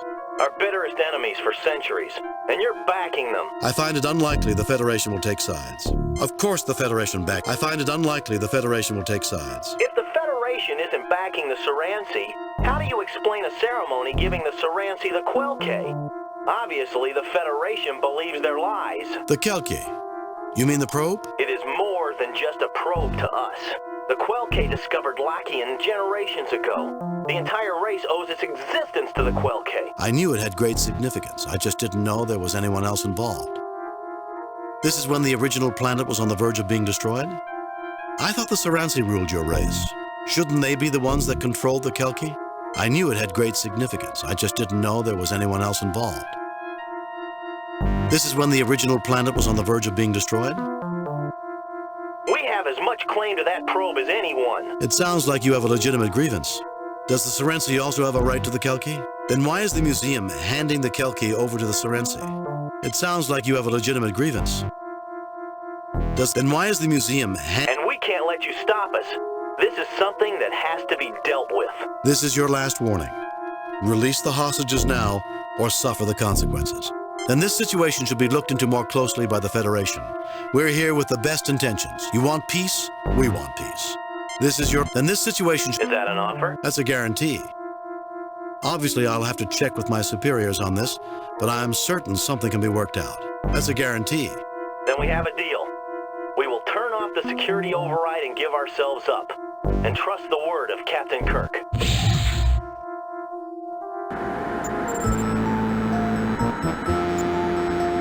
Mr. Chekhov, have Dr. McCoy beamed down to make sure the curator and guards are all right. Mr. Scott, lower the museum's shields and have a security team beamed aboard. Captain's log supplement. The terrorists had already turned off the security override. After putting the 3 Onicons in custody, it was decided that the probe would not be returned to the Serenci. Federation mediators will visit Lakian to assist in the negotiations on the fate of this artifact. The fact that they gave up voluntarily when they could have possibly escaped and injured no one certainly made points for the Onicon's claim. Curator Brezhnev was treated by Dr. McCoy and is in good health. Commendations are in order for Scott and Chekhov for meritorious service. Lieutenant Uhura, send a message to Admiral Richards. Tell him he owes me more than he thinks he does. Aye, sir. I have a feeling he's not going to be surprised. I'm afraid I'm going to remember this mission with a great deal of sadness, Captain. Why is that, Mr. Scott? It was such a fine cognac, Captain. It was just waiting for us, and now it's gone forever. Such a waste. You always remember the one that got away. Sure, Scott. Captain, message incoming from Starfleet. I see they got our report. On screen. I've reviewed your report from your recent assignment, Captain, and have a few comments. I am very pleased with your performance. It was a perfect mission, Jim. Your reputation as Starfleet's best starship captain is secure. Kane out.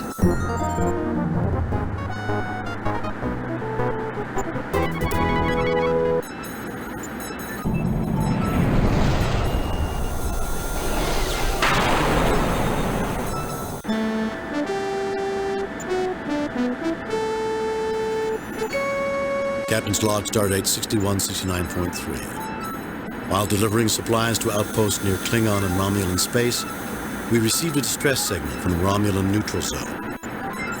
On screen, Captain. This is Sub-Commander Guyon of the Warbird Infinitus. We are under attack. Assist us, please. Transmission jammed at the source, sir. The transmission originated on the Romulan side of the neutral zone. Captain, this could be a setup. The Romulans might be trying to lure us into a treaty violation. We can't interfere in Romulan business. Take us to our next mission.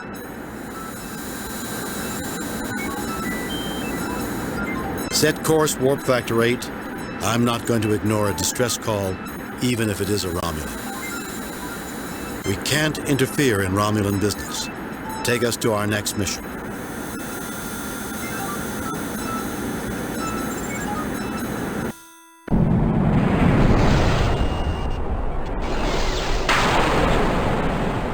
This day is not going well. Captain, we have an emergency message from Starfleet. Code 1. That's a planetary catastrophe. On screen.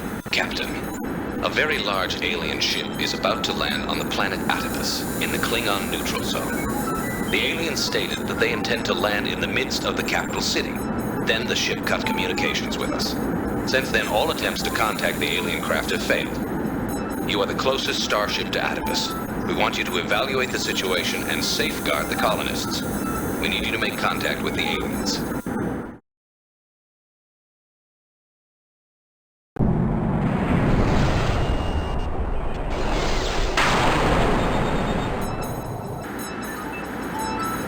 Alien ship in sensor range. I detect one Klingon battlecruiser on a parallel course. The Klingon commander is hailing us. On screen. Greetings, Enterprise. Welcome to Atibus. I am Captain Kla. What are you doing here? And I am Captain Kirk. Greetings yourself. I take it that this is not your vessel. What are you doing here? And I am Captain Kirk. Greetings yourself. I appreciate your courtesy, Captain. I wish to inform you that we mean the colonists no harm. You have my word that I intend to take no action against them. As you know, this is neutral space. I have as much right to be here as you.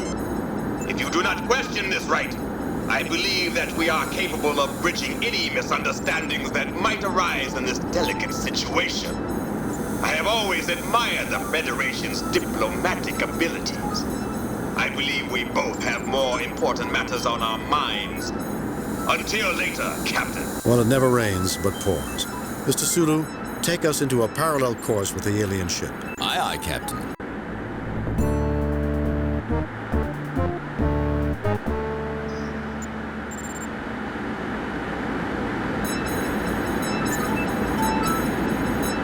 We're beaming aboard the alien vessel.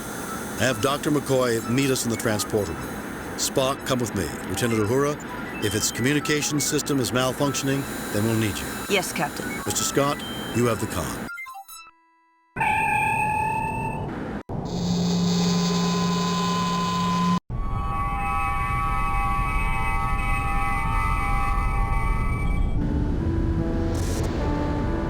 Grinagog watches everything, eyes shining brightly.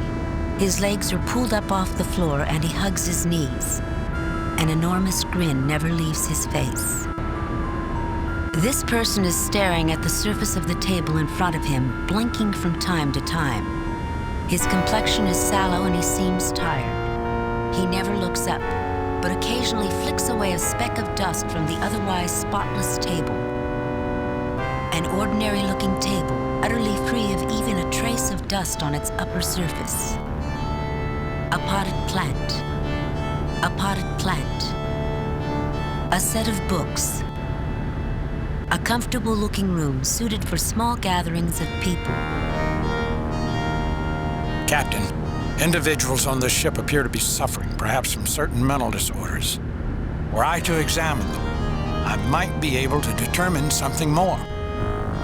I find the situation in this room disturbingly irrational at first impression, Captain. I suggest we endeavor to understand what we see around us in order to make a sensible analysis.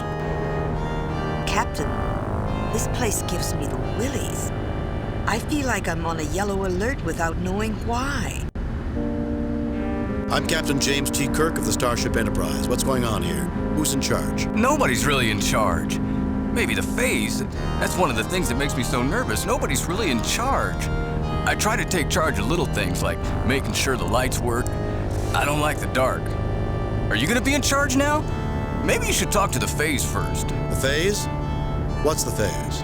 Why don't you just tell me what's going on here? If you need help, the Federation has many resources. Would you tell me about this ship? Why are you going to land in a town on Atobus? Why didn't you respond to our hail? The phase? What's the phase? We contemplate our phase. Some of our people think they're the ones who keep everything going. Sometimes they tell us things to do. They remind some people when to eat.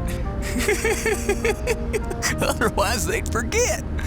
I don't forget, but that's because I'm smart.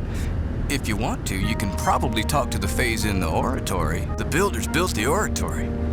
The room there to the south, they built the garden north. If you're hungry or if your head ain't feeling right, there's food and such in the hall. Through there, the west door. The rest hall is through the east door, but you might have to wait for one of the beds. The builders were just so logical. They thought of everything. You can go anywhere. You know, Jim, I don't think there's much more he can tell us. I can take a tricorder reading on him if you think it's appropriate. Go away. You'll get it dirty. I can't stand a dirty table.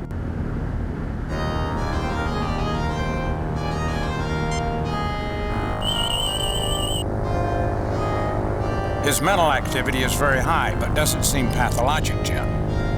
Respiratory activity indicates a high degree of anxiety by comparison with others of his race. Now, that much stress is unhealthy if this is a chronic state. Slightly undernourished, sluggish pulmonary and circulatory conditioning. Doesn't get nearly enough exercise, I'd say. Brainwave activity uneven. I'd need a battery of tests to be sure. This is a complete new race, after all, but he may be suffering from some blood chemistry imbalances likely to be affecting his mind.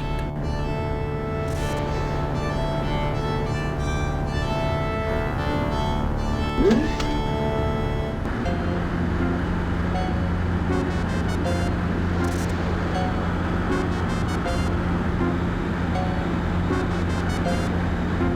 youngster is sitting alone, quietly playing.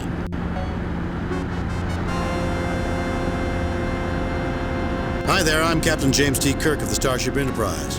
Who are you? I'm Stan Bob. Did my mom say I could talk to you? Why, yes, she did. What can you tell us about things going on here? No, not exactly. We'd like to know what you can tell us about things going on here, though. I don't know that we've seen your mother. Still, if you can tell us something about what's going on here, we would appreciate knowing it. Why, yes, she did. What can... I don't think my mom would want me to talk to you. Please go away and stop bothering me.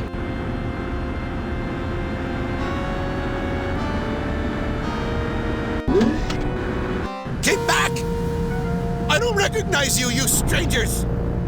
Rackaback, Gormagon, you recognize these people? No, Tusken, we sure don't. Keep them away. Keep them away from me.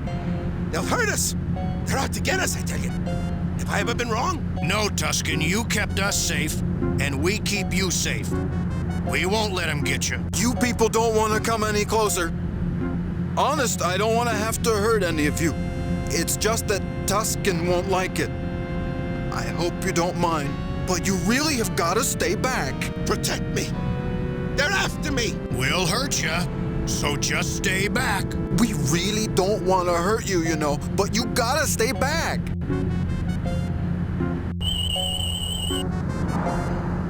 The tricorder informs me that the Klingon boarding crew has just beamed into the adjacent room, Captain. You are Kirk. I am Kla, Captain of the Paul-Ya. This is my aide. These Klingons are so innovative in their introductions. Shh. I'm Captain James T. Kirk, commanding the USS Enterprise. These are my crew, Science Officer Spock, Lieutenant Uhura, and Dr. McCoy. What can I do for you, Captain Clark? You can avoid interfering with me or my man as we look around the ship, the same as you. And with the same air of mutual goodwill, we will avoid interfering with your activities. Unless we have cause to think your actions in some way threaten us or the Empire we represent. We do not threaten the Klingon Empire, Captain Clark, nor its legitimate representatives. Then there will be no difficulties between us, will there? We will leave you to your investigations now and carry on our own. You won't mind if we're in the room, will you? We'd consider it a mark of our mutual respect, Captain, if you don't get in our way and we won't get in yours.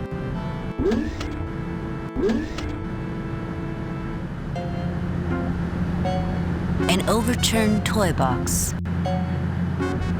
Tusken is a rather mangy-looking individual of middle age. His hair is wildly disordered and his eyes wide and wary. He seems skittish and likely to burst into flight or fight mode at the smallest incentive. Gormagon is a large person with a slightly cowed and uneasy expression. He bears a strong familial resemblance to Rackaback, but gives the impression of somewhat more intelligence. Rackaback is a large individual with a somewhat dull-minded expression, but wary and distrustful.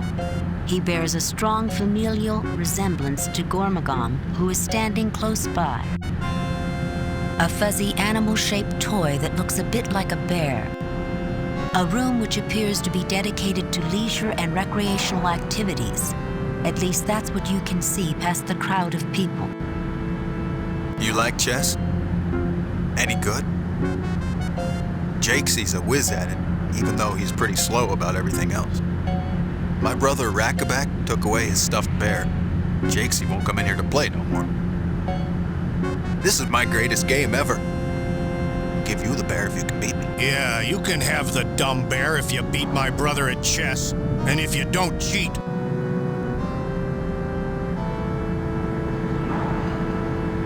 A complex situation. However, check and mate. How'd you do that? He cheated you, brother. He must have cheated you. No, that's a legal move. Here, take the bear. I promised, and I do what I say. I think it's a dumb game. That's what I think of this game.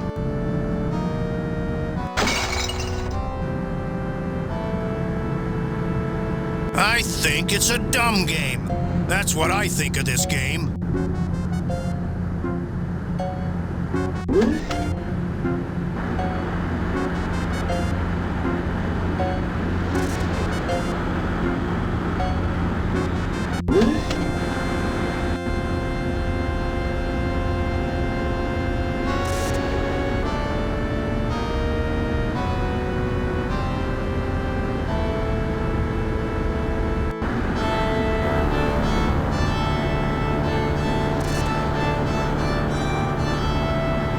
This individual wears a placid expression as he piles one block atop another, playing quietly. The incongruous thing is that he appears to be a full-grown adult. Noticing that you're looking at him, he raises his arms to you with a hopeful look. This individual appears somewhat elderly, but he holds his head proudly and his shoulders are thrown back. He nods benignly at you and a yellowish crown slips down a little lower on his brow. He clenches a short silvery rod with a bulbous tip firmly in one hand.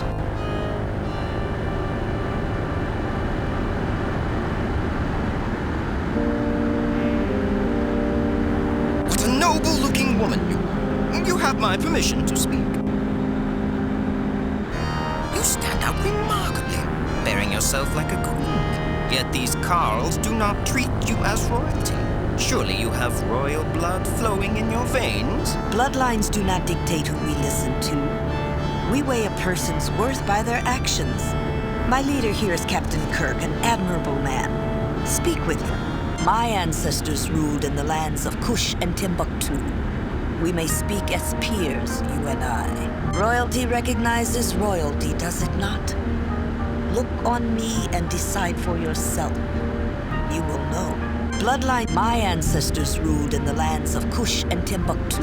Oh, I am so glad to find another of royal blood. I am so tired of sitting here all the time, but whenever I leave, thralls and lesser folk plant their fundaments on the great throne, and that's just not acceptable. I know you'll mind the proprieties and not let anyone else sit on the throne. And now, I'll finally be able to go and get some rest.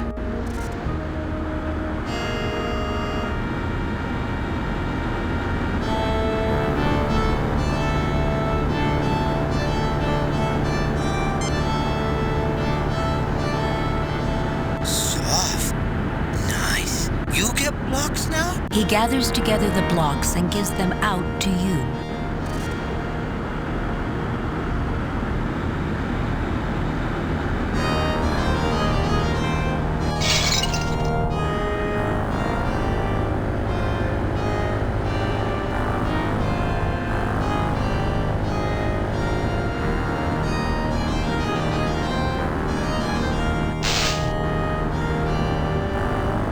You manage to untwist a length of wire and a light bar.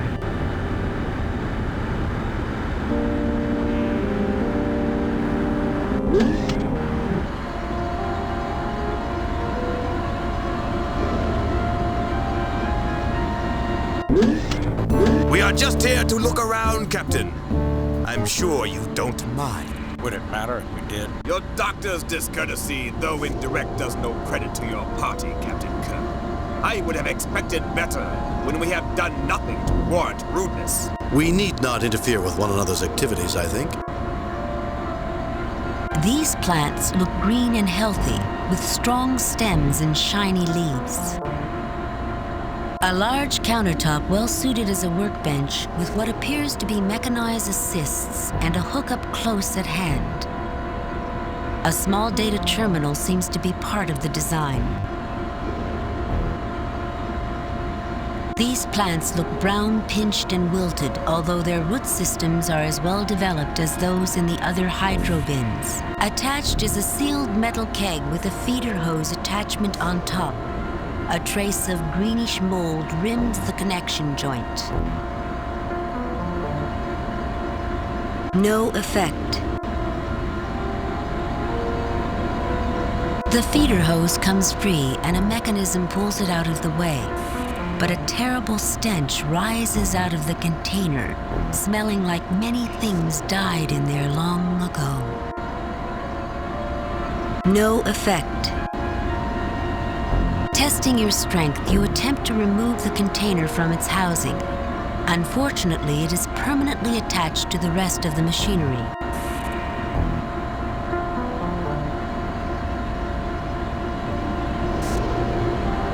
The ceiling looks interesting.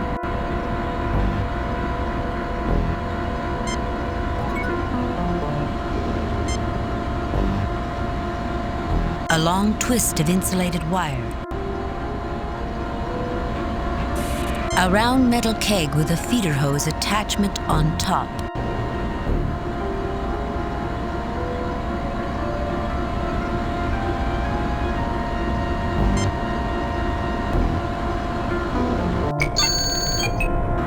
The nutrient broth in this container has become contaminated.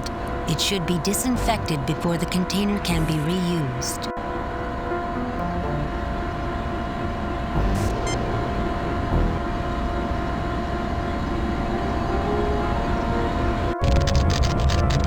The container heats up rapidly and foul-smelling smoke pours out of the small opening on the top.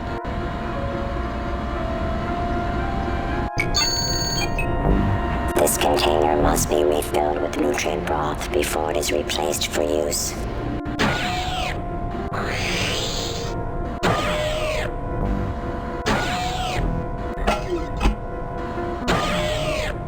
Two feeder hoses roll out on wired mechanisms and insert into the container. From one flows a clear liquid nearly filling the container.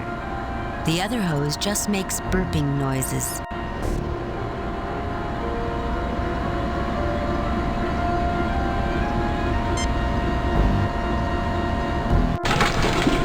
The blocks fit through the opening, splashing as they plunge into the liquid.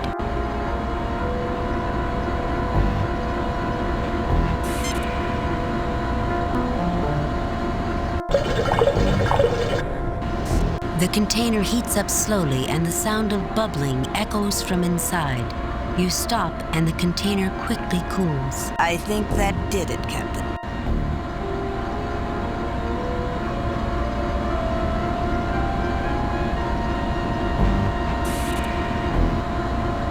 You take the metal keg.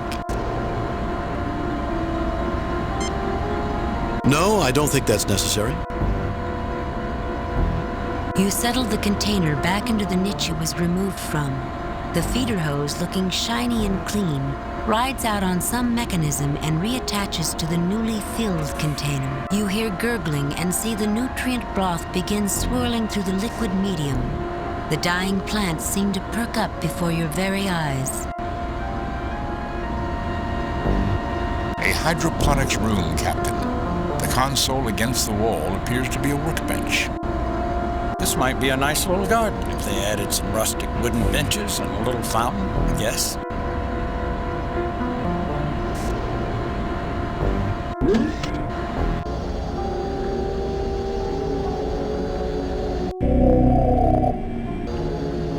Captain, we have just been thoroughly and efficiently scanned. Please identify yourself. You haven't been in to see me before, have you? I'm Captain James T. Kirk, commanding the USS Enterprise. These others are my crew. Science Officer Spock, Lieutenant Uhura, and Dr. McCoy. Who are you? We are the Fays. Did not your parents speak of me?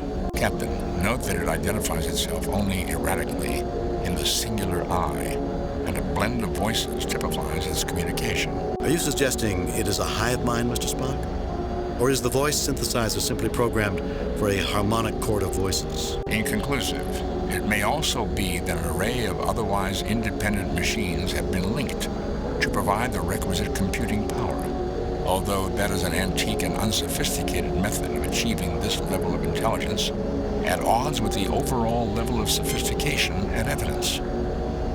I suggest we pay close attention to both its actions and its words. Fays, why would our parents have spoken of you? I am here to care for all of you, Kirk. It is easier for me to care for you when you are younger, but sometimes one's parents are forgetful.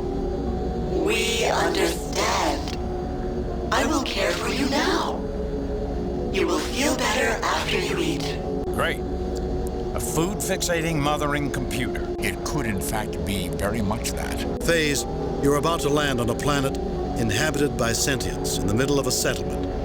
If you are in control of this vessel, you must stop. You must not land there. You will feel better after you eat, dear.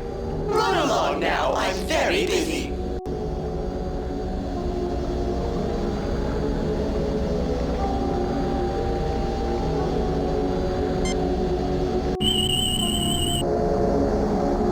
She's cataleptic, Jim. Completely submerged within her mind. Completely withdrawn from external stimuli.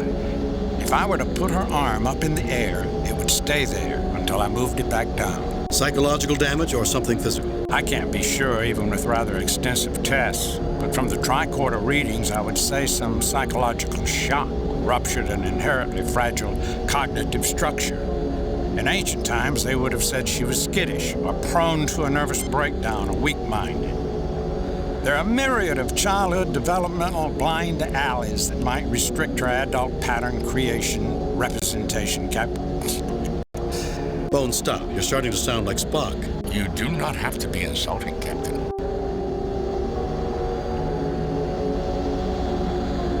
Are you suggesting I attempt a Vulcan mind meld, Captain? It does seem an appropriate effort in this circumstance. It will take me a moment to prepare myself.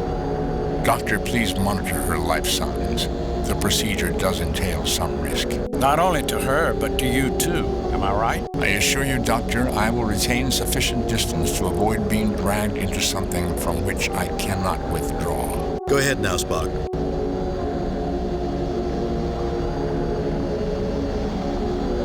I am Puzzlewit.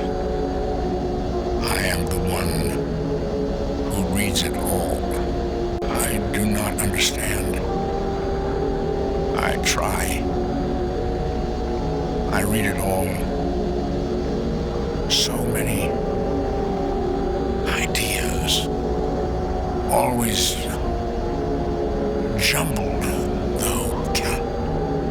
Cannot make sense of. Puzzlewit wants to know. Hope. To discover why why I cannot. I try to remember it all. Then Tusken comes in. He destroys me. My hopes, all broken, all shattered. Ow.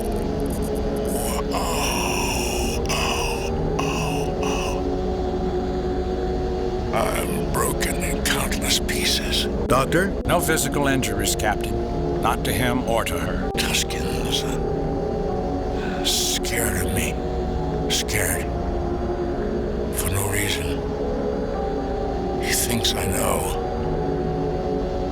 I know, but I don't know. I don't understand. Nothing connects to anything else. I want to know it all. Hope then I'll understand. He thinks I'll hurt him. I don't hurt anybody. I just want to know more. Now I only know what I know. Never know what Puzzlewit doesn't know anymore. What's going on here, Kirk? We are trying to help this woman, Captain Clark. Be quiet, or you'll put her and my science officer both at considerable risk. He's trying to make a mental slave of the alien, Captain. She could tell him the secrets of this ship, of its transit through the Klingon Empire. Stop him! We'll listen in a moment. I wouldn't have a representative of the Federation damaged or rendering assistance. Puzzlewit remembers everything she reads. Subject. Screen laminates. Reflective. Subject to autotrophic bonding with molybdenized nitrous oxides. in the presence of cyanodephosphortrihydrous gases. Subject: wiring systems. Auxiliary to cryptolog. Does Puzzlewit remember this ship passing through Klingon space, perhaps? All the paralenses were copied prior to liftoff. No new encryption was permitted. We could only read, not write to them. That's stellar ejector, Captain. Why would a computer terminal permit read-only interface, I ask you? The builders didn't trust us. Didn't think we would be capable. We were damaged. Now, the reader is damaged. It's broken like Puzzlewit. Like us all. Like Tusken. The paralens can't be replaced. The reader can't be fixed. Puzzlewit can't be fixed. Nothing to read now. Nothing new to learn, to remember. Stupid. Like Tusken now. This whole thing is stupid, if you ask me. Anything but stupid, in fact. Captain Kirk, the library this woman read has been recorded entirely in her mind. Although she lacks the ability to understand it or even to recall it in an orderly manner. She believed if she could fill up her mind, acquire enough knowledge, understanding would come. Now her personality is withdrawing, refusing to accept the loss of everything she has not yet been able to read. She pinned all her hopes on this, and without it, she may lose the will to live. Do you know everything she knows now? No, Captain Clara, I do not. This race has very unusual mind patterns, and I am fortunate she was in as passive a state as she is mentally. It is very likely I would have been hurt were she less withdrawn to begin with. Moreover, the knowledge she does possess is a very peculiar admixture, reflecting this society's uneven level of advancement. Archaisms and startling breakthroughs coexist. So there is much to be learned from this woman, and from this ship. Knowledge the Federation would gladly share with friends, Captain Clark. Let nothing happen to this alien woman, Captain. If she should die, I would take it as an indication that you would sooner let her perish than share her special knowledge with the Klingon Empire. Captain Clark, if I took her aboard the Enterprise, I might be able to help her. I would have expected such treachery from the likes of you.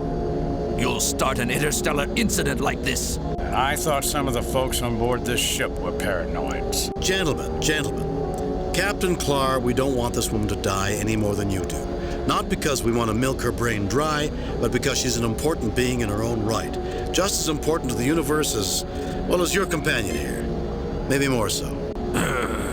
Dr. McCoy will do what he can. That's all that can be expected. That's all I would expect.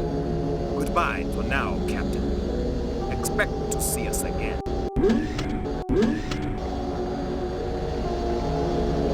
That woman appears to need medical attention. Someone seems to have been quite indiscriminate about damaging everything they could reach in here. The guts of this machinery have been torn from the wall, leaving broken plastic and bent metal dangling. It doesn't look like it will ever work again. A column of iridescent sparkles and shimmers, punctuated by floating bubbles of colored light, dances around and within a barely visible central support frame. Gazing at it relaxes you and brings a mild but pleasant sense of peace and calm.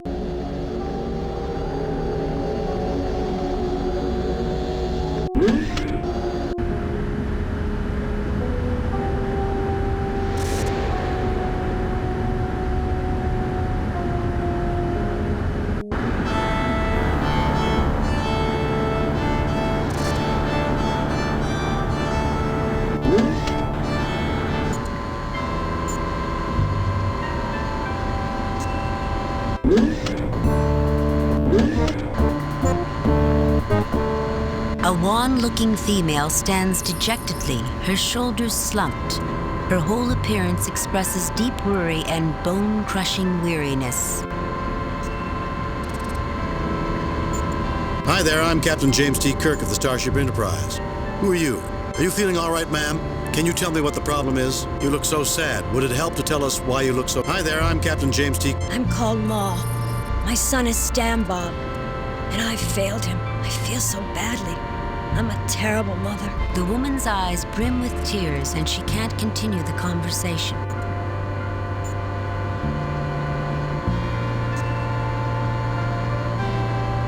The machine whirs, lights blink, and a pre-packaged container of food is deposited on the tray.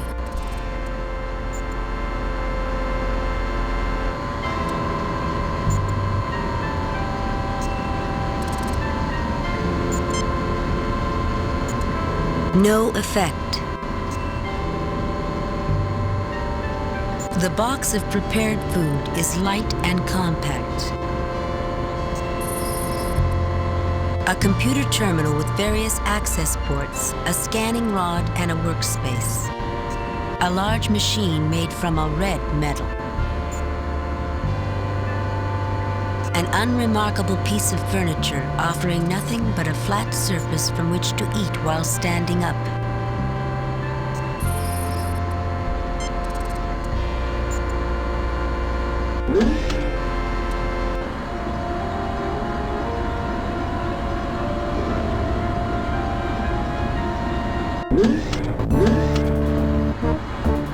The nutrient additive is making these fruit-bearing plants grow at an astonishing rate.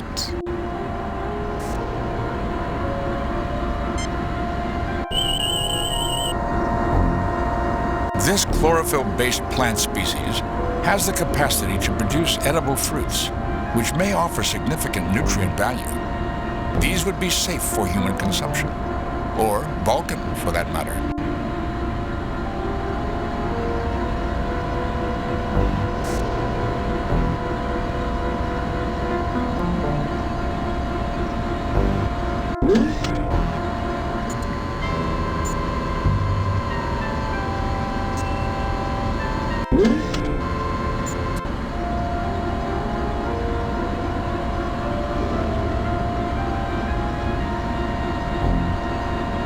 The red fruit comes free easily, dropping into your hand like it belongs there.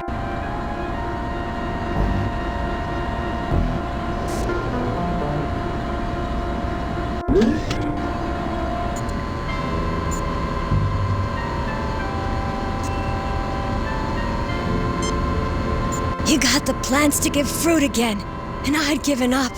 Oh, I'm so happy. But I don't want to eat this. My son loves fruit, can't get enough, and I want him to have this. Please take it to him. He should be playing in the sleeping hall. I've warned him about not talking to strangers, but it's all right if you do so. You can tell him I said it was okay.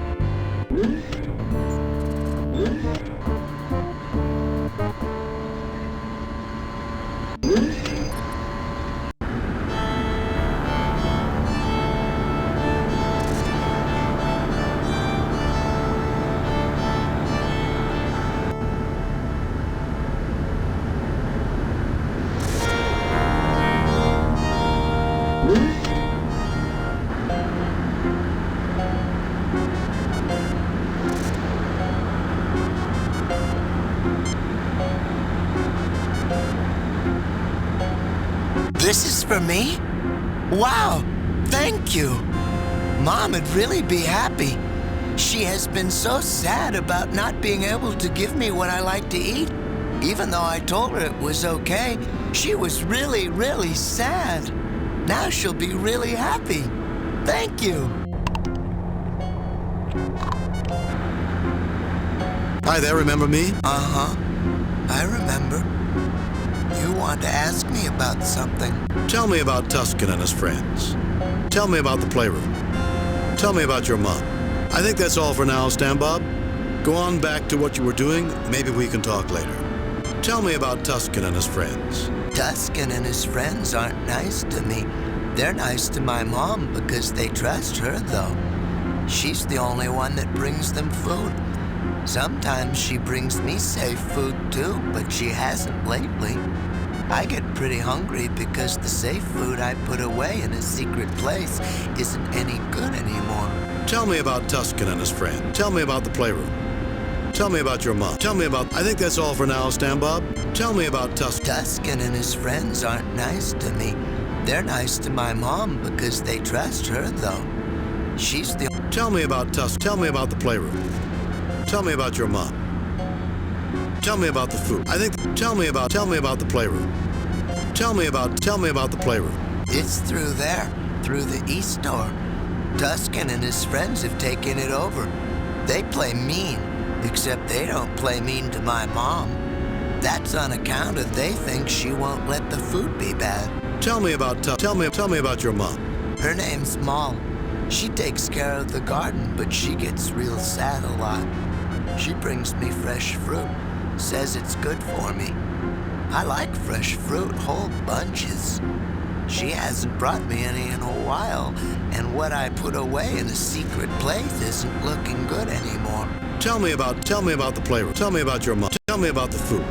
The food out of the machines can make me feel really sleepy and not very good. Mom says it's because of the stuff they put in the food. Tusken says it's poison and won't take any food from anyone but my mom. I put some good food away in a secret place, but the food doesn't look so good anymore. Do you want to see? Sure, why don't you show us? No, I don't think that's necessary. I think that's all for now, Stan. Sure, why don't you show us? The youngster opens a hidden cabinet near him, and a sour smell like rotting fruit flows from the opening. See, it went bad.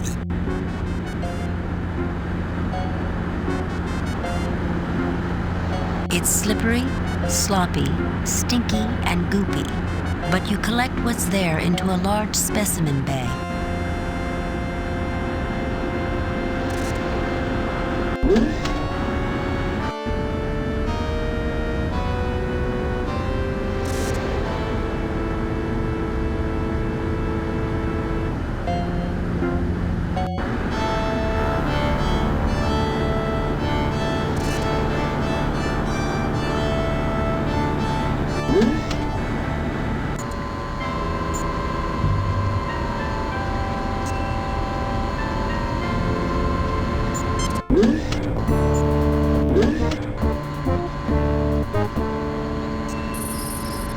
A light scans the reeking glop, and the computer screen lights up.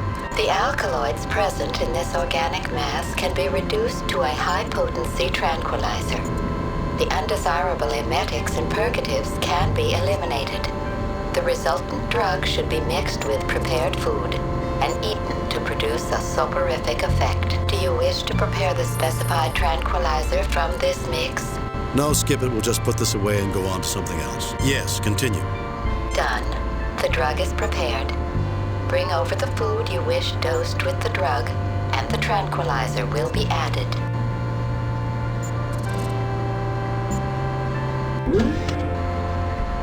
The youngster Stan Bob comes to the doorway. Mom, these nice people got me some fruit.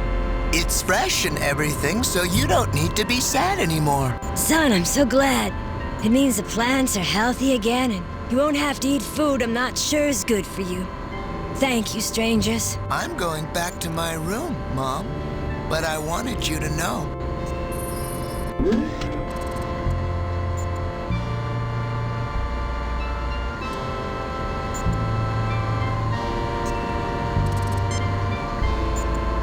A light scans the food box, and the computer screen lights up. The food in this box has been prepared with standard quantities of tranquilizing alkaloids, comatives, and euphorics. The drugs and chemicals added in preparation cannot be extracted without degradation of their potency. The high-potency dosage of alkaloid tranquilizer you have prepared may be added now, if you wish. Go ahead. No, I don't think... Go ahead.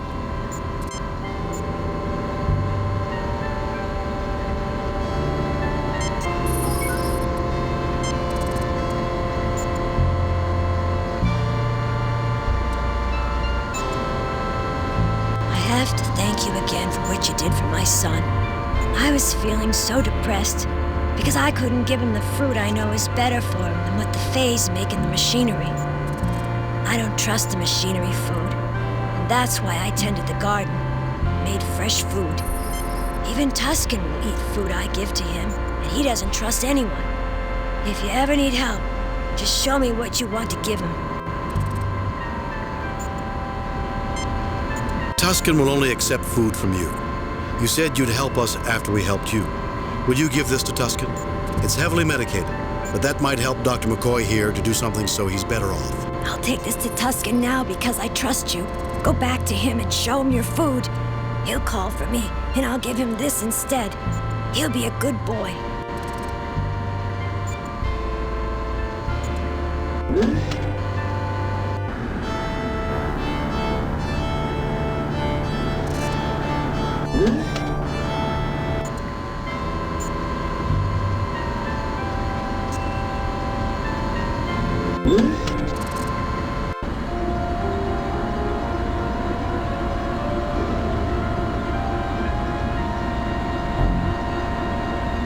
The red fruit comes free easily.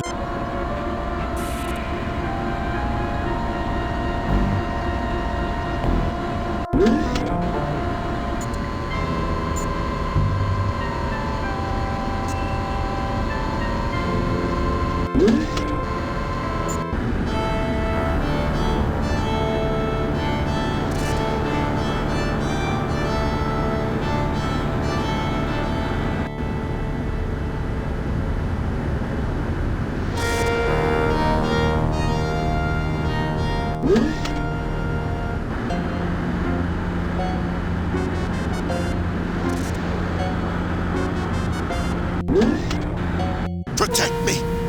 They're after me! We'll hurt ya, so just stay back.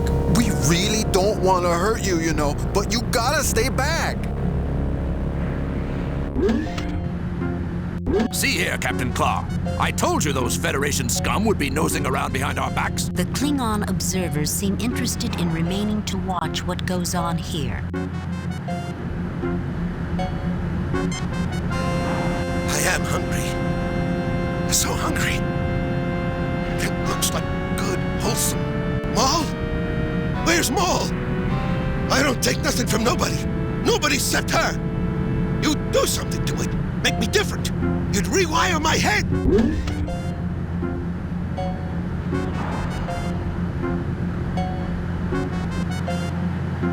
Call for me, Tusken? I thought you might be hungry, so I brought you something you can safely eat. You know you can trust me, Tusken. Yeah, I know I can. And I am hungry. Didn't want to eat something I couldn't be sure of, though. Give me that.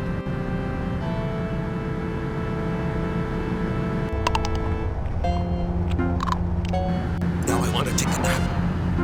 Maul, you watch out for me, okay?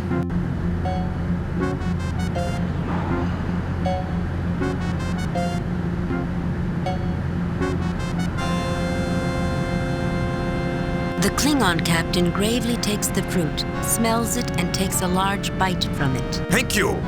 This is good. And while my aide might disagree, some food becomes that much sweeter when it is shared.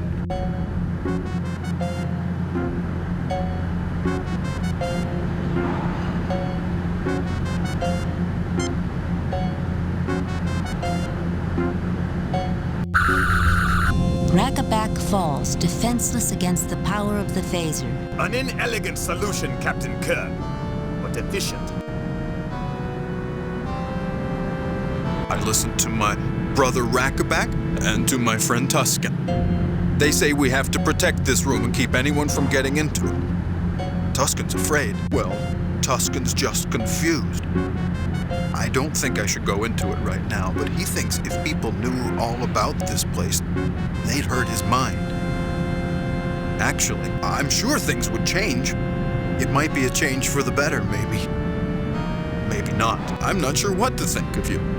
I just don't know if I should trust you. Well, Gormagon, I think you should trust them. They've repaired the garden, which is good for all of us. They gave fresh fruit to my boy Stan Bob when even his own mother couldn't manage that. Roll him a gun. Neither my aide nor I came aboard this ship expecting anything but treachery and venality from these people. They've impressed me, and I commend them to you. Well, despite some misgivings I had, I'll accept what others have said about you. I think I should show you the way into the heart of the phase, the secret entry that Tusken is so afraid of. I feel that something good can come of this.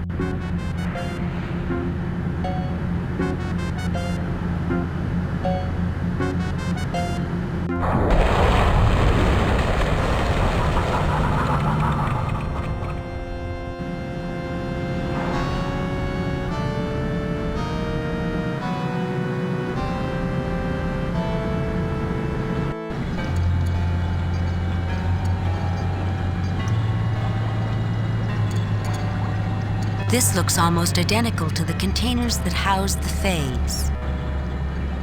This room appears strangely compressed, giving a sense of closeness that borders on the discomforting.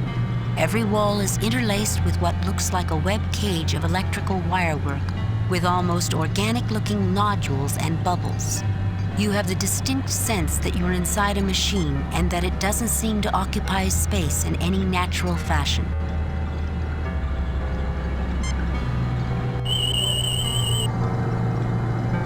Nothing unusual about that object, Captain.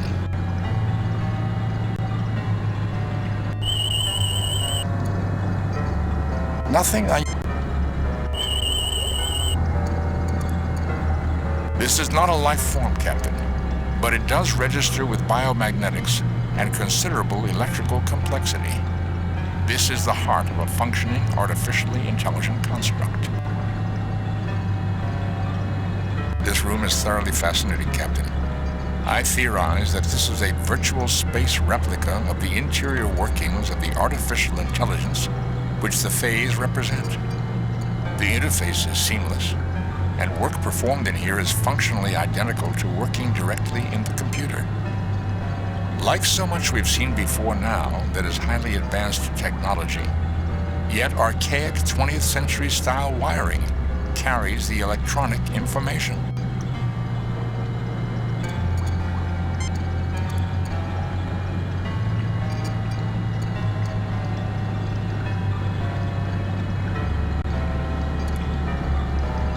I worked with things like these when I was younger. Given our surroundings, see if you don't find this more useful.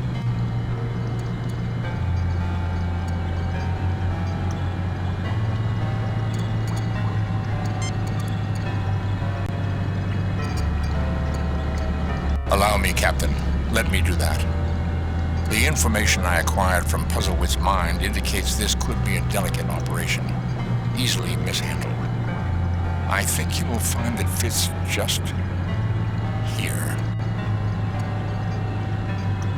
Lieutenant Uhura, if you will bring over that length of wire while I hold this in place, I believe we can get this repaired speedily. Certainly, Mr. Spock. With that in place, I can see that it will easily fit. Here.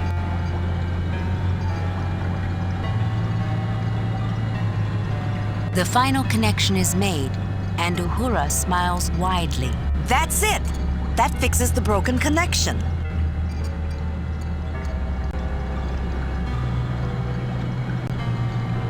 Thank you. I am now once again whole, and no longer an intelligence divided against myself. The system you repaired will re-enable me to analyze and update received data from external and internal sensor systems, altering conceptual constructs of previously acquired data.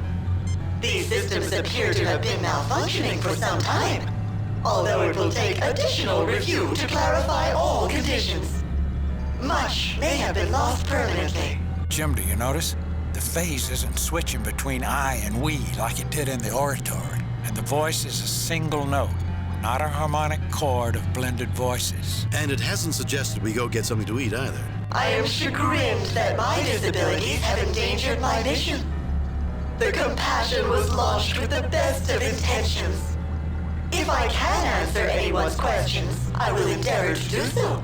Captain Kirk, you don't mind if I ask a question, do you? You'll get your turn, Klingon. Just hold your horses. Other things come first. Be my guest, Captain. Ask away. That you give me first place to speak is a mark of honor, Captain Kirk, and does not pass unnoticed, particularly in light of the urgency of your own questions. Hayes, this ship passed through the heart of Klingon space. We were not even aware of it until it was nearly out of our territory. We backtracked it and found it must have closely approached places we find sensitive. We expect assurances that data you may have collected there will not reach the hands of those who mean us harm. We seek proof. We expect you to download your entire memory into our ship's computers, that we may search it for data you have no right to. Thereby would you not acquire data to which you have no right? My aide speaks too strongly. While it is true we are interested in the knowledge and technology you possess, technology to pass through our empire undetected, knowledge of how to twist space back upon itself, for that data, we will treat with you as one civilized people with another. But it is a justified request that we ask you to destroy all data dealing with anything you learn within our borders. Had I any data, I would agree to seal it. However, as you should have deduced, I have none. Until my sensory systems were repaired, my ability to receive and process data was severely impaired, especially in regard to external data updates. Based on my present reanalysis of nearby space, I would speculate that my only data on your present sphere of influence would be as that area of space existed a very long time ago indeed. That is information for us to know, not you.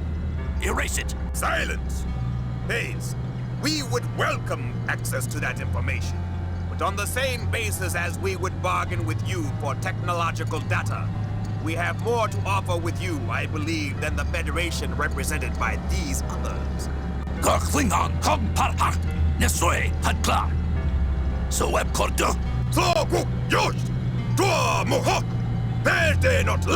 Phase, do not be hasty making that decision. I lack sufficient data to make any assessment.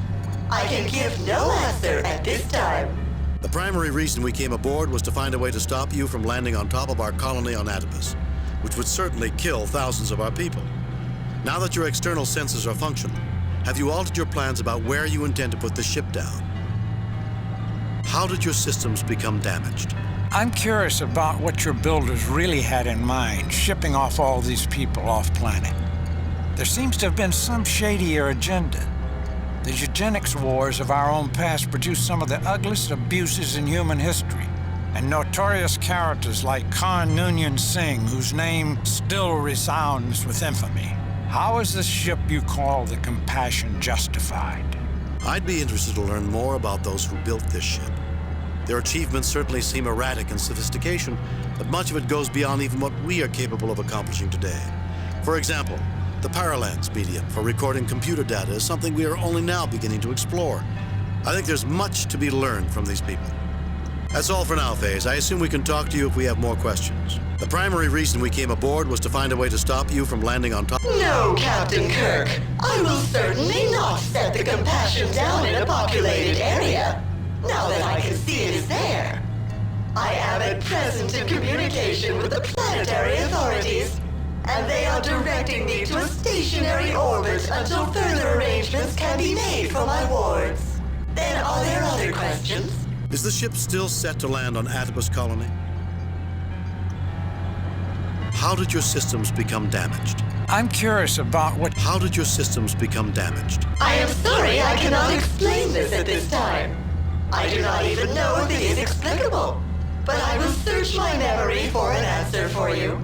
Then are there other questions? Is the ship still... Please clarify... I'm curious about what... Please clarify the anomalies we have perceived while being on board. I'm curious about what your builders really had in mind. I have no information about your eugenics wars, but a fundamental social philosophy of the builders was that civilized people of goodwill would tolerate and value variability as a sign of cultural and social health.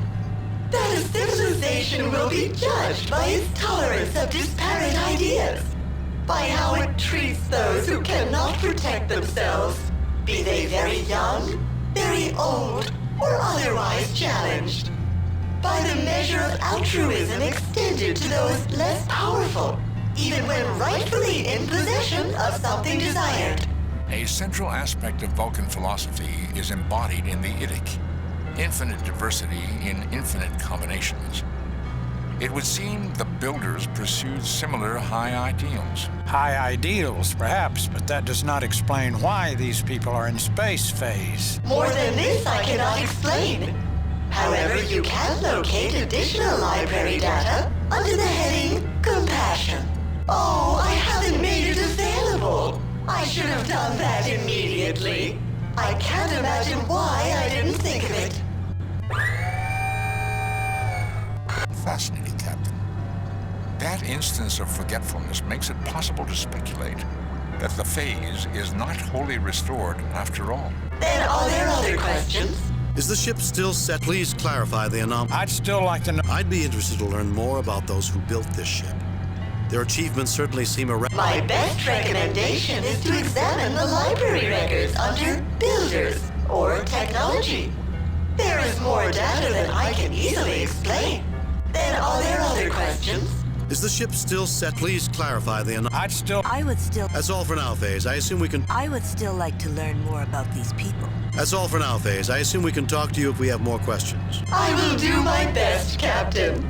Although intelligent entities often find that there are more questions than answers.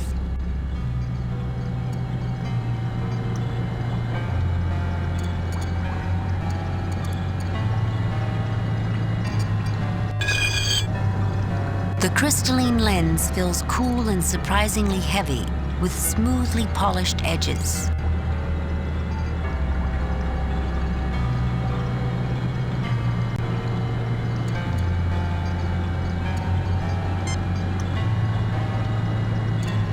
The lens slips easily into the terminal's reading port and the screen activates. Compassion.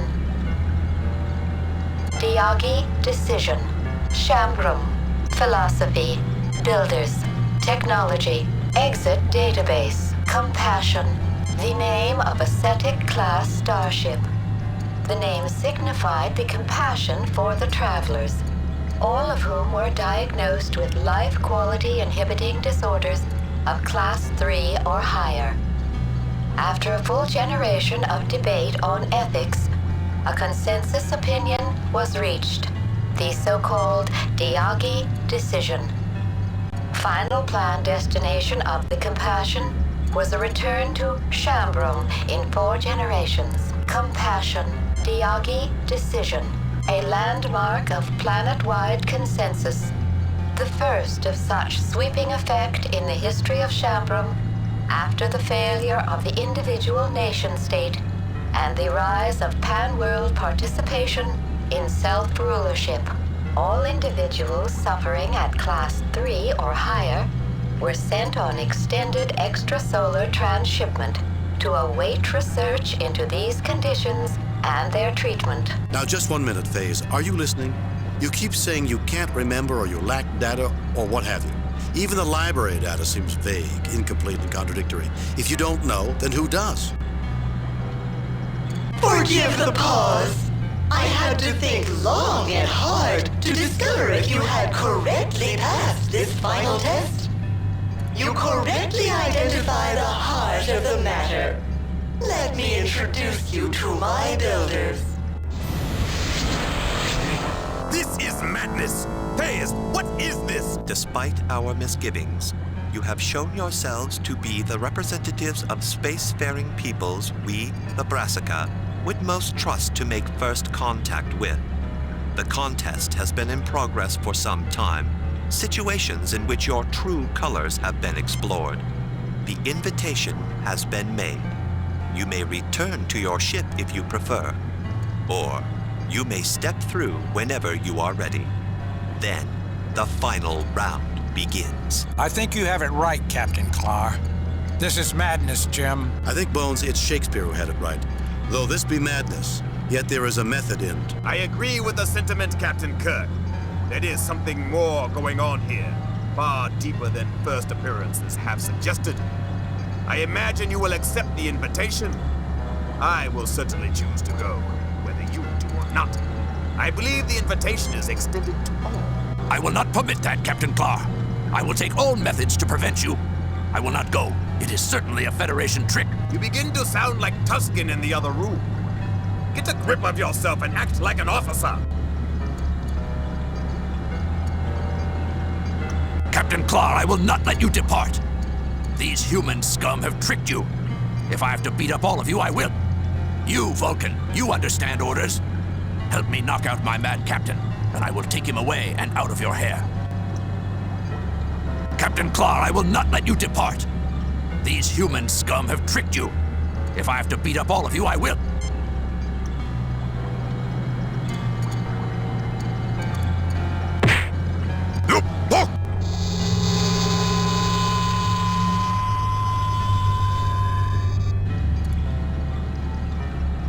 I am determined to go explore. There may be dangers, but I accepted that challenge the first day I decided to make my life in space.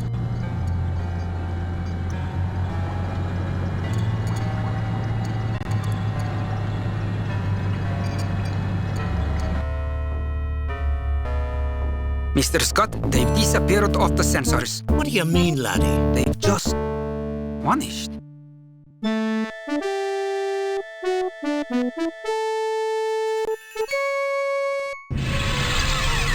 Captain's log, stardate 6269.3. The landing party and the Klingon Captain Clark have passed through a portal in time and space. We're about to face tests by the Brassica. Success will mean formal relations. Failure will mean unknown. Welcome. We applaud your willingness to confront the unknown. Please tell us what's going on. Where are we? Patience. I cannot answer all yet. Those elements of our society still ill at ease with your cultures have more questions. We've had enough. No more foolish tests. More tests. Let's just get on with it. I'd like to hear what the others think. We've had enough. More tests. Let's just get on with it. Listen. We have modified our legends by what we understand of your species. You will be asked a question and may discuss it. Only one person may answer. Begin.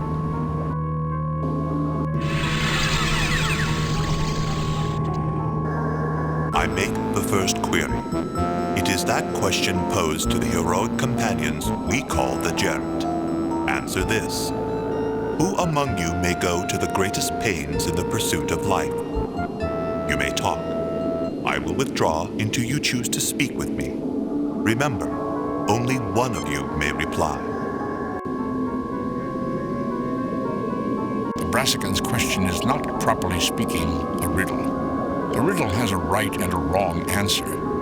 This is more philosophical, with many possible answers. Then how can we possibly answer correctly, Spock? Or can we? One answer will seem more satisfactory than all others, Captain. At least we can eliminate you, Spock, from this horse race. I don't see any right answer for you to be the person who would go to the greatest pain in the pursuit of life. On the contrary, Doctor. Respect for all living things is fundamental to Vulcan philosophy. A rigorous adherence, unlike humans' variable justifications. You aren't suggesting, Spock, that you're the right choice. I believe I may be, Doctor. The Brassicans may agree. I may not be Vulcan, but I'm the logical choice. Who goes through more pains in pursuit of life than a doctor? First, Kirk, I would hear you explain if you should be the one to answer, and why. I'm sorry, Captain Clark, if I decide to present myself as the one to answer, and I'm considering it. I'll explain to the Brassican then and no sooner. Point taken. Very well. So that everyone has a chance to make their own case, I will explain what I consider to be the sensible choice. I'm sorry. Point taken. Very well. I'm a ship's captain. 430 lives depend on me, on my every decision. Our mission is, in part, to seek out new life, new civilizations, so it comes down to me. Am I any different? Does not my crew live or die on my decisions?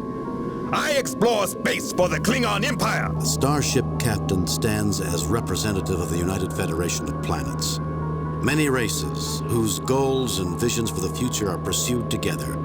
Who shoulders the greater weight, Captain Clark? No one has ever accused you of modesty, Kirk. See it as you will. You, surrounded by your fellow humans and officers, or me, the sole representative of my empire. Gentlemen, I think you may be overlooking a fundamental difference between me and everyone else here. I am the only female, the only one capable of bringing forth new life. That qualifies me as the one among us who might go to the greatest pains in the pursuit of life. Jim, it's evident that each of us believes we're the right choice. I'm reasonably sure I'm the person they have in mind, but I can see everyone can make a case for themselves. As indeed we have, Doctor. I fail to see how further discussion will alter the situation. Either you must come to some decision, weighing the strength of individual opinions, or I get some hints out of our green host. Alone among the people here, I am female and capable of childbearing. The nurturing of a new life remains a uniquely female labor. Certainly, I am the one among us who might go to the greatest pains in the pursuit of life. Your answer is accepted. However, this is not to say whether this answer is right or wrong. Where's he gone? The next question awaits, Captain Kirk.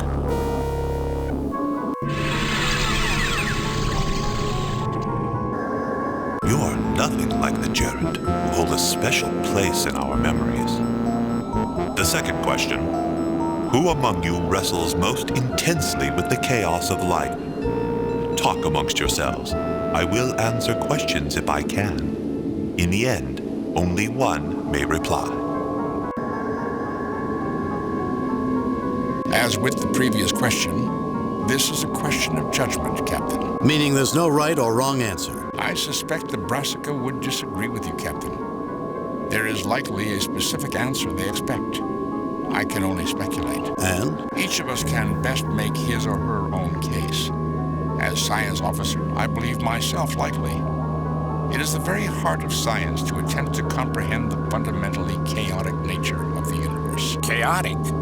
If the universe wasn't ordered, we couldn't make sense of it, Spock. As you are certainly aware, Doctor, chaos defines the very nature of patterns. However, this does not mean random. Well, that may be. On the other hand, I would be the last person to say a Vulcan wrestles with any concept. And don't you raise your eyebrow at me, Spock. It's obvious you have never spent time among Klingons, Kirk. The life of the Klingon warrior is the struggle between control and chaos. Controlled chaos is how you describe it, Clark? I'm surprised. Clearly, the Brassica know more of us than you, and I am certainly the one who these aliens intend to answer. My lineage extols the tradition of Kalas. My reasons for selecting myself are at least as good as yours, Clark. Spock's on the right track, Jim, but he's still wrong. I focus on the chaos of life. Who struggles more than a physician? Made some sense, McCoy. And I've heard you were a humble country doctor. Sounded more like a Vulcan. No need to be insulting. Gentlemen, we've had enough chaos to deal with. Interesting analysis, Bones. However, I think I might be the one the Brassica have in mind. I am a physician. I am the one who cares for life and health of hundreds aboard the Enterprise. The patterns of chaos are the patterns of life and death, and every day of my professional life is focused on balancing those patterns towards sustaining the quality of life. I am the one among us who struggles most intensely with the chaos of life. Your answer is accepted, Dr. McCoy. However, this is not to say whether this answer is right or wrong in our sight. You expect me to stand by while my people keep disappearing? The next question awaits, Captain Kirk.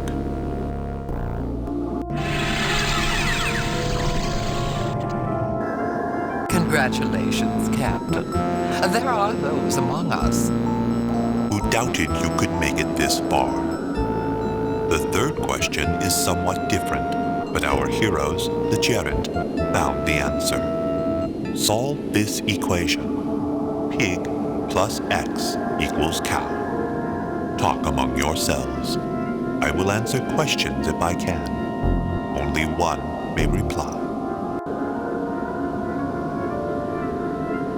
How to solve Tlok Poch plus X equals Sogak Noth? Not the sort of problem I'm used to. What are you saying? The question was pig plus X equals cow. Interesting, Kirk.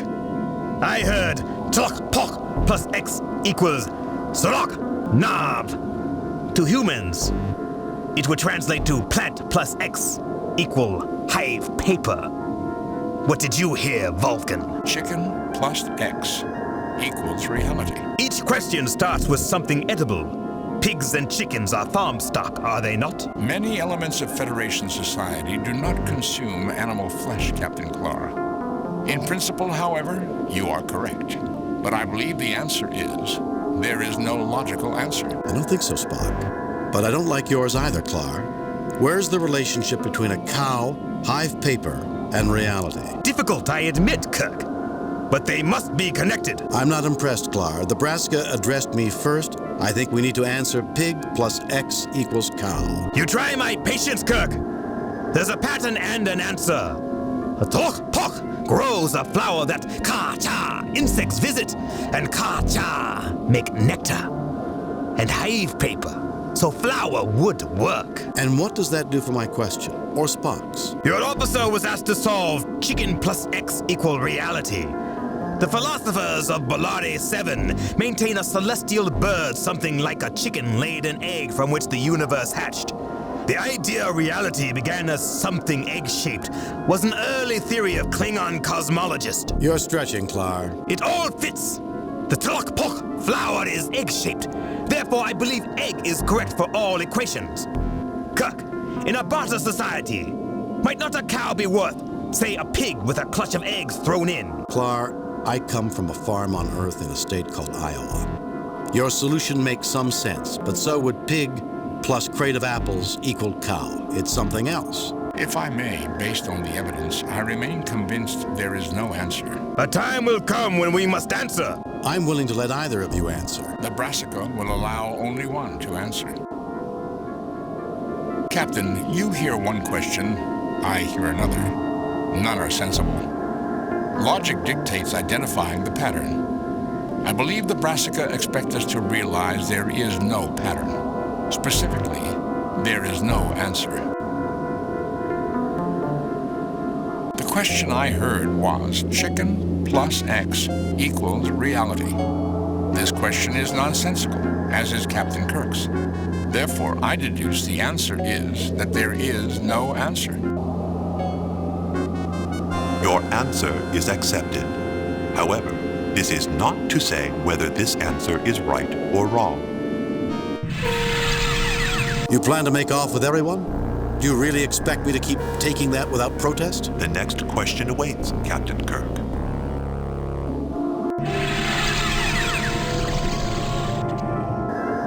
I am astonished that an alien like you has muddled your way this far. It is a great honor that we share the Riddle Master's questions to the Gerent. The last question, answer this. There are two present. Only one may go. Why should you be the one to leave this place alive? Discuss this. I will answer questions if I can and will. You might want to discuss this with me to explore your options. An interesting conundrum, Clar. Two starship captains separated by distrust. Who should go first? As you say, Captain, a conundrum. And how will you solve it? I would like to know what you think. If you won't discuss it, so be it.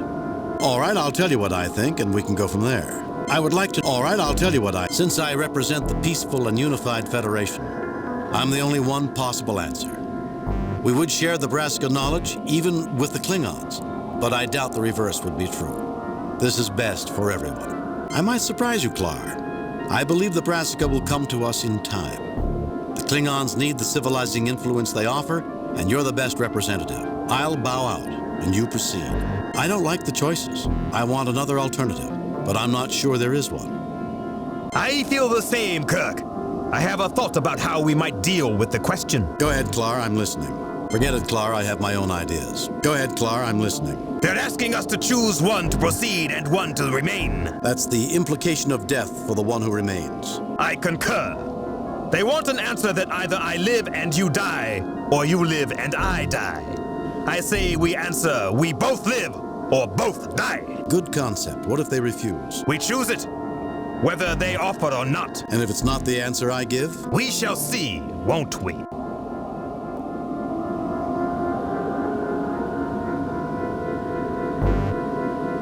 You want me to choose one of us or the other to proceed. Well, frankly, I don't think it's right to put either of us at risk. We're both starship captains, both legitimate representatives of millions of inhabitants on thousands of planets. I want another alternative, another choice. Captain Kirk, you have stepped forward to make your choice, and that choice is very simple. I proceed from this room alone. Allow Captain Clar to proceed from this room alone. We both proceed from this room, or neither of us does. There is no such option offered. What exactly do you mean by choosing in this way? That perhaps you should both die? No, Brassican, it means we're changing the rules. You want one to remain, perhaps to die, and one to go on? We refuse to play that game. You want to meet with us as much as we wish to meet with you, so take us both through, or let us both remain in this surreal purgatory forever. Take it or leave it. You have confounded me, Captain Kirk. I did not believe you would make such a choice. But I declared all along that this race had the qualities we sought, the understanding of both leadership and sacrifice. Captain Kirk, you have achieved all that I, at least, had hoped of you. It is time for us to greet you face to face.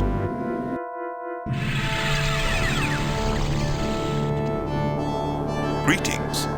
We look forward to a long and fruitful relationship with both your peoples. Your starships will be welcome here on any peaceful mission. I am pleased to meet you face to face as well. However, I want my crew back. Of course, Captain. You're all right, all of you? You were treated well? We are unharmed, Captain. We engaged in enlightening discussions with the Brassicans. They felt it necessary to isolate themselves so long ago because of interstellar disputes between... Later, Spock. Right now, I'm glad you're okay. Indeed, Captain. We are well. But they couldn't be sure we would pass all their tests. Brassican, how do you explain that? Some of us could not restrain our desire to learn. It seemed worth the risk, and has proved so. I believe the Federation and the Brassica will have a long and fascinating future together. Although my associate, Septhi, has great misgivings about breaking our isolation, others of us have high hopes. You are star-eyed, if you imagine that no difficulties lie ahead. However, all conditions have been met, and so I also welcome you, Captain Kirk. Thank you. Septhi, is it? Yes, and our moderator, leader to you, is Zenti. Zenti, Aha, and Septhi. I hope to show you've made the right decision. Speaking for the Klingon Empire, I too look forward to the relationship between all peoples. You surprise me, Kirk. Perhaps one day we will even trust you. We'll just have to see, won't we? Captains, feel free to look around while we summon your two ships to these coordinates. Captain Kirk, I have something interesting to show you over here. Come with me.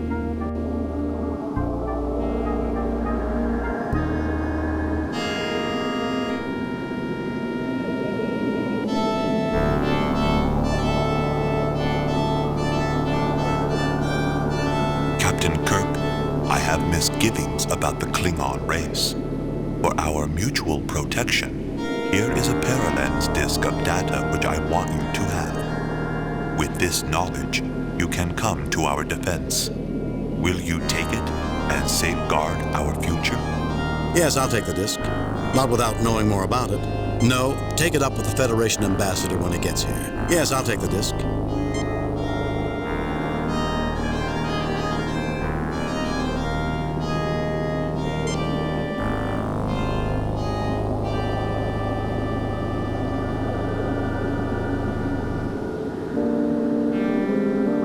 What's this, Kirk? It looks like a paralens. Zente, what do you know about this? Captain Kirk, is it your intention to turn over that data to Captain Clark? Yes, in the name of the trust and cooperation, Captain Clark, the data disk belongs in your hands. Not only to show it, Captain Clark, do you have anything to share as a result of seeing this? Yes, in the name of the trust and cooperation, Captain... What is it exactly? You might want to reconsider, Captain Kirk. What if I substituted a scan of Federation space and told you it was a scan of Klingon space? These aliens gave you a scan of our sovereign territory, Kirk? I demand you give that to me! If it is a scan of Federation territory, Captain Kirk, you will be branded a traitor if you hand it over. A difficult quandary, is it not? And the last Brassican test, is it not, Zente? Even if you had a reader console to examine that paralens, which of you would read it? So we will not provide it. If you believe that makes this the last of our tests, so be it. This disk contains data which could bring about war. It must be destroyed. Clar, you have shown a level of honor I never expected. Take the paralens. If it's a scan of Federation space, I trust you to see it destroyed. Clar, if this is a scan of Klingon space, you have my word, it will be destroyed. This Clar, you have shown a level of honor I... Trust brings trust, Kirk. I was given this. They told me it was a scan of Federation space, and I had not decided what to do with it. Now I know. Aren't you hasty, Klingon? What if that data was really the best examples of our technologies? Why would we offer the knowledge twice? If it's scans of the sovereign space, then no one should have them. If it's research data, that certainly isn't your only record of it. We will show you we can be trusted. You have won our respect, Captain. Both of you. Those disks were blank and no scans existed. This was truly the final test. I am greatly reassured about our intersecting futures. I doubt we have seen the last Brassican test, Zente. Seems to be your nature. The Klingons will do well. Now I think it is time for us to go. Let me leave you with this. Individuals among us act as individuals, for good and for ill. But overall, the different races of the Federation are joined in a mutual respect that overcomes differences. I think you will be pleased with us. I think I can already see that, Captain Kirk. Farewell.